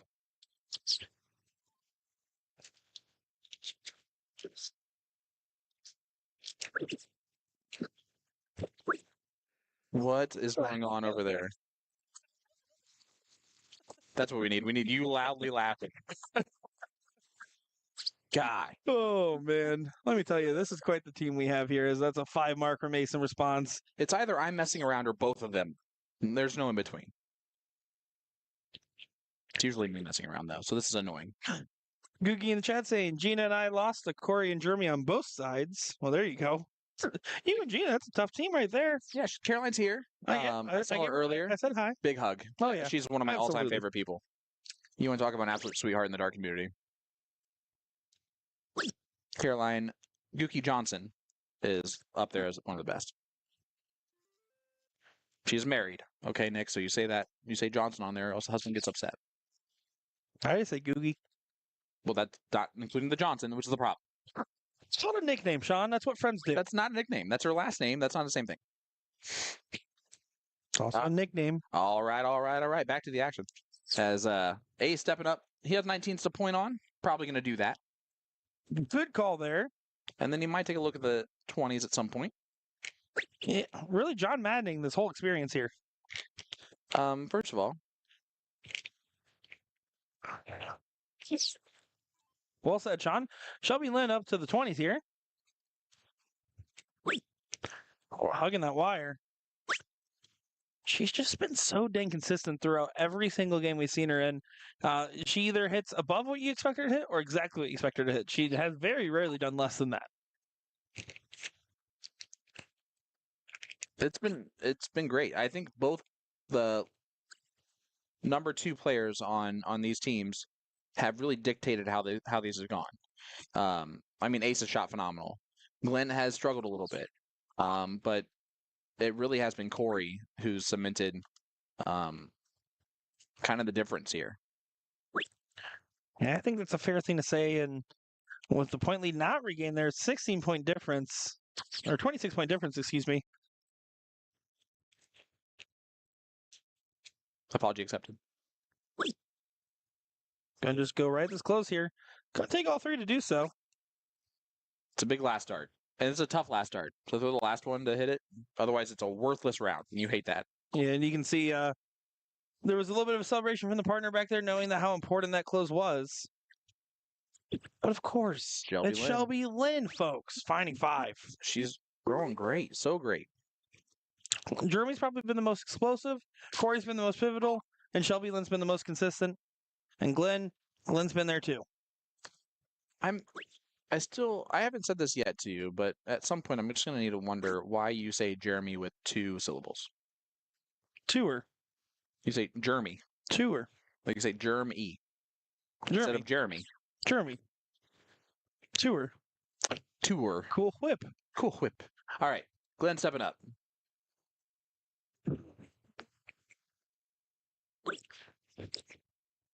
I think these guys are trying to see if they can drive me insane.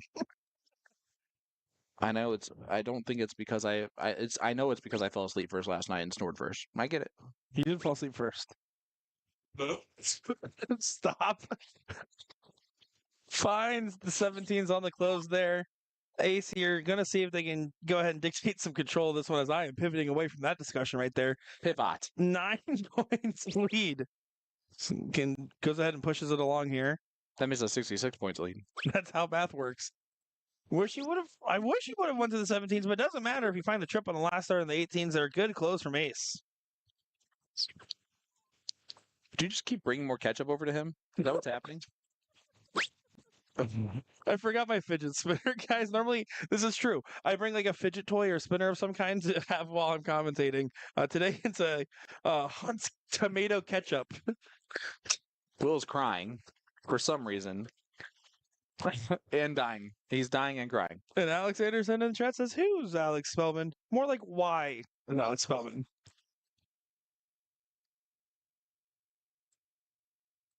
Billy Garkey, the GOAT, is back there waving. The GOAT doesn't wave like that, Billy.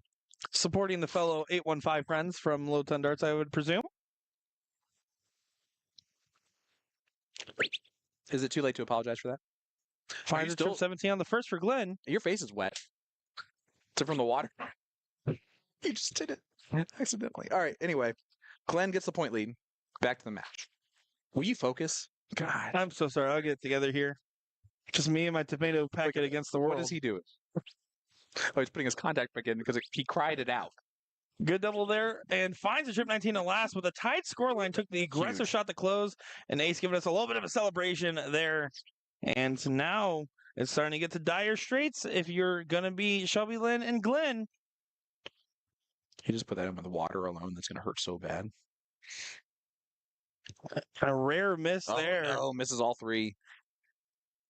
And now Corey has an opportunity here to go ahead and close up the corner pockets and seal this one away in your 1-10 cap finals.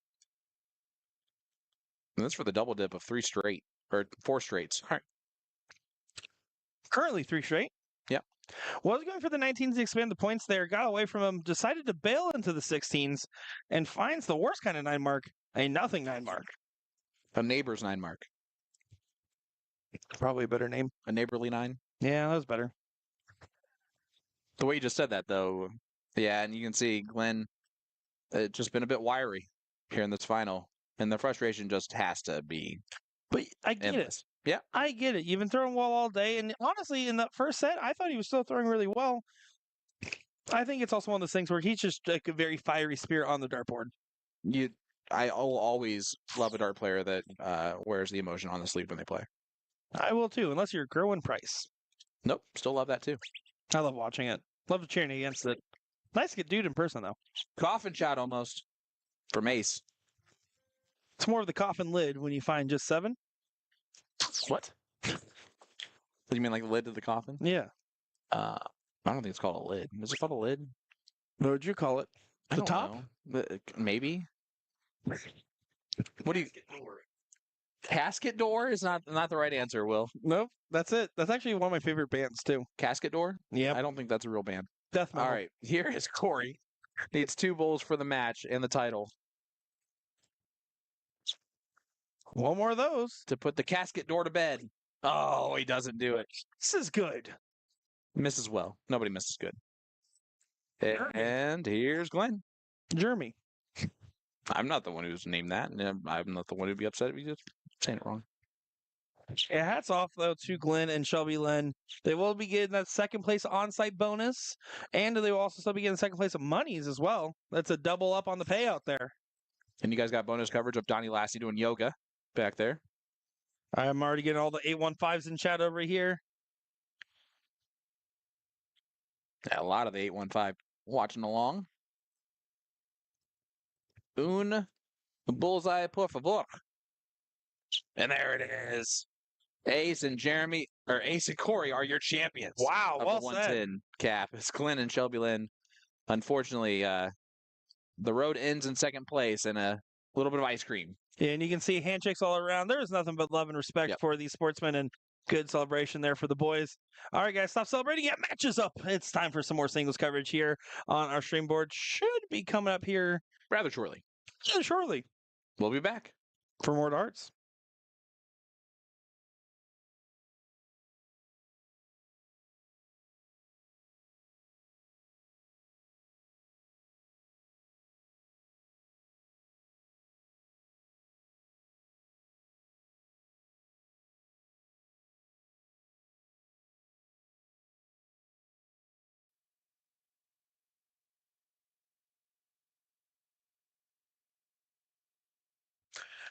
Welcome back to New Orleans, Louisiana.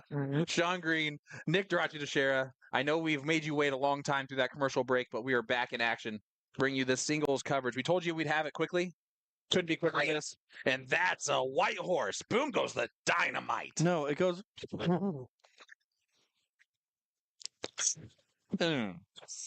Here we go. This is going to be Chip Pollard going up against Andrew Honeycutt in this matchup here. This is a winner's aside match in the open singles cricket. And winner of this gets the honor of playing Michael Buckley or Travis Keene in the next round there. On the other side of this top 8, Ram Guevara Jr. currently playing Darian Akaby. And on board 16, Billy Garkey taking on Alex Spellman. The goat versus the jackal. Which also means that Billy Garkey won on quite the run so far then. As Billy Garkey had a first round bye, then beats Danny Baggish, then beats Brett Hollanday to get to where he is so far. He's a goat. I don't know what a goat sounds like, folks. That is obvious. That is obvious. That's obvious. Andrew, you just John Madden yourself right there. Nope, that's a cow. That is okay. We're getting further away.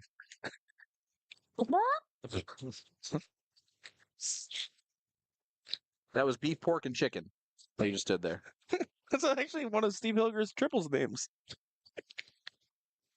He's all three. How about 5 bowls from Chip Pollard? If anyone wants to pay attention to this, on the screen right in front of you. Well, right now I'm paying attention to 4 numbers up versus the Bulls here. A classic Bulls versus 4 numbers up scenario.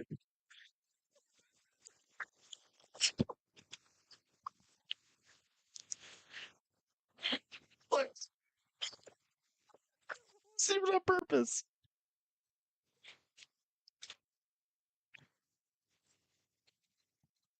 Hey everyone, Will Stewart here trying to save this stream. We'll get back into this action here. It's Chip Pollard plays Andrew Honeycutt. You guys just get off my go.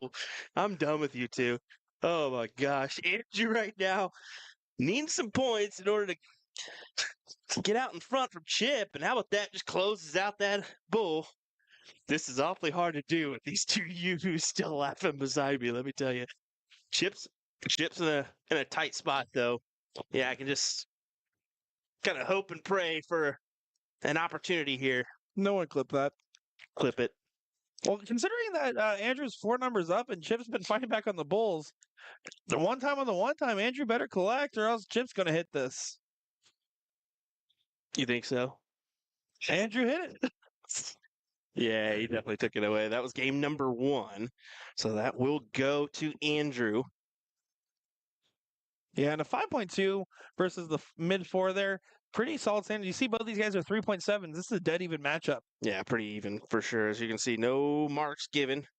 Chip's going to step up with the first look.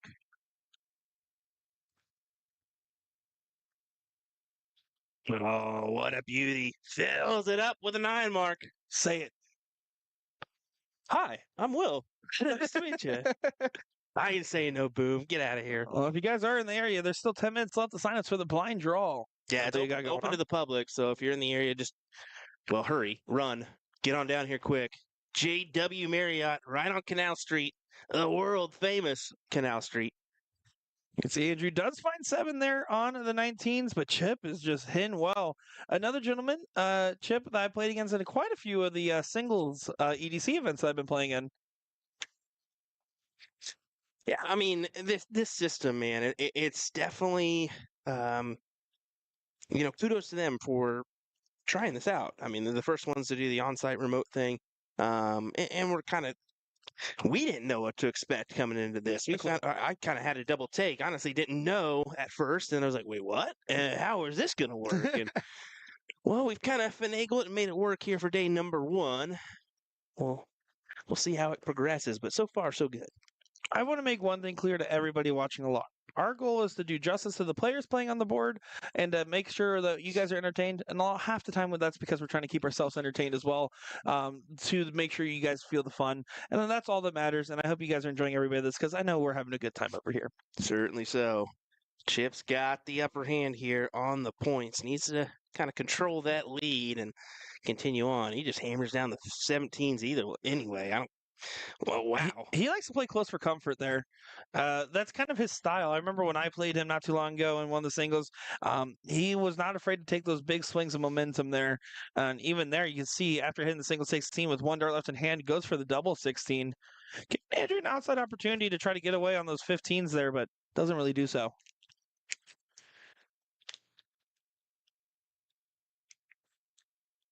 I'll just go ahead and point it out. I know that somebody's in the background like, where's the board sound? Well, we're waiting on a piece. I think the airport kind of, A, we had to wait on a bag. B, I think they devoured it and took a couple pieces. So, yep, whatever. Well, you know what TSA agents love? It's 3.5 millimeter to XLR connecting cables. That's not it. That's not what we're missing. No, not it. Oh my gosh. 16-point lead now. Andrew does a good job of fighting on the 15s, but if Chip takes advantage of his 20 here, it's almost set to go to a 1-1 last leg decider.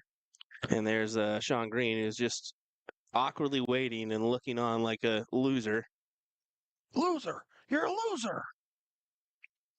As we are directly behind these boards. We are. They probably have heard us start crying laughing earlier. A couple times they probably heard us, but you know what? They got music out there. They can deal with it. And the jukebox on free play. They're going to constantly have music on out there. It's on free play? It is. Wow. The whole weekend. And you thought you were going to use your credits for that. Yeah, no, now I can't even, because if it's on free play, you can't use the app, which is why I can't mess with it. I was going to mess with them guys and put on the worst music the whole weekend. Nick was really wanting to throw some good ones at these guys, but not today, Junior. Chip's got to be careful. Needs to get this point lead back. Needs to find a trip on this last start. Oh, no. And this is what I'm talking about. Playing it tight can cost you here. And Andrew could make it cost him here. Look at this. Okay, 20s, 16s to take it away. More difficult now. I like the regroup. There's the trip 20. Oh, and he knows that was a big momentum push towards his way if he would have collected there. Yeah, I mean, considering he's already up the first leg here, would have been massive. Sean Green did get kicked out of the commentary box. Will no longer be joined. Even though that one was mostly on me for once. We sent his butt back home.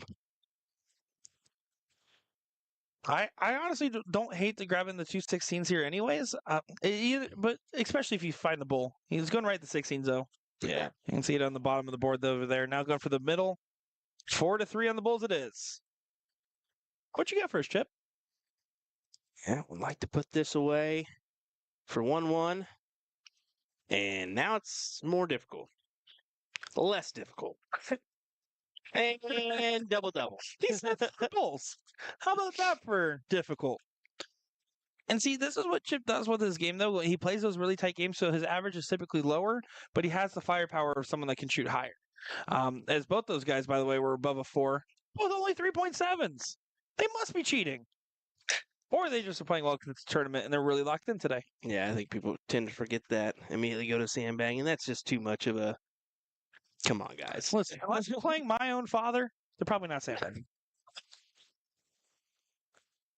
I mean, at the top level, you never experience that because it doesn't gain you anyways. That's a bad switch there on the single 19 there. This means that 5 mark on the 20s does the job there rather than guaranteeing a tie if it's a 5 mark on the 20s. And Chip goes right at the 19s. Interesting play. It should go bull in this last start to force a win. Instead, tied. That was very weird shot selection. Yeah, you got to take that easy shot at the bull there with the last. I mean, why not? Instead of going to another one, but hey, to each their own. Yeah, I know he prefers 19s, but even then, the shot he did was the guaranteed tie. You start 20s there for sure. 60 points, though, is all that's needed on this turn. 61 if you want to win it. Oh, boy. 25. Go for the bull. Once again, utilize the 25. All right, well, that's 2 ties in a row. I think we're going to play reverse 501. They're kind of all the way up there. What you do, I can do the same.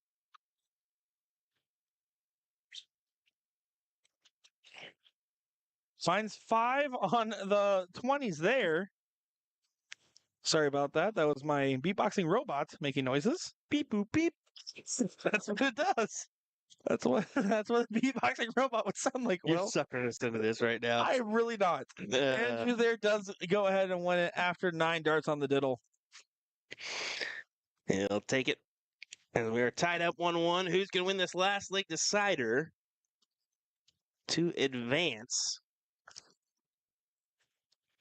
You can see Chip kind of letting the emotion show, but that's one of the benefits of having the online opponent. You can kind of be a little bit more animated. As long as your back's facing that camera, it's really hard for them to see what you're doing anyways. When you're playing someone in person, those tells are a lot easier to find. True. 100% true. And a 5 mark on that one for Andrew. Pretty solid stuff. And you can see Chip, lots of movement. I'm a player just like that. I like walking around. I like keeping the heart level up. You can just kind of take a deep breath before the throw. You go way above and beyond that, as we'll probably see later on tonight. You jump up and down. I get jumping jacks sometimes. And it's kind of lunatic, I'm going to be honest. I'll be honest. I'm a crazy person. You might hype yourself up. You're supposed to calm down, relax. Nope. No. Although that's what I would advise. I can't. Big trip 18, going for the 19 as well. He sure is happy about that 5 mark. Wanted the closure, of course, but it'll work. And Chip's going to have an opportunity if he finds that first start trip. He goes right at the close here, wasting no time on the turn. Bold move to stay on this close here. You have to commit to this 20 on the last start. No, if you're going to do it. I don't know about that shot there from Chip. Andrew now has an opportunity to pop 2 19s and then expand to a almost 100-point lead.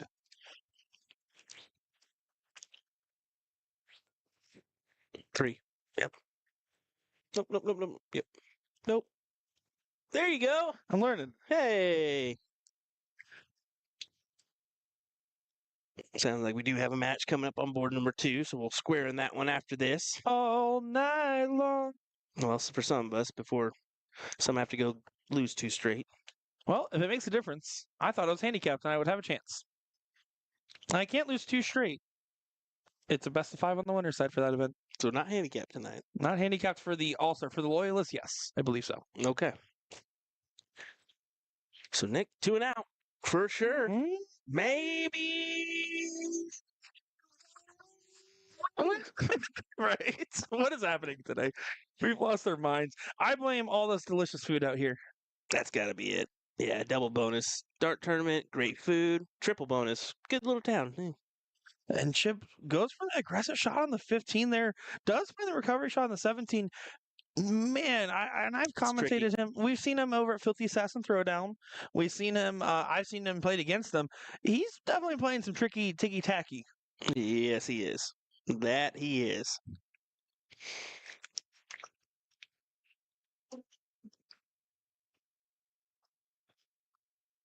Taking that extra moment, Andrew's trying to find any way to find this 15. If it's that hard to find it, move over to the 16s. That's probably what I would advise in that scenario. Getting that second number up. And now Chip's going to try to relish in this opportunity here. Yeah. Big closure on the 16s, over the 15s. Looking more like a winner chicken dinner for Chip Pollard. That was very good. Touch of twang in there, huh? No, that was more than a touch. The touch Touch of twang. Creole. There you go. Yeah, I gotta admit, Will, you interacting with some of the locals out here has been some of my favorite experiences. Just listening to those conversations. I It hate is you. so good. It is everything I've ever wanted in life. I mean that. That's a compliment. You Florida folk. Oh, Chip's got to be careful. Does leave a game shot on the table just in case. And Andrew Honeycutt's one of those guys that can pop a big one when he needs to. See, we can do it right here.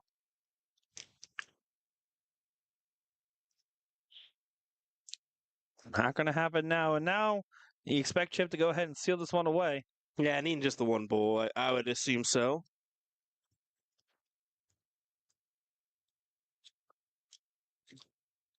Got to be careful, though. You got to find it. Oh, getting hairy. That last started a little bit, too. Getting hairy here. Does drill it on the last as that dart was looking a little squirrely, but does get done. And you can see the bow there from Andrew showing some love and respect. And Chip was a 4 or higher every single leg in that 3 legs we saw. Some good stuff and a good standard. And, you know, I'm really excited to see how these players' runs continue to develop, especially because that was an open singles matchup. And open singles wide open when you have it handicapped. Currently sitting on the top 4 of the open singles bracket. You got Travis Keene taking on Chip Pollard now will be that next matchup. And then Billy Garkey waiting on the winner of Ram Guevara, Darren Ackaby on board 28 over there. Jason Will saying, so what's with all the online stuff? That's what I'm saying. Back in my day, we had to carve our own darts out of stone. And it was all chalk. There wasn't even a chalkboard. Sorry. I can see Jimmy Jones taking on Marshall Allery in this one. Jimmy's been a mainstay so far of the stream by winning. Jimmy's been a mainstay of the stream so far by winning the doubles event earlier with Alex Bowman. Oh, was I not off? What? Jimmy's been a mainstay on our stream. I'm just kidding. Imagine. It'd be a lot cooler if you did.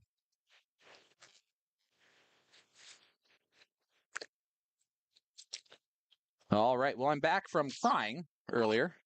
Sorry for that one. Apology accepted. I cursed. Did I call you a John Madden? And I immediately did the most John Madden comment of all time. It was the greatest. Like even it wasn't so much what you said. It's the immediate.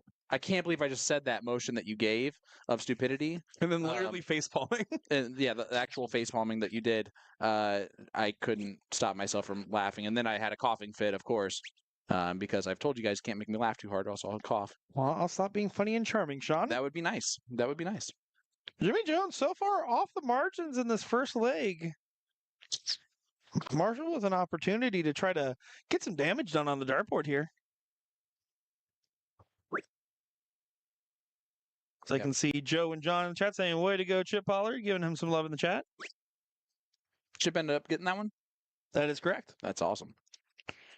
He had a real fight on his hand to get that one accomplished. Absolutely. Jimmy's been shooting well.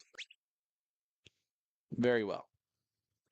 His form's just been, he's always been a strong player as long as I've known him, but his form lately has just been exceptional.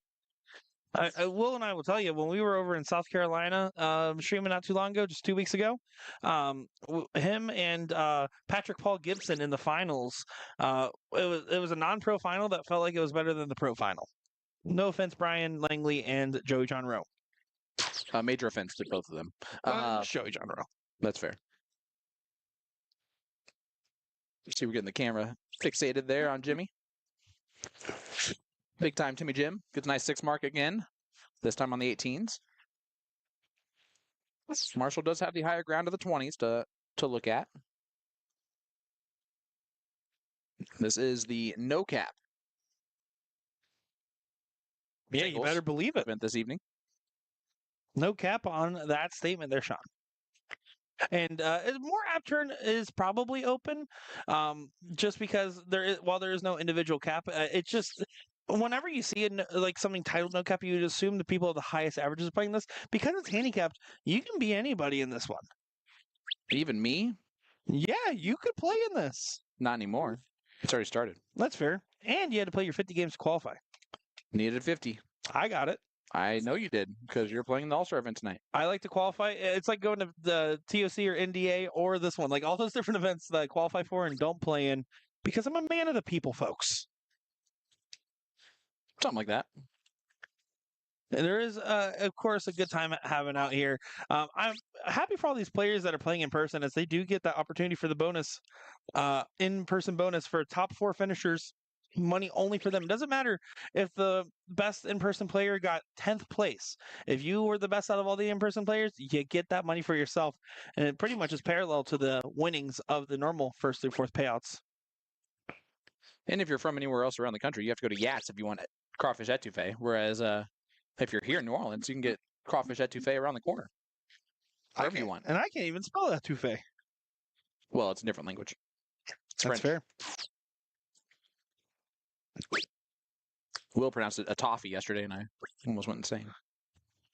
Chip Pollard did knock down Chadwick Smith in the open singles bracket, and that's relevant because there's also bounties at play here that I feel like we have not really mentioned. It's worth $126 per win, so therefore Chip Pollard already got $126 just by getting that win right there.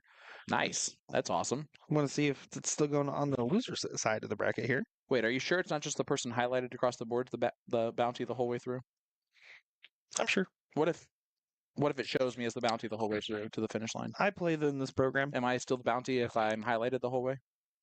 Right now, Chadwick Smith is down 1-0. If Mike Maloney wins, you'll get that money. Jim gets it. I'm joking, guys. I was literally making a statement there of something different. 5.13 there from Jim. I'm going to be honest, Sean. I was looking at the bracket and checked out everything you were saying there. Is Jimmy Jones 4.5 to the 4.1 of Marshall in the average discrepancy here, which is 2 marks worth of difference. That is correct. It's a classic 2-mark difference type of a situation.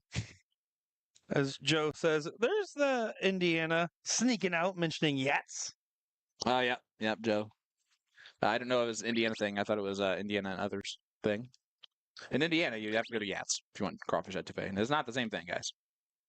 Big darts. Boom goes the dynamite from Marshall Allery. Yeah, that's a great start. And honestly, Marshall in the previous leg was well in front, and Jimmy Jones kind of came back to win that one, showing that he's having good firepower in the first 9, but he needs to focus on those last 9 as well. I mean, look at that. Jimmy follows it with a great 7 mark of his own, which I know is not a 9 mark, but it's a great answer to that. Oh, it absolutely is, because now you're still, and Marshall can go right this close here, but if he misses, it's going to be costly. In this case, it looks like he's going ahead and playing a little thermonuclear here. He's extending his wedge lead as well as his point lead. And it's pretty much forcing Jimmy to stay on the 18s.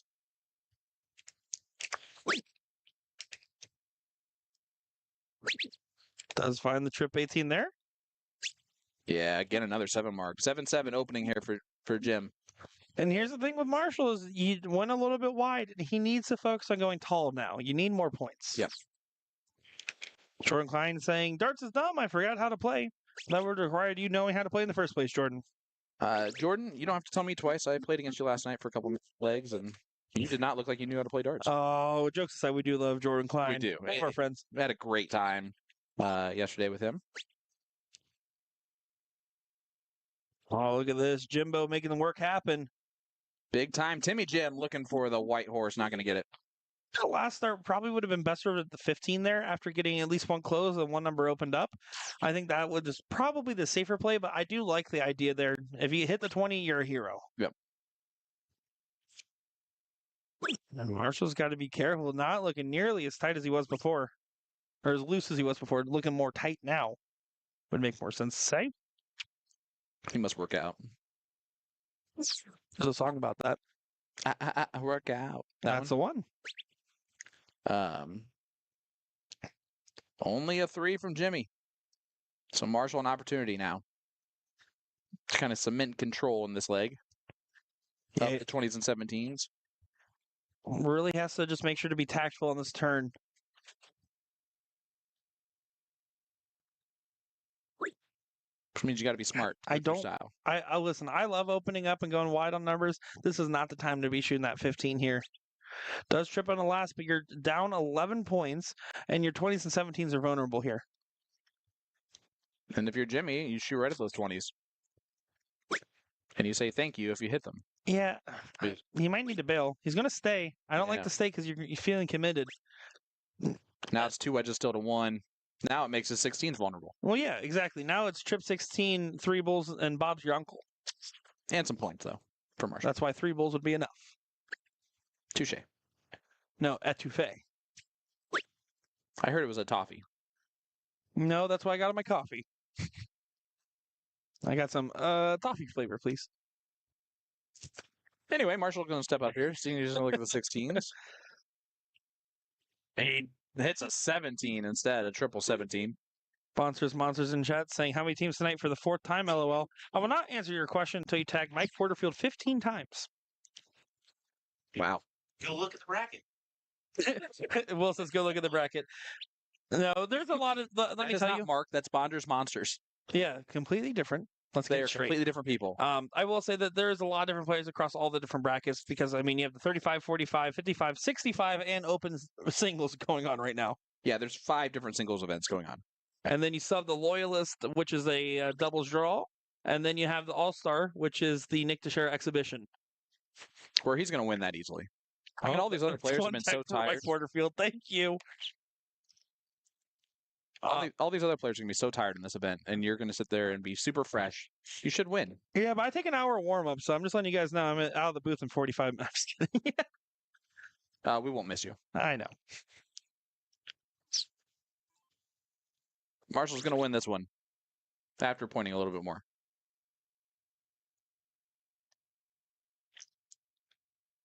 Now all that extra pointing means that he has to come back.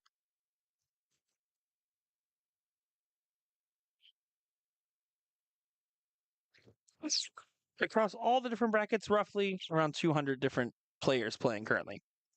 Right, baby? Sorry, guys, that was my ringtone going off.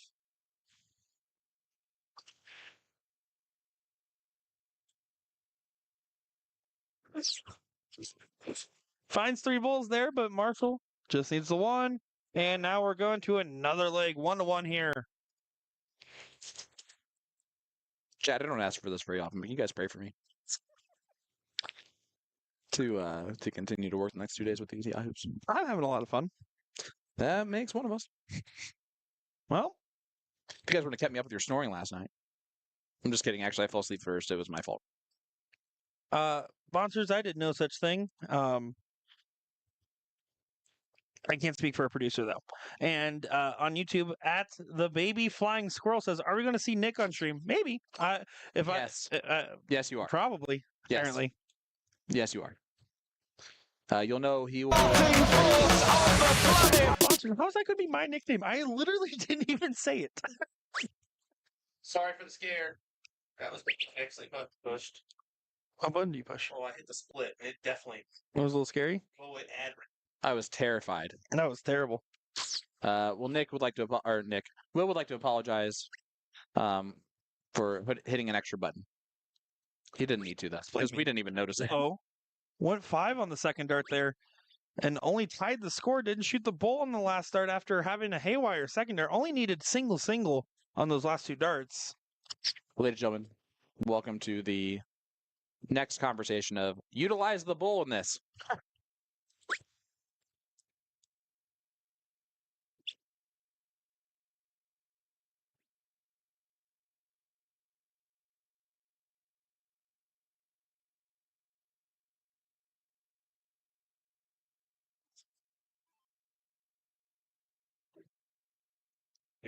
All right.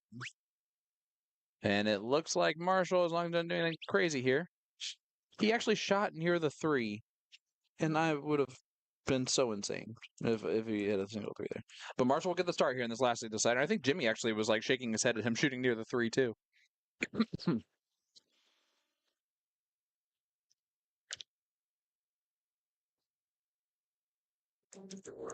I like that we're getting Jordan saying, "Way to go, Nick," in the chat there because you guys blamed me for that button switch. It is my fault, probably. I did just go ahead and put that link in the bracket to the open singles in chat. But folks, listen clearly to my words right here as we're getting a Boom goes the 6 mark.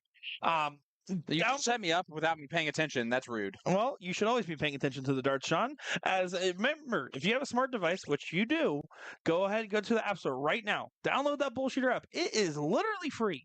And then once you download that app, you just go over to that Tournament King section, hit all events. You'll be able to follow along with all 5 brackets currently going on, plus the 2 other brackets I'll be starting later this evening. Follow along closely, folks, as there's going to be some great matchups all across the way, all across these divisions. And Tournament King's really cool because you can actually see an updated bracket as it goes through. It'll tell you if it's 1-0. It'll tell you if it's a tie ball game going to last decider. You don't have to sit there and guess and just wait for it to move forward. You can actually see some real-time results. Well, Marshall's still playing that hyper-aggressive strategy right now. It's working. Yeah, it is, because Jimmy Jones is pushed to the corner pocket here and collects 4, which is the absolute bare minimum on the turn. Now, this is a moment where you keep closing along, especially with the bull in the back pocket here. You go 16-15 double bull. Bob's your uncle. Bada bing, bada boom, goes the dynamite. That's what they tell me. Single 15. How about a triple? Gets the point lead back, is up 4 numbers. Jimmy might need a 9 mark here. I think he needs a 12, Sean. Well, 9's all he can do, so let's go with a 9 mark. I'll let him one of mine. He's feeling the heat here a little bit. You saw he had to walk off the line, wipe the sweat off the hand a little bit there.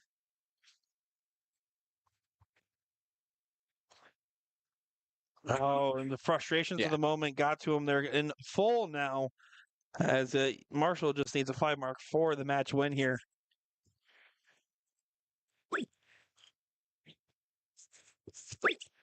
And double bull for the match. Not quite, but does fall into a 20 there. So Jimmy's got to throw again, even though this is one of the situations where he doesn't want to. You can see he's shaking his head at it. Yeah, this is one of those you can just go right the bulls here. You go for that average saver of going for the white horse if you wanted to. And of course, he does hit 4 bulls because that would frustrate me the most. I think it would frustrate me if I hit 5 and added a dart. Yeah. Like just keep elongating the game until it's the very last second and then the person hits. 1 more ball needed for the match. And there it is. And big time Timmy Jim, a little bit upset at that result, but let's give a little shocker, bro. Just said, hey, you know what, get shooting. Sometimes you play against yourself more than you're playing against your opponent. Sometimes it just doesn't go your way. So looks like we're gonna hop right on over. Hip hop hoppity, hip hop hop. I mean, do you want to go warm up now? Because you're useless here in the mic right this second. I'm not useless. I'm just kidding. You've flavorful. You've been wonderful. Always. Do you want to warm up the hour and a half? I might need a whole hour and a half to warm up. Either the arm or the liver, one of them needs to get warmed up. Well, Kevin Gaudette is in person taking on remotely Jennifer Orris, or Jen Jen, as she's noted, as she is locally known. As she's known on the board. I try to get that one. You just hit a new button that you don't mean to hit. The entire bracket. We're going to begin Ram Guevara Jr. We're going to try and get Ram and Billy next. Billy Garkey, that is. They know Billy. Billy. Billy.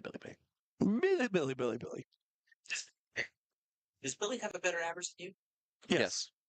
Yet he's a lower seed than you, so that's not a seeded bracket. It is. Billy just didn't play as well.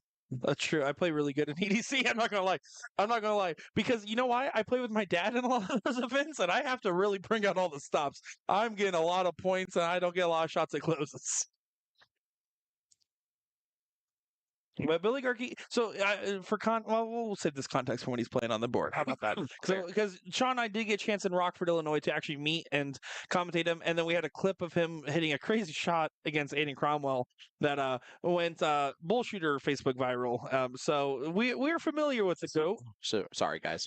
If you guys are curious, ASMR coughing event, that is what's happening here. I apologize.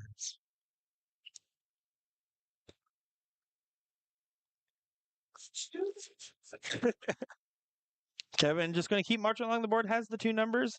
can go ahead and steal the 16s if they so desire. Finds one, then none, and not going to go in the last there. This is just game number 1 of this bracket here. Yeah, very early on. And again, this hybrid remote in-person format, we're seeing it play out in real time. It's been pretty successful. I'm going to be honest with you. The actual Are you going to be honest? it's been a little bit crazy, let's be honest, but it's been successful. So you are going to be honest. Yes. It's been organized chaos, so to speak. And like I said, there's a lot of people that are watching on the sidelines wondering how this will continue to develop and what this will look like for the future of darts, because darts is going to be an ever-changing sport, especially with the adaptation of online play. Just for context of what we're looking at here, this is a 7th, 8th place matchup in the 35 cap singles that we're looking at right now with Kevin Gutta and Jennifer Orris. Winner of this will play Suzanne Merkley in that next round.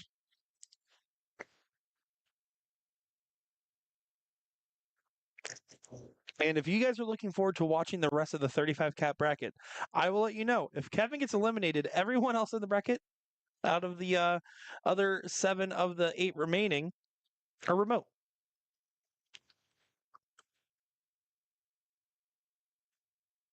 Kevin looking to go ahead and grab these 15s now. Finds one. And another to get the close. Does it? Do so. Yeah, 7 of the 8 remaining remote in this bracket. Kevin's the last man standing on site, which means they're guaranteed the on-site bonus just for playing here. This is where you see something back. Something back. There you go. Dynamite drop in, Sean Green. Listen, you don't call me a professional commentator for nothing. I don't. That's what I said, for nothing. Oh, yeah. That's what I meant. Kevin, on to the Bulls here.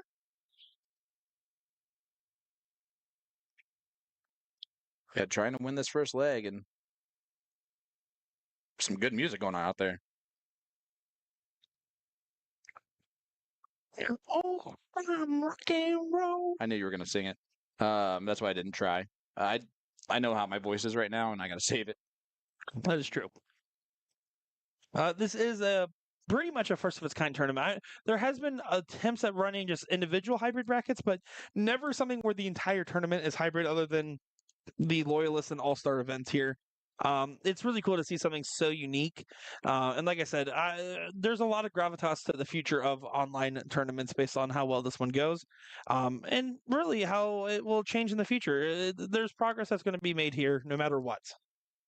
Agree completely. And again, we will harp on this until we're blue in the face. It is so much better to be in person in these types of events, just for the experience and the atmosphere that you get here. That being said, if you can't do that, it's perfectly awesome to be able to do this remotely.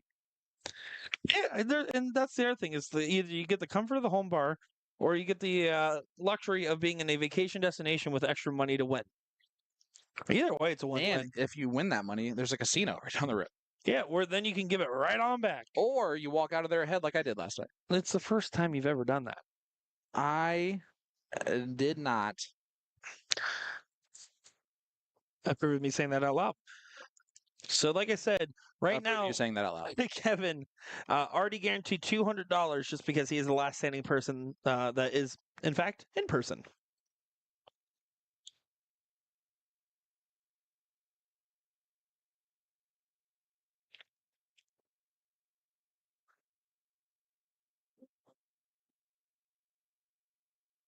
Kevin needs to pop a bull here. And does do so. So up 1-0 in this 7th, 8th place matchup here. As Mo over on the YouTube chat says, "What's up, Sean?" What's up, brother? Hope you're doing well, Mo. That's probably Mo Maloney, aka Mom. Because on Dark Connect, you know how it does like first name and then first initial of your last name? Mm-hmm. So it'd be Mo M, so Mom. Yeah. That works. He hates me because I nicknamed him Mom and then it stuck in his hometown. Well, you can see the averages here in the 35 cap. 1.5 plays 1.8, so it should be about 1 mark, maybe 3. We'll just give us a thumbs up. That was nice of him. Oh, is he out there? I mean, He even thumbs up allegedly. to us. Yeah, he did. That's He nice. thumbs us up. That's the most, guys. I need to know that's the most public compliment Will's ever given us. Was just a thumbs up on the live stream. Maybe it's just thumbsing up himself for all the good work he's done. Which is weird because he never left the controls. So who's the guy out there? My twin. He said, my twin, but I'm right here. You know how often I get confused for Will Stewart? Probably like once, ever. Like only once. Only once. Well, he's only just begun to give those nice compliments. All right, I'm done. It did sound pretty good, though. I'm going to be honest with you. Maybe the Are you gonna little be honest? raspiness of the voice actually helps. Chat, go ahead and tell me I'm wrong. Perfect. Chat's currently talking about how Will Stewart's a wonderful navigator. Jordan Klein, you're a wonderful navigator. That's what chat said. I just read it. I can't argue with the people. I'm just saying, is it a coincidence that Jordan's initials are JC? Martinez? Maybe not. He might be in Fuego. Or a machine. Also known as La Máquina. Kevin actually hit it in the hole of the 19. That is a It's actually very rare shot. Yeah, you get to redo the round just because of that. That's actually a cool trick shot if you can pull that off. Well, he's only 1 mark and 6 darts here, so he's going to feel frustrated. Again, 1.8's that target line for him, so he wants to be getting basically 2 marks around, occasional miss.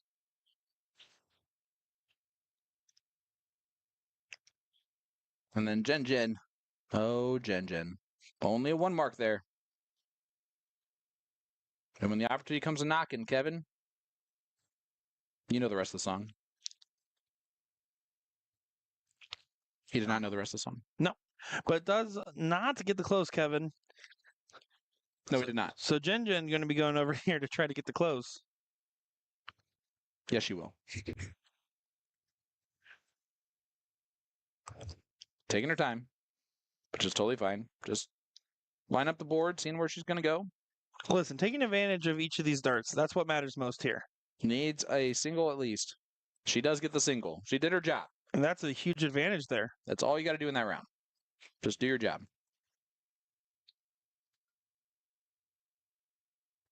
Guys, hope all of you are having a great time watching along with us. Sean Green, Nick Teixeira, Will Stewart,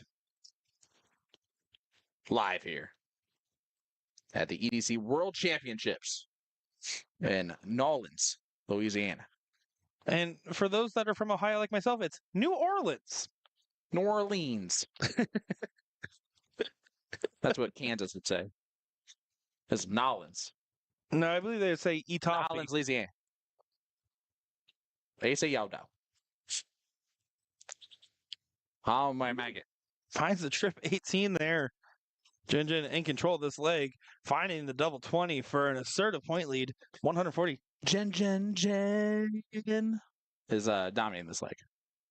And dart sales over at A2ZDarts.com. Jen starts on fire on the shelves. Those are the Omegas, baby. Do you like a nice scalloped back part of the dart? U8 scallops are one of my favorites to snack on. Well, then Jen mounts barrels are for your. Of course, if you go to AZDarts.com right now and put in the code HELPWILL when buying one of his Colonial barrels, you'll get 25% off. And if you leave a review on those barrels, you'll get entered in for a Luke Humphreys signed dart jersey from the U.S. Darts Masters. The second best Luke in darts. Yes. As the other Luke, 17-year-old Luke Littler, is now number 5 in the world in his very first year on tour. He's won 3 majors this year in his first inaugural season and made the World Championship finals. He also had, I believe, the highest margin we've ever seen in the Grand Slam of darts in the quarterfinals, semis, and finals. Is that correct? Not the semis. Not semis. You're right. Yeah. Quarter and finals were the largest margins we've seen on that stage. Yeah, he destroyed grown men that have been playing this game for a lot longer than he's probably been alive at the game of darts. We're going to go ahead and jump on over. Sorry about that. To Ram Guevara Jr., a.k.a. Scrooston, taking on Mr. Billy the Rago Garkey. Whatever that was. Yeah. Why do you keep trying to do a goat sound? I really want to get it You're right. 0 for 18. And you know the goat videos, it's a scream, is what it is. So, Billy, It's that. That's a goat sound. so looking at our match here, this should be a good matchup here that we'll have that clipped into it now. This is going to have a bunch of marks on the board here for Billy, but don't let that underestimate the fact that the GOAT here has some serious firepower under his belt. The goat's good. Really good at this game, darts. We saw him in Rockford, and what gave him that kind of goat moniker, he hit a double trip 15 to win a match in a big moment. No, it was double 18, double 17 bull. Oh, yeah. Because we thought he was going to go a single bull, and then he went outside double to nail it into the bull. And it was the reverse of what we thought was possible, and it was really cool because it was just so bold. Well, for him to go double and then go to double. Yeah, every player would normally shock. start for the bull for the point lead. Yep. He did it opposite. He said he was done. Yeah, and he reached GOAT status with that. Now, obviously, the real GOAT right now in darts is probably Ram Guevara Jr. He is doing things that we haven't seen before in soft tip darts. He's beating the top players heavily right now in this game. He's doing them with 9-gram darts, and it's just it's Ram. It's Ram time right now. And here's the thing, I'll do the devil's advocate argument, but first let me compliment Ram by saying he truly is probably the best player in soft tip darts right now. Yeah. That being said, we talk about how impressive his run has been. I will argue to say that this is the most well documented darts has ever been, Fair. and but that being said, in the last 5 to 10 years, that we've not seen a dominant stretch like the way we've seen him play. Man, look at how much fun Alex Bellman's having back there. That's just the time of his life. Like, that's him in a good mood. I need you to understand that. Actually, I believe it's when he's eating Taco Bell.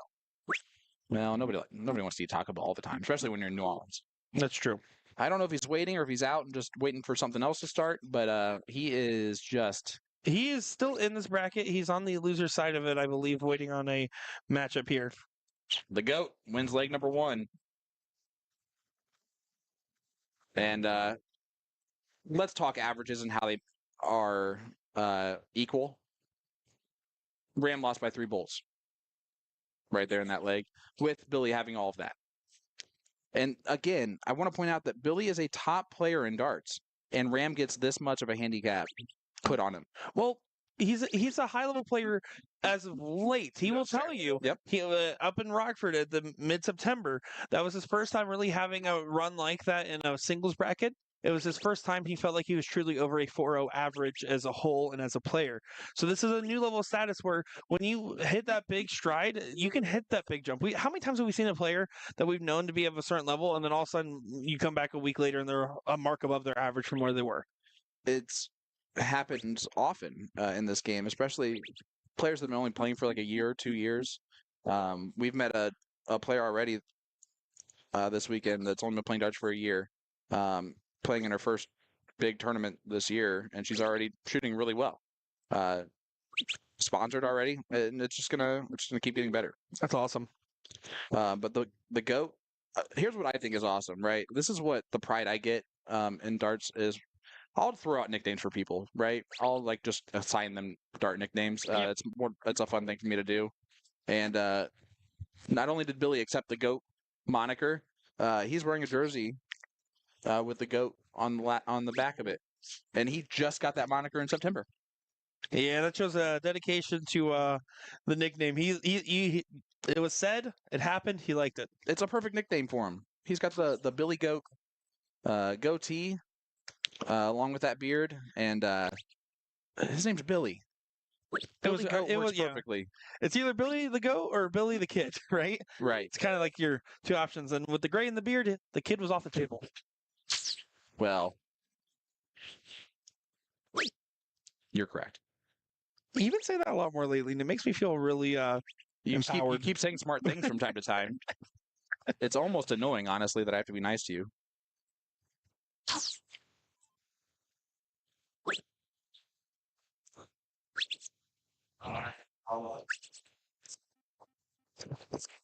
Big 7 mark find there from Guevara. And it's just going to be an uphill battle. He knows how tough this is just from the handicap spread, but also the fact that Billy's just playing well and also having that handicap. And Billy's kind of, other than the fact that he has no marks, is playing a straight up strategy. Yeah. This is a real straight up match, it really seems like.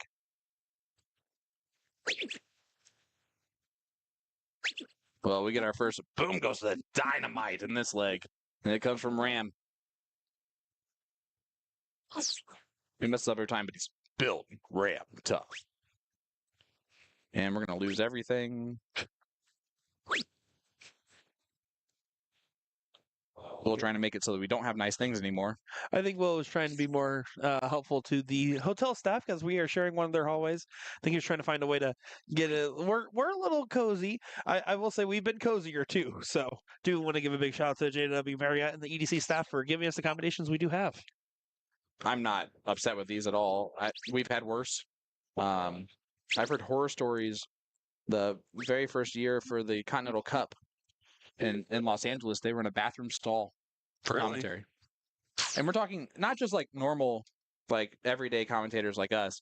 We're talking Colin Cosell, who is the Mets PA announcer for those New York Mets.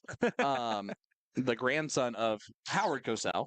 We're talking Anthony Eugenia, the original voice of American Darts. True. And we're talking, I don't know, 3-time world champion and PDC commentator John Part, all having to take place having a seat in the bathroom stall for a bathroom. Well, at least you knew that after they were done commentating, they could wash their hands clean. They said it was they never had to leave to go to the bathroom. It was great. Alrighty. Dynamite again for Ram. Well, one of them had to step out. Like, it's not like they cuddled You together said for it. It's happened. It's out there. That's okay. John Part confused Will for me, so That's fair. You know, he's never confused me once. well, he's never talked to you before. That is true. Yeah, and the worst thing is he goes, wait, Will's never had a beard, has he? Like, neither have I, John, until you saw me this time. We literally spent an entire night together at the World Darts Championship at a local pub watching darts and having a great time. Apparently not as great as you thought. Me, him, and just 3 other people. There's just 5 people. Well, Ram here should be grabbing 2 bowls to make this one apiece, and it'll come down to the diddle here. Piece of cake. And making sure there was no doubts about that one. And that's the thing, though. This was a close leg. Ram had to shoot that 6. Yep. That's what the handicap can do, because Billy probably shot right around a 4 and some change. 4.8. Your opponent shoots a 4.8 with a X on the 20s and a mark all the way down the board, and you tell me you are not extremely furious at any point in time with that, unless you're Ram and you know that you can just beat that. Oh, unlucky deflection. Now it's really unlucky. He should lose that. Nothing's a guarantee, though. Yes, I mean, again, Billy on the book is around a 4-mark average and some change. That'll do it. Now he should be able to win from here every time. Left side of the board. Yeah, don't shoot near the 1. Why are you even close to that? It doesn't matter. It's Billy the Go-Karky. He had no worries. I know, but just, ladies and gentlemen, can you please, for the love of God, shoot smart darts of turrets? It's the diddle's the grand equalizer. It's not, though, because there's a real strategy to that, too. No, there is a real strategy. I'm saying grand equalizer because everyone turns off the brain, just throws darts when they do the diddle, it seems. And I say that with respect to everybody we've commentated on their diddle.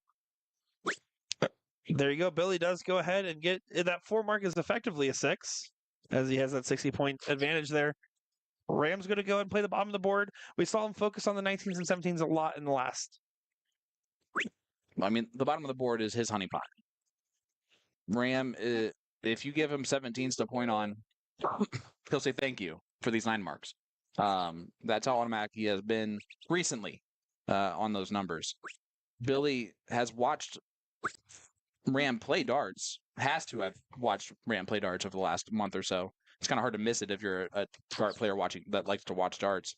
You know where Ram lives on the dartboard. First of all, it's in triples, but then second of all, it's in these 17s that you see him trying to hit, and only got 2 of them. That's Billy's shot here: single 19, 2 single 17s is what you're looking for in a shot like this. That is perfect for him.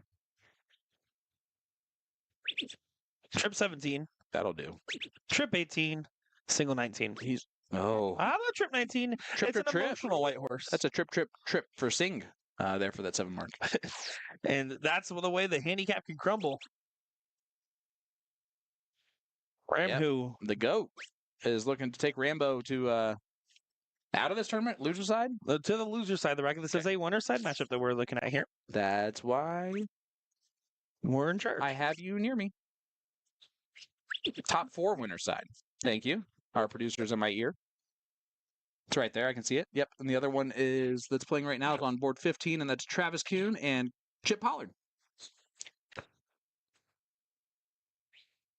Oh, and Ram. Well, I don't know why I got so excited there. This is over already. Only needs 2 bulls here to win. That was full honesty the whole time. Yeah, I had to. Alex Bellman waiting on the winner of Andrew Hammock and Donnie Lassie. That should be our next main matchup here on the primary stream board. I would concur. 4.93 from Billy does win it. And then Mike Maloney, or Mick Maloney, as most people know him in New Zealand, is waiting there as well. So getting the winner of that Spellman match. Rams out. The GOAT moves on. Out of the winner side of the bracket, still in there. That means the GOAT has already beat Danny Baggish, now Ram, to get to this King Seat match. Brett Hollanday as well. Brett Hollanday to get to this King Seat match. Hollanday.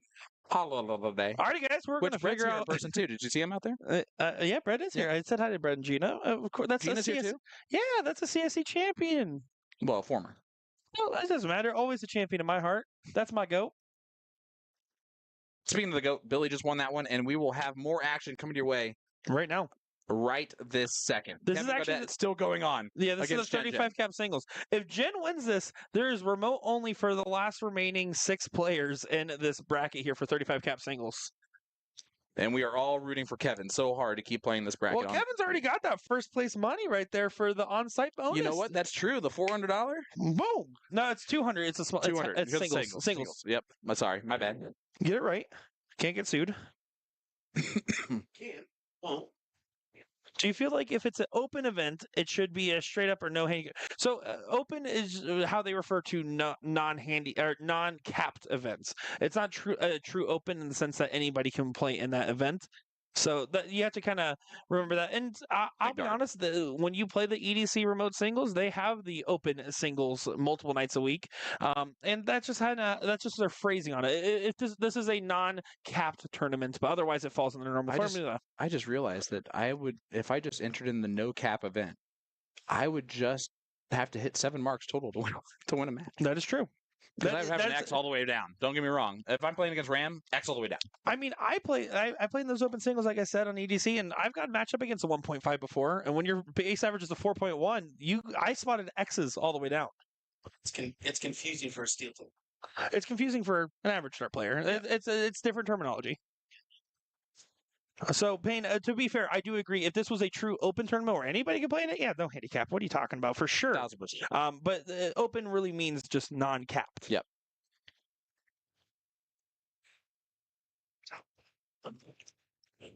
And thanks for coming to my TED Talk.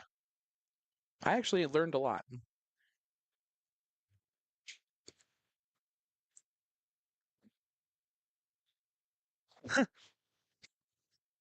I swear. Oh, boy. Listen, ladies and gentlemen, even you need to get into play EDC leagues just for the tournament, the Facebook page that comes along with it.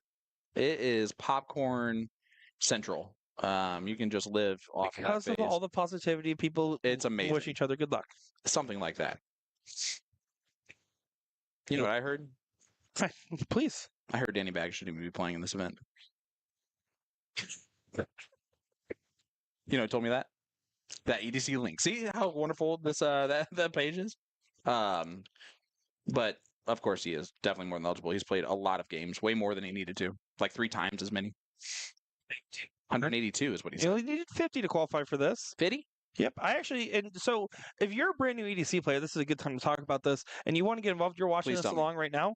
How it works is that you can play on any online G3 board. The vendor requirements are not there, so any online G3 board with a measured throw line, you're eligible to play. You go to edcremote.com, you set up a player profile. If you have league stats from any vendor, any tournament circuit, or anywhere else, you can submit a screenshot of those stats, and you can either wait 2 weeks to get those stats verified, or once you play 20 games, you have verified stats. Once you have verified stats, you're eligible for full bounties and everything else. Up until your stats are verified, you are only eligible for half of the bounties, which is typically the biggest bonus prize pool that you'll see on the average remote tournament. After you play those 20 games, though, your average is solidified, and it's a 6-month rolling average. And for any newer players that are playing Tournament King for the first time, I need you to understand that when you look at Tournament King, the bounty does not mean you're just highlighted the whole way through. That just is going to highlight you as a player that's signed into your account. It does not mean you're the bounty. Yeah. The bounty will be located a different way. So don't freak out about that and then post about it and then get written. Like hit hard on the comments.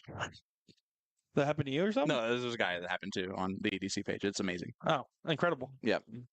Yeah, if you're curious, the top right of any of the brackets is where they'll put payout information and bounty information. That's actually a written note on that bracket. And it has to be one of, if not the most transparent remote organization that we've seen, just because they allow anything on that page. They'll post, anyone who posts anything, they'll respond to perfectly reasonably in public to those people.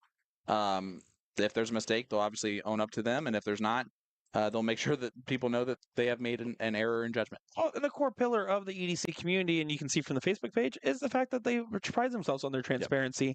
Yep. And boy, is it to the entertainment of folks at home. So wonderful. All right, Kevin, up 40 points. 15s he needs to close. If he does that, he's done his job in this leg, or in this round. And then he needs 3 bulls as well. Has to be careful, though, because Jin's been hanging on. Yeah, I like 18 here. He does too. Big trip from Kevin Gadet. Well, now Jin has to find 7 on the 15s here to close that distance. When you're talking a 1-5 and a 1-8, 7 marks is a long ways away. 1,000%, especially in a 35 cap, right? Because averages are an average for a reason.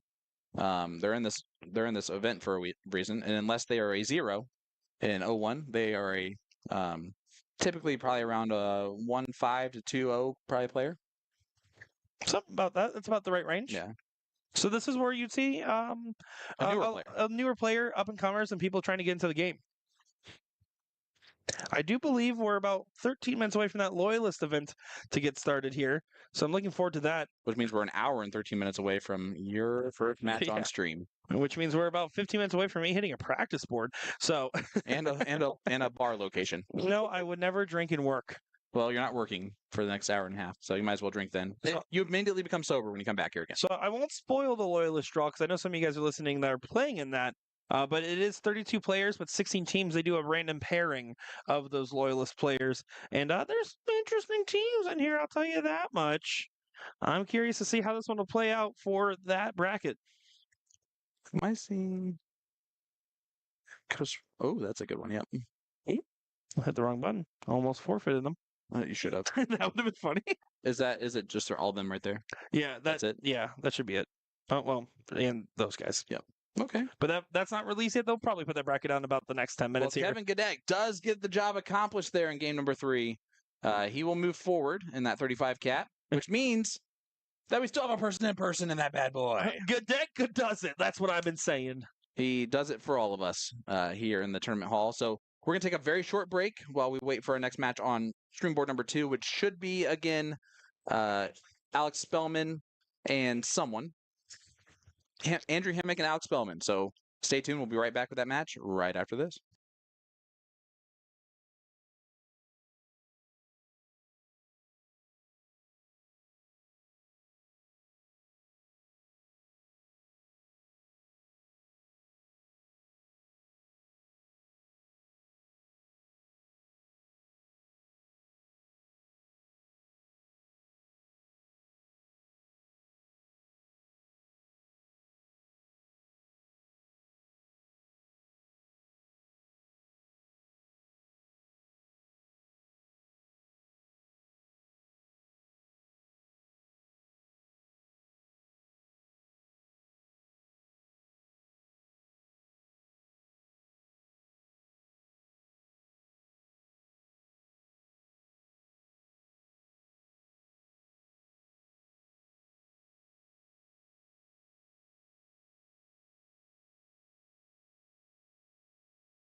Welcome back to New Orleans, Louisiana, here live at the EDC World Championships. I'm Sean Green, joined by the GOAT, Mr. William Stewart, also El Capra, as we call him. Alex Spellman will get the start here in this diddle. He's taking on Andrew Hammock. Will Spellman's going to get only a mark down on each side. Actually, not as much as I thought he was going to have. That means Andrew Hammock's actually a pretty good dart player.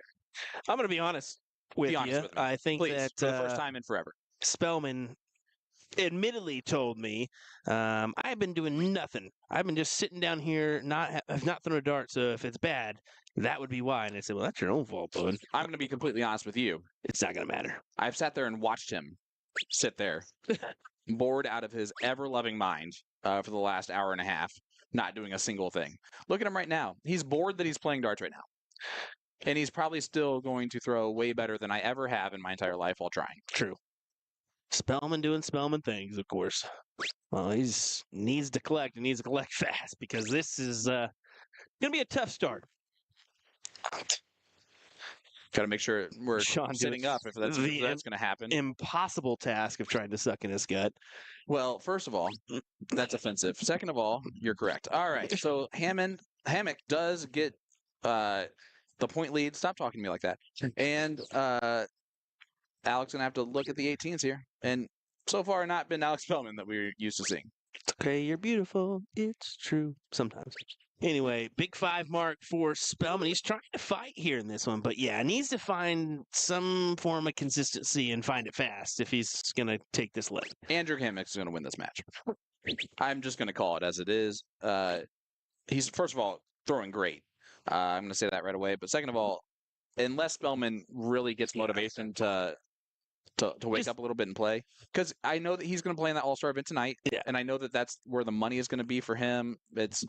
He's trying to save a little bit of energy at the end of the day. He knows it's going to be a longer night, and we're going to be completely honest in saying that. We will have to refresh the feed and get that going for tonight. So, or maybe never come back. True. But anyway, yeah, it's going to be. Yeah. He knows. This is just kind of the middle part of this matchup here, or middle part of this day, I should say. Is that All-Star event tonight? It is not handicapped. No, which is not the All-Star. The Loyalist is. Which is what we're hearing. He's not playing the Loyalist. He's only playing that All-Star event, so he's playing in a not handicapped event tonight, which is going to give him a lot of energy going into that, knowing that he's not well behind to start. He could. My goodness. Leg number 1 goes to Hammock with a 4.60 with a mark all the way down the side. I'm hearing that he could play in the blind draw if you want. You can play in 2 events tonight, is what I'm hearing. Alex is not playing the blind draw. He said that. You said I'm playing in the All-Star event. That's it. That's what he said. That's what he said.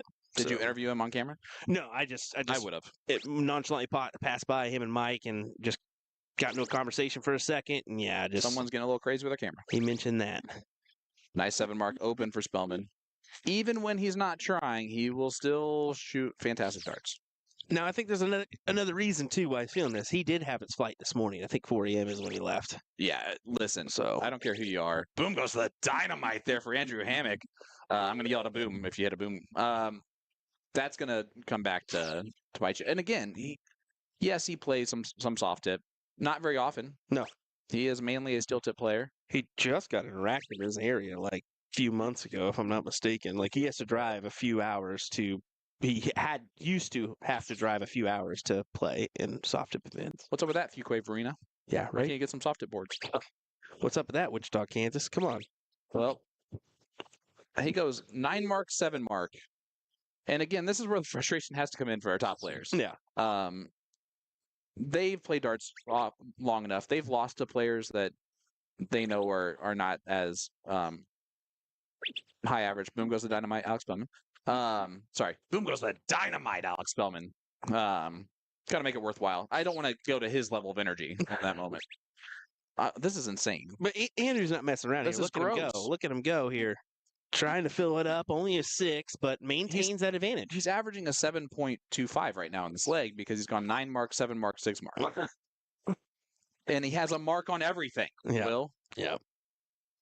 If I'm Spellman, I'm second-guessing my entire life right this second as he continues to throw, I don't know, an 8 in order to stay ahead in this leg. And I'll straight up say this is kind of a as a experienced top level shot, this can be a confidence hurter, and you're simply playing better than you ever have been. You just lose matches like that. He's got to be thinking right now, I'm shooting awfully in this leg.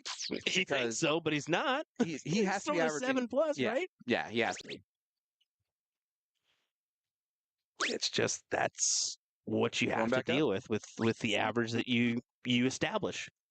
And if you're Hammock, this is what Nick would say. You go 15s here. You utilize your handicap. Yeah, exactly. Go 15s here. Spread this out a little bit.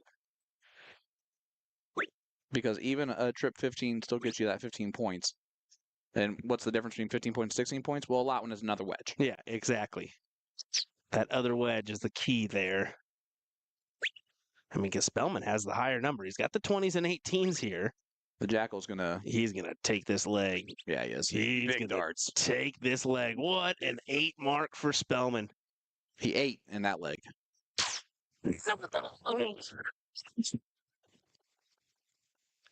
I think someone in the chat. Jeez, Nick, come on.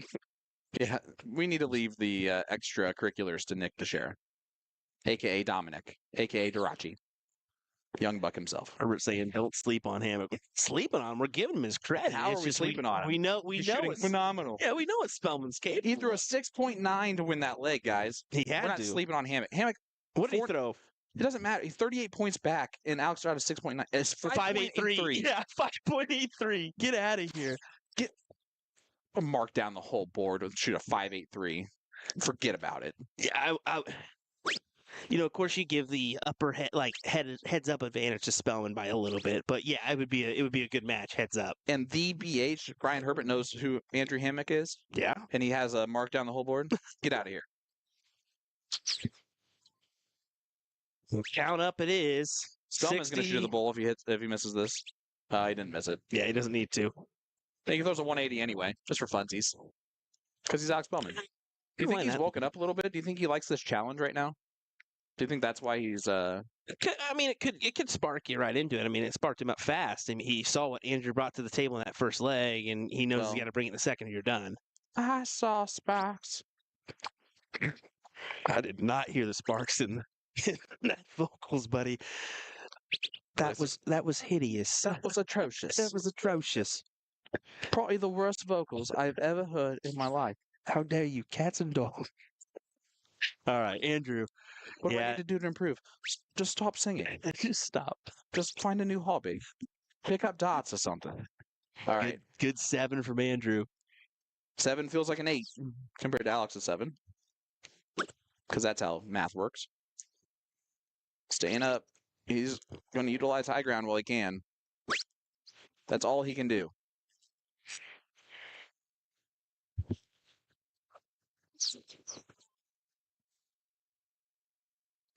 Hammock's is going to continue to hammer triples, like all of them. My goodness. Spellman, he's almost rolling his eyes every 3 darts that Hammock throws. Like he's not, but he is. He usually does not care what his opponent's doing, but I don't think he can help but watch what's going on here. Big 7 mark from Spellman. He's doing his job. That's the least that we can say about it. In reality, he looks like he is not happy at all to be playing darts right this second, but he's still shooting lights out. Yeah. It's kind of annoying, if I'm being honest with you. There you go. Andrew kind of keeps the distance by here. I don't know. This could be the round. I mean, you call him the stoic Alex Spellman for a reason. Only 5. Yeah, it's a tough position to take that shot there. You got to remember the numbers on the other side. Yeah, you've got to hang with it on that 20. Every time he hits a triple, it's points. Yeah. No matter what he hits there.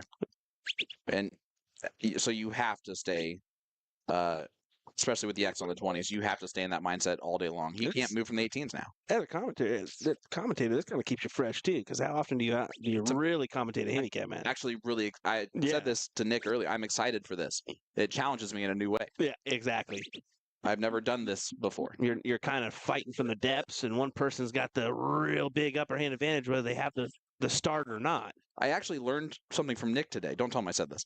I actually learned about if you hitting a triple every time, like play the thermonuclear if you have all those Yeah. handicap numbers. Yeah. I've played handicap leagues and stuff like that. It's been like 2 years since I've played a league. Exactly. And last league I played was no handicap because I thought it was good for once. And guess what? Not. No. Lost that league badly. I actually lost to someone 15-0 in that league. Thank you, Lee Jones. You're amazing. And Yes. not nice either. Yeah, Like you think, like as a friend of mine, you would let me win one leg? Forget about it. Yeah. I'm not gonna let you win any. Oh, I know. I know you. And he's not going to shoot at us. He's going to stay on all day long. Big 7 again from Hammock. He's not letting, like, at all. There's no letdown here. No By the way, letdown at all. Alex, this is what most people feel like when they're playing against you. You can't even breathe. You have to be perfect. And you're welcome for getting this feeling. I kind of like it. Yeah, he gets a taste of that feeling. They need a taste of their own medicine like once in a it. while. And you know what I mean by they? I mean those top dogs. Oh, we'll just call them out. Ram, Mike Mike, Maloney, Danny, Mike, Danny, Mick, Smash, and Spellman. Yep. They're nice guys, don't get me wrong, but it's nice to see them squirm a little bit in some of these. Because, what we just named was probably the top 4 tonight in this All-Star event. And who knows? There's already... Probably. Ram and Travis fighting it out for the King seat here in a minute. I'm talking about the All-Star event tonight, not okay, not the handicapped event right now. True. Talking about the no cap. Yeah. There's a good 5 for sure. It forces Spellman to the 16s.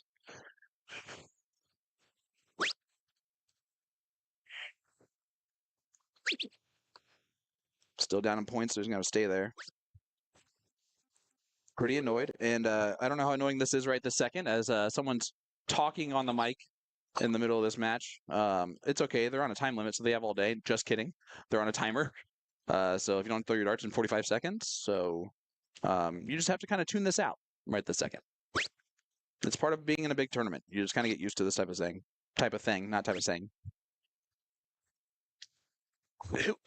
Oh, this is Chris someone. Yeah, they're getting the loyalists started, I think. Oh, nice. So for being loyal. So that's the announcements. All right, it's fine. Oh, and that means oh boy. That means J-Bone's going to head out. That was a moment there for Alex Spellman to take the upper hand advantage.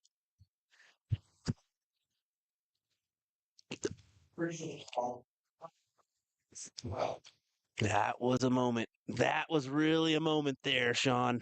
He had to look at the trip 19, almost stole it away, and now in return, Andrew says, nope, on to the Bulls you go. Winning darts, though, for Spellman. Double trip 19. And don't put it past him not to hit this. Don't put it past him by any means, but then again, if he doesn't get a look, Andrew, every deserving right to take this match. Can't get it now. I need a double just to get the point lead. Doesn't even do that. And if you're Andrew, you never know when you get another opportunity to beat Alex Spellman. You shoot at the bull.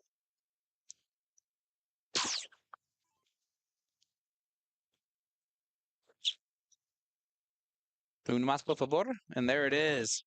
And of course, he has to hit the double on the last one. Spellman says, great job. I hate you. See you later. What a great match. That was amazing. What a fantastic. And I think it's going to continue on. Andrew will actually go and continue his stride here in this bracket. He's got Mike Maloney next. Who? Mike Maloney. I think his name's Mick. Mick Majoni. Mike Jabroni? That's it. Well, we're going to have that wonderful human being up on our stream next. Good luck against Andrew Hammock. We wish you all the best. But we'll be right back. Are we heading right over to Shelly Lynn? I'm going to go ahead and put it on over on Shelly Lynn. I think she's maybe in her second game, maybe in the last. I want to check and see where she's at. Playing remotely? Yep, she is. So we'll take a peek here. It's round 8. Window liquor. I love it. I love it. What a viewpoint we're getting here. Bobby, I don't even care that your name's Bobby. I'm going to call you Window Liquor. Window Liquor from This is your fault for making that your hot button name on the live stream. Well, the snozberries taste like snozberries. I hope Nick never changes his key fob literally does say Mike Porterfield. Does it really? Yes. Oh, that's great. I bet he doesn't remember to change it before the start. I bet you he doesn't. So we're just going to call him Mike Porterfield the rest of the way. Shelby Lynn has been phenomenal all day long. Played in the 110 cap earlier with her partner, and she was textbook good partner, consistent. She threw extremely well. I'm expecting window liquor here. I can't say that without laughing. To make this a tough test, but Shelby Lynn won leg number 1. We're actually going to get quite the run, I think, here on this open side. So we could potentially get Andrew and Mike next, which I assume we would. And then how about this? You got Curtis Weatherby, Andrew Honeycutt. Yep. That's a in-person and remote match. I know Curtis. Ram Guevara awaiting the winner of that one. Curtis is a good lefty. You got Chip Pollard awaiting Andrew or Mike, so that's an in-person as well. That's so crazy. We could get almost an in-person all the way through, other than Travis Keene, who actually him and Billy are playing on board 4. They're a king seat match. I'm surprised they put them on 4. Are you? Just kidding. Definitely. So one of the Billy, of course, in person. Travis is remote. So yeah, we'll see what we get there. But in the meantime, we get window liquor throwing a 5 mark. Ayo. This keeps making me think of when I say window liquor, I keep okay. I'm just gonna talk to myself then. I keep thinking of the old Greg, the YouTube video, old Greg, mother liquor, this window liquor. All right, well, Will just left me alone.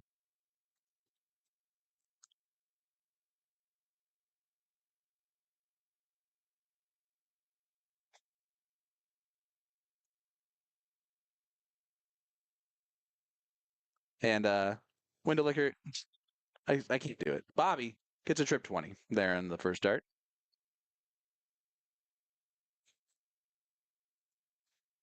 Up 81 points on Shelby Lynn. So Shelby Lynn's going to have to look at the 16s. Going to stay there all day for the most part. No reason to take out the 20s or the 18s if you get the point lead here. Good 7 mark from Shelby Lynn, though. Needed it. Now 31 points up.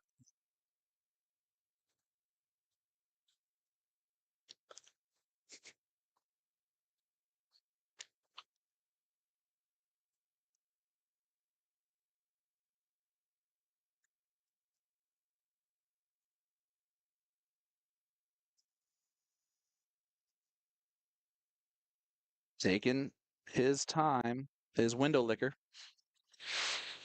That's his name on his hot button. Did you change yours from Mike Porterfield back to Nick Teixeira? You probably should do that before start. Go by the Lil Boom. Lil Boom guy.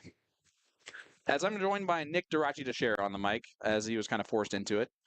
Nick, Will just left me. He was just like, Did he actually? Deuces. Yeah. I'll tell you, I went out there to throw a couple warm-up darts, and then I saw you guys got going with Alex Storm. I was like, oh, they're going to be fine. Yep. And then I started hanging out with Ram Guevara, and man, I wish I stayed in here.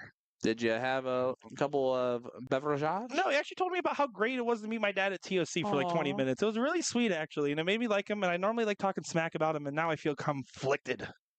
Conflicted? I got it out there. You sure did. Slowly but surely. Window Licker's throwing really well for being a window licker. 6 mark right there. So I want to say this about Shelby Lynn, by the way. Please. So when we saw Corey and Jeremy play Shelby Lynn and Glenn in the finals. Jeremy, yes. Jeremy. AKA Ace. Can you just call him Ace? Yeah, Ace and Corey. I saw Ace and Corey out there. I thought you called him Ace. You know what? You keep making that reference. Still haven't seen the movie. Ace Ventura. When I saw Ace and Corey out there, they were like, "Oh, you didn't see it in time." I was like, "What?" And they're like, "We held up the Monsters University picture. We loved it." And so they tried to hold up the picture. And so now Corey's just like, "You know what? I'm owning it." They were loving. What's that guy's name? Now Corey has a new dart nickname. It's the dad from Monsters University. Yeah. Oh no, I didn't. Did you? Were you out there? Don't you know? Oh, you dabbed? Well, that was the other thing they said was, man, Shelby Lynn was brutal to play against because of how good she has been. And I'm telling you, queen of consistency so far. Yeah, that's exactly what I said. Queen of consistency? Yeah. We're going to get Maloney, Hammock next. We're going to get Maloney, Hammock next, and then the king seat after that. Even though they could hear me. even though they could hear me. So A Maloney hammock is the worst kind of hammock to own. that's what I've heard.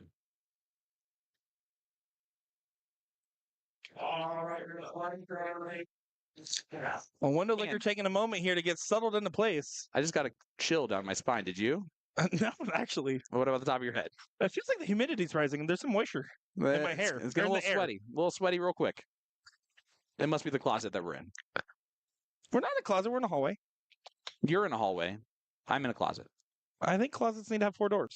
Nope, 4 walls. They don't have 4 doors in the closet. That's a weird closet that you're in. That's like a Alice in Wonderland closet. Good 6 mark there from Window liquor. Bobby. Yeah. Bobby Morton, that is. WL. Bobby might change his dart hot button name after this. What do you think? No. He you know, when should. people commit to different names. He should definitely My change his hot button's name is Mike Porterfield. And you're going to change it back to I probably am going to change it Little right before the Boom. match. I'm not going to change it to Little Boom. You should change it. Little Boom would win. Thank you. It looks like Maloney is getting to the board, starting to get set up here. Talking about Mick?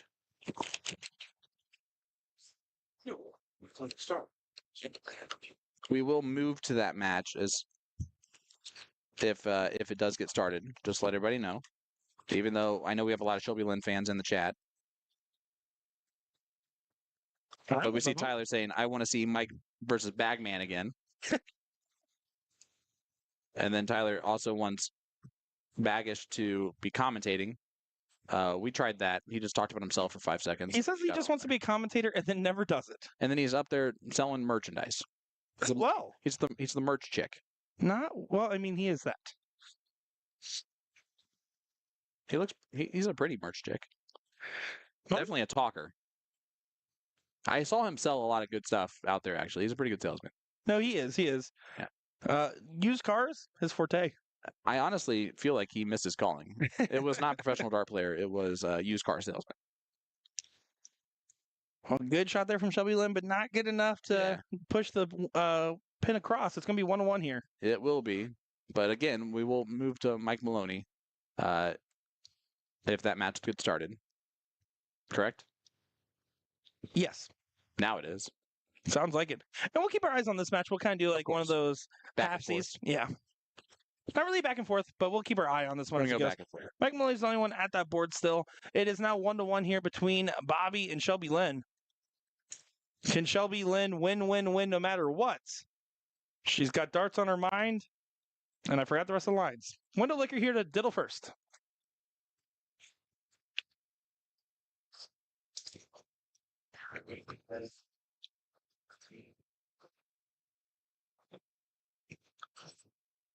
I do appreciate that Bobby's a more methodical player, taking their extra time to get set up before getting to the board and throwing, making sure that they're really in a frustrated mind. But once that first start goes, they play with pretty consistent rhythm. In this case, though, only finding a 30, 11, 14 wire would be pretty sick. Literally, you go to the left side of the board. I don't know if someone feels like it's a cop out or something, but you just do it.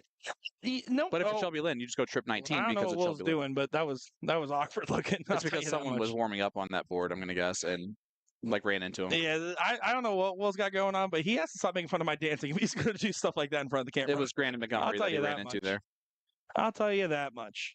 Monty Jr. is what happened. Monte Cristo is a sandwich. Nope. Yes. And Yeah, a but cigar. not originally. It was not originally a sandwich. I believe I've had a fried ham sandwich with powdered sugar and jelly. Right. That's fair. But I'm telling you that it was named after something else. The like cigar. A book. The Count Don't of know how to Monte read Cristo, still. Stop rubbing it in. which is about a prison break, actually. Oh, is that true? Yeah. Dude, you should teach language arts. I do. Well, it's working. 7th grade. Shelby Lynn to go ahead and get the start here. My kids have had the best 2 days ever, so I was not there. It was not movie day. It was movie day while I was there this week. And that's not a joke. We watched The Outsiders. And I actually flipped it around to where I could watch The Outsiders too. So we watched Monday, Tuesday, Wednesday. So there we go. 4-mark start from Shelby Lynn in this last leg decider here. Who do you got, folks? Who are you cheering for? Let us know in the comments down below. Yeah, speaking of which, so have you seen The Outsiders movie? No, of course not. I haven't seen any movie. It is a smorgasbord of famous actors before they were famous. Ralph Macchio, Don't know who that is. Karate Kid. Never seen it. Okay, but you know who he is now. Thank you. Yes. Tom Cruise. Do you know who that is? He has like 8 speaking lines the whole thing. Nice. Matt Dillon. Don't know who that is. Emilio Estevez, the Mighty Ducks head coach. I haven't seen that either. What is happening? You're annoying me. I'm not even doing it on purpose. Patrick Swayze. Heard of him. Couldn't name a movie. Diane Lane. Sounds like a road. Leif Garrett. Sounds like a tree. They're all in it. Rob Lowe. They're all in The Outsiders, and they're all teenagers or just over 20. It's a lot of their first movies of all time, and it's really cool to kind of see that that amount of talent on the screen early on in their life. Speaking of talent on the screen, Shelby Lynn right now doing a good job of defending her 20 so far, and then now going right to the 19s. Nails to close. Not a doubt in her mind. Those are some well-thrown darts. That was a great transition. Thank you. You're welcome for teeing it up for you. Yeah, that was it. Teamwork. Takes 2 to tango, and I don't know how to dance. It makes that dream work. Speaking of the dream, window licker. Looking for a lot of darts. Sorry, you just got me off guard there. It's not your dream to lick windows? Well, I will say pretty much everybody that's in person has had their names set to like their actual names. I think it's some of the remote players that were able to sneak in some nicknames there for the most part. I don't know if they're sneaking them in or if they just forget that that's like he has no idea probably right now, or he probably now knows because people have probably messaged him, but he probably had no idea that he even had the possibility of playing on our live stream remotely. And now he's probably like, why did I have my nickname as Window Licker? Well, anything's possible when you're playing EDC. Because now Bobby Morton is just known as Window Licker. Maloney and Hammock are just now getting into that diddle here, so we're going to keep our eye over on this match. But we're going to switch it on over. As you see Mick right there with the backwards hat. Mick, my name's not Mike Maloney. Going against the darts here, and Hammock's got a Christmas tree across the board there. And we know what Hammock can do with that Christmas tree. We have seen him average 2 high 4s and a 5.86. He lost with the 5.86, but the consistency is incredible.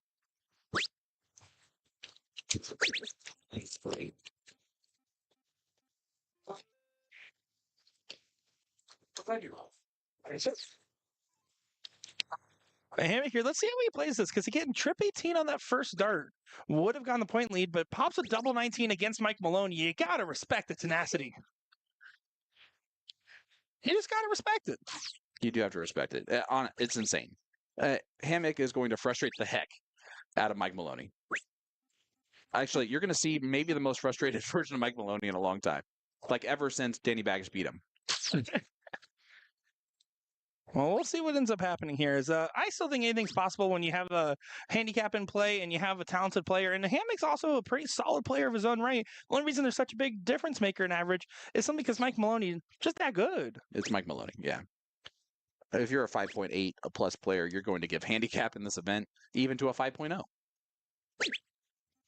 I'm going to guess Andrew's probably right around a 4.8, 4.9, and he's getting a mark all the way down. Somewhere around there. He better be, because that's what he's average. Yeah, he's playing this straight up, and he's straight up hitting everything. It's insane. Incredible stuff. He's minimum 7s, it seems like, every time. Well, and now Maloney's one of those opportunities where he could hit 6 on the 17s to go up at the 20s, but even if you hit the go-ahead, you're still behind. And he's also trying to figure out how to play with this against this handicap. Like, he's trying to dissect a way around the advantage for his opponent. Well, it's like we said it earlier, man. I mean, when you're the A player that's spotting all the marks as far as statistics go, you have to just play your same game, a conservative, long, elongated point strategy. When you're the person with the handicap, you need to shorten the game and take advantage of your extra marks. Remind me, I have a good idea. Hey, Sean, I heard you had a good idea. Yeah, so let me tell you about this. So I'm going to interview Alex Pillman tomorrow, and I'm going to ask him, what is his strategy? How does it change if his opponent has a mark all the way down and handicap? So I'm curious to see if there's someone who has analyzed this enough. There's a reason probably why he's tired. It's probably why he's overanalyzed how to properly do this. It's going to be Alex Pillman, and he'll give a real good answer. I guarantee it. No, I mean, that guy overthinks about everything in the best possible sense. I mean, that guy understands the game fully. Mike Maloney finds the double at the wrong time going into double 5 there. It's a great double, Mike. Your best Maloney double yet. Well, this is something that could absolutely hurt here. You got to find the 20s. Room to grow on if he wants. This is He's insane. going for the 16s. I love the shot. And then he goes back up there. Beautiful the shot kill from shot. Hammock. He goes for the kill shot there on dart 3. Well, you have to, right? I mean, he Yes. went to the 16s because 2 singles still got the close. He tripped it, and then unfortunately just not find the trip on the 20 on the last. Maloney not going to be able to get the swing back, though. And you expect 15s to go away here and Hammock to potentially get this first leg.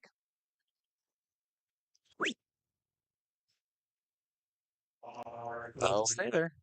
Do you see how lightly he threw that second dart? He tried to nonchalantly get it in there. You can't do that in this. He's not putting it there. He was trying to place it there. Yeah. And you cannot do this against someone like Mike Maloney, who's going to hit 6 bowls at some point when he's playing in a tournament. You know, like he will. He'll hit 3 in the black. Speaking, I'd have to agree. Yeah. He'll hit 3 in the black at least once in a tournament. Me, no. Him, yes. Andrew Hammock, every time. As Hammock takes a 1-0 lead, he might be only a 4-2. And that's Mike let him off the hook there if he only averaged a 4-2. I don't know Mike averaged, but he let him off the hook there. Yeah, I mean, it's going to be tough, though, because, again, when you're the person with the handicap, you're going first, the advantage is that much more significant. But Mike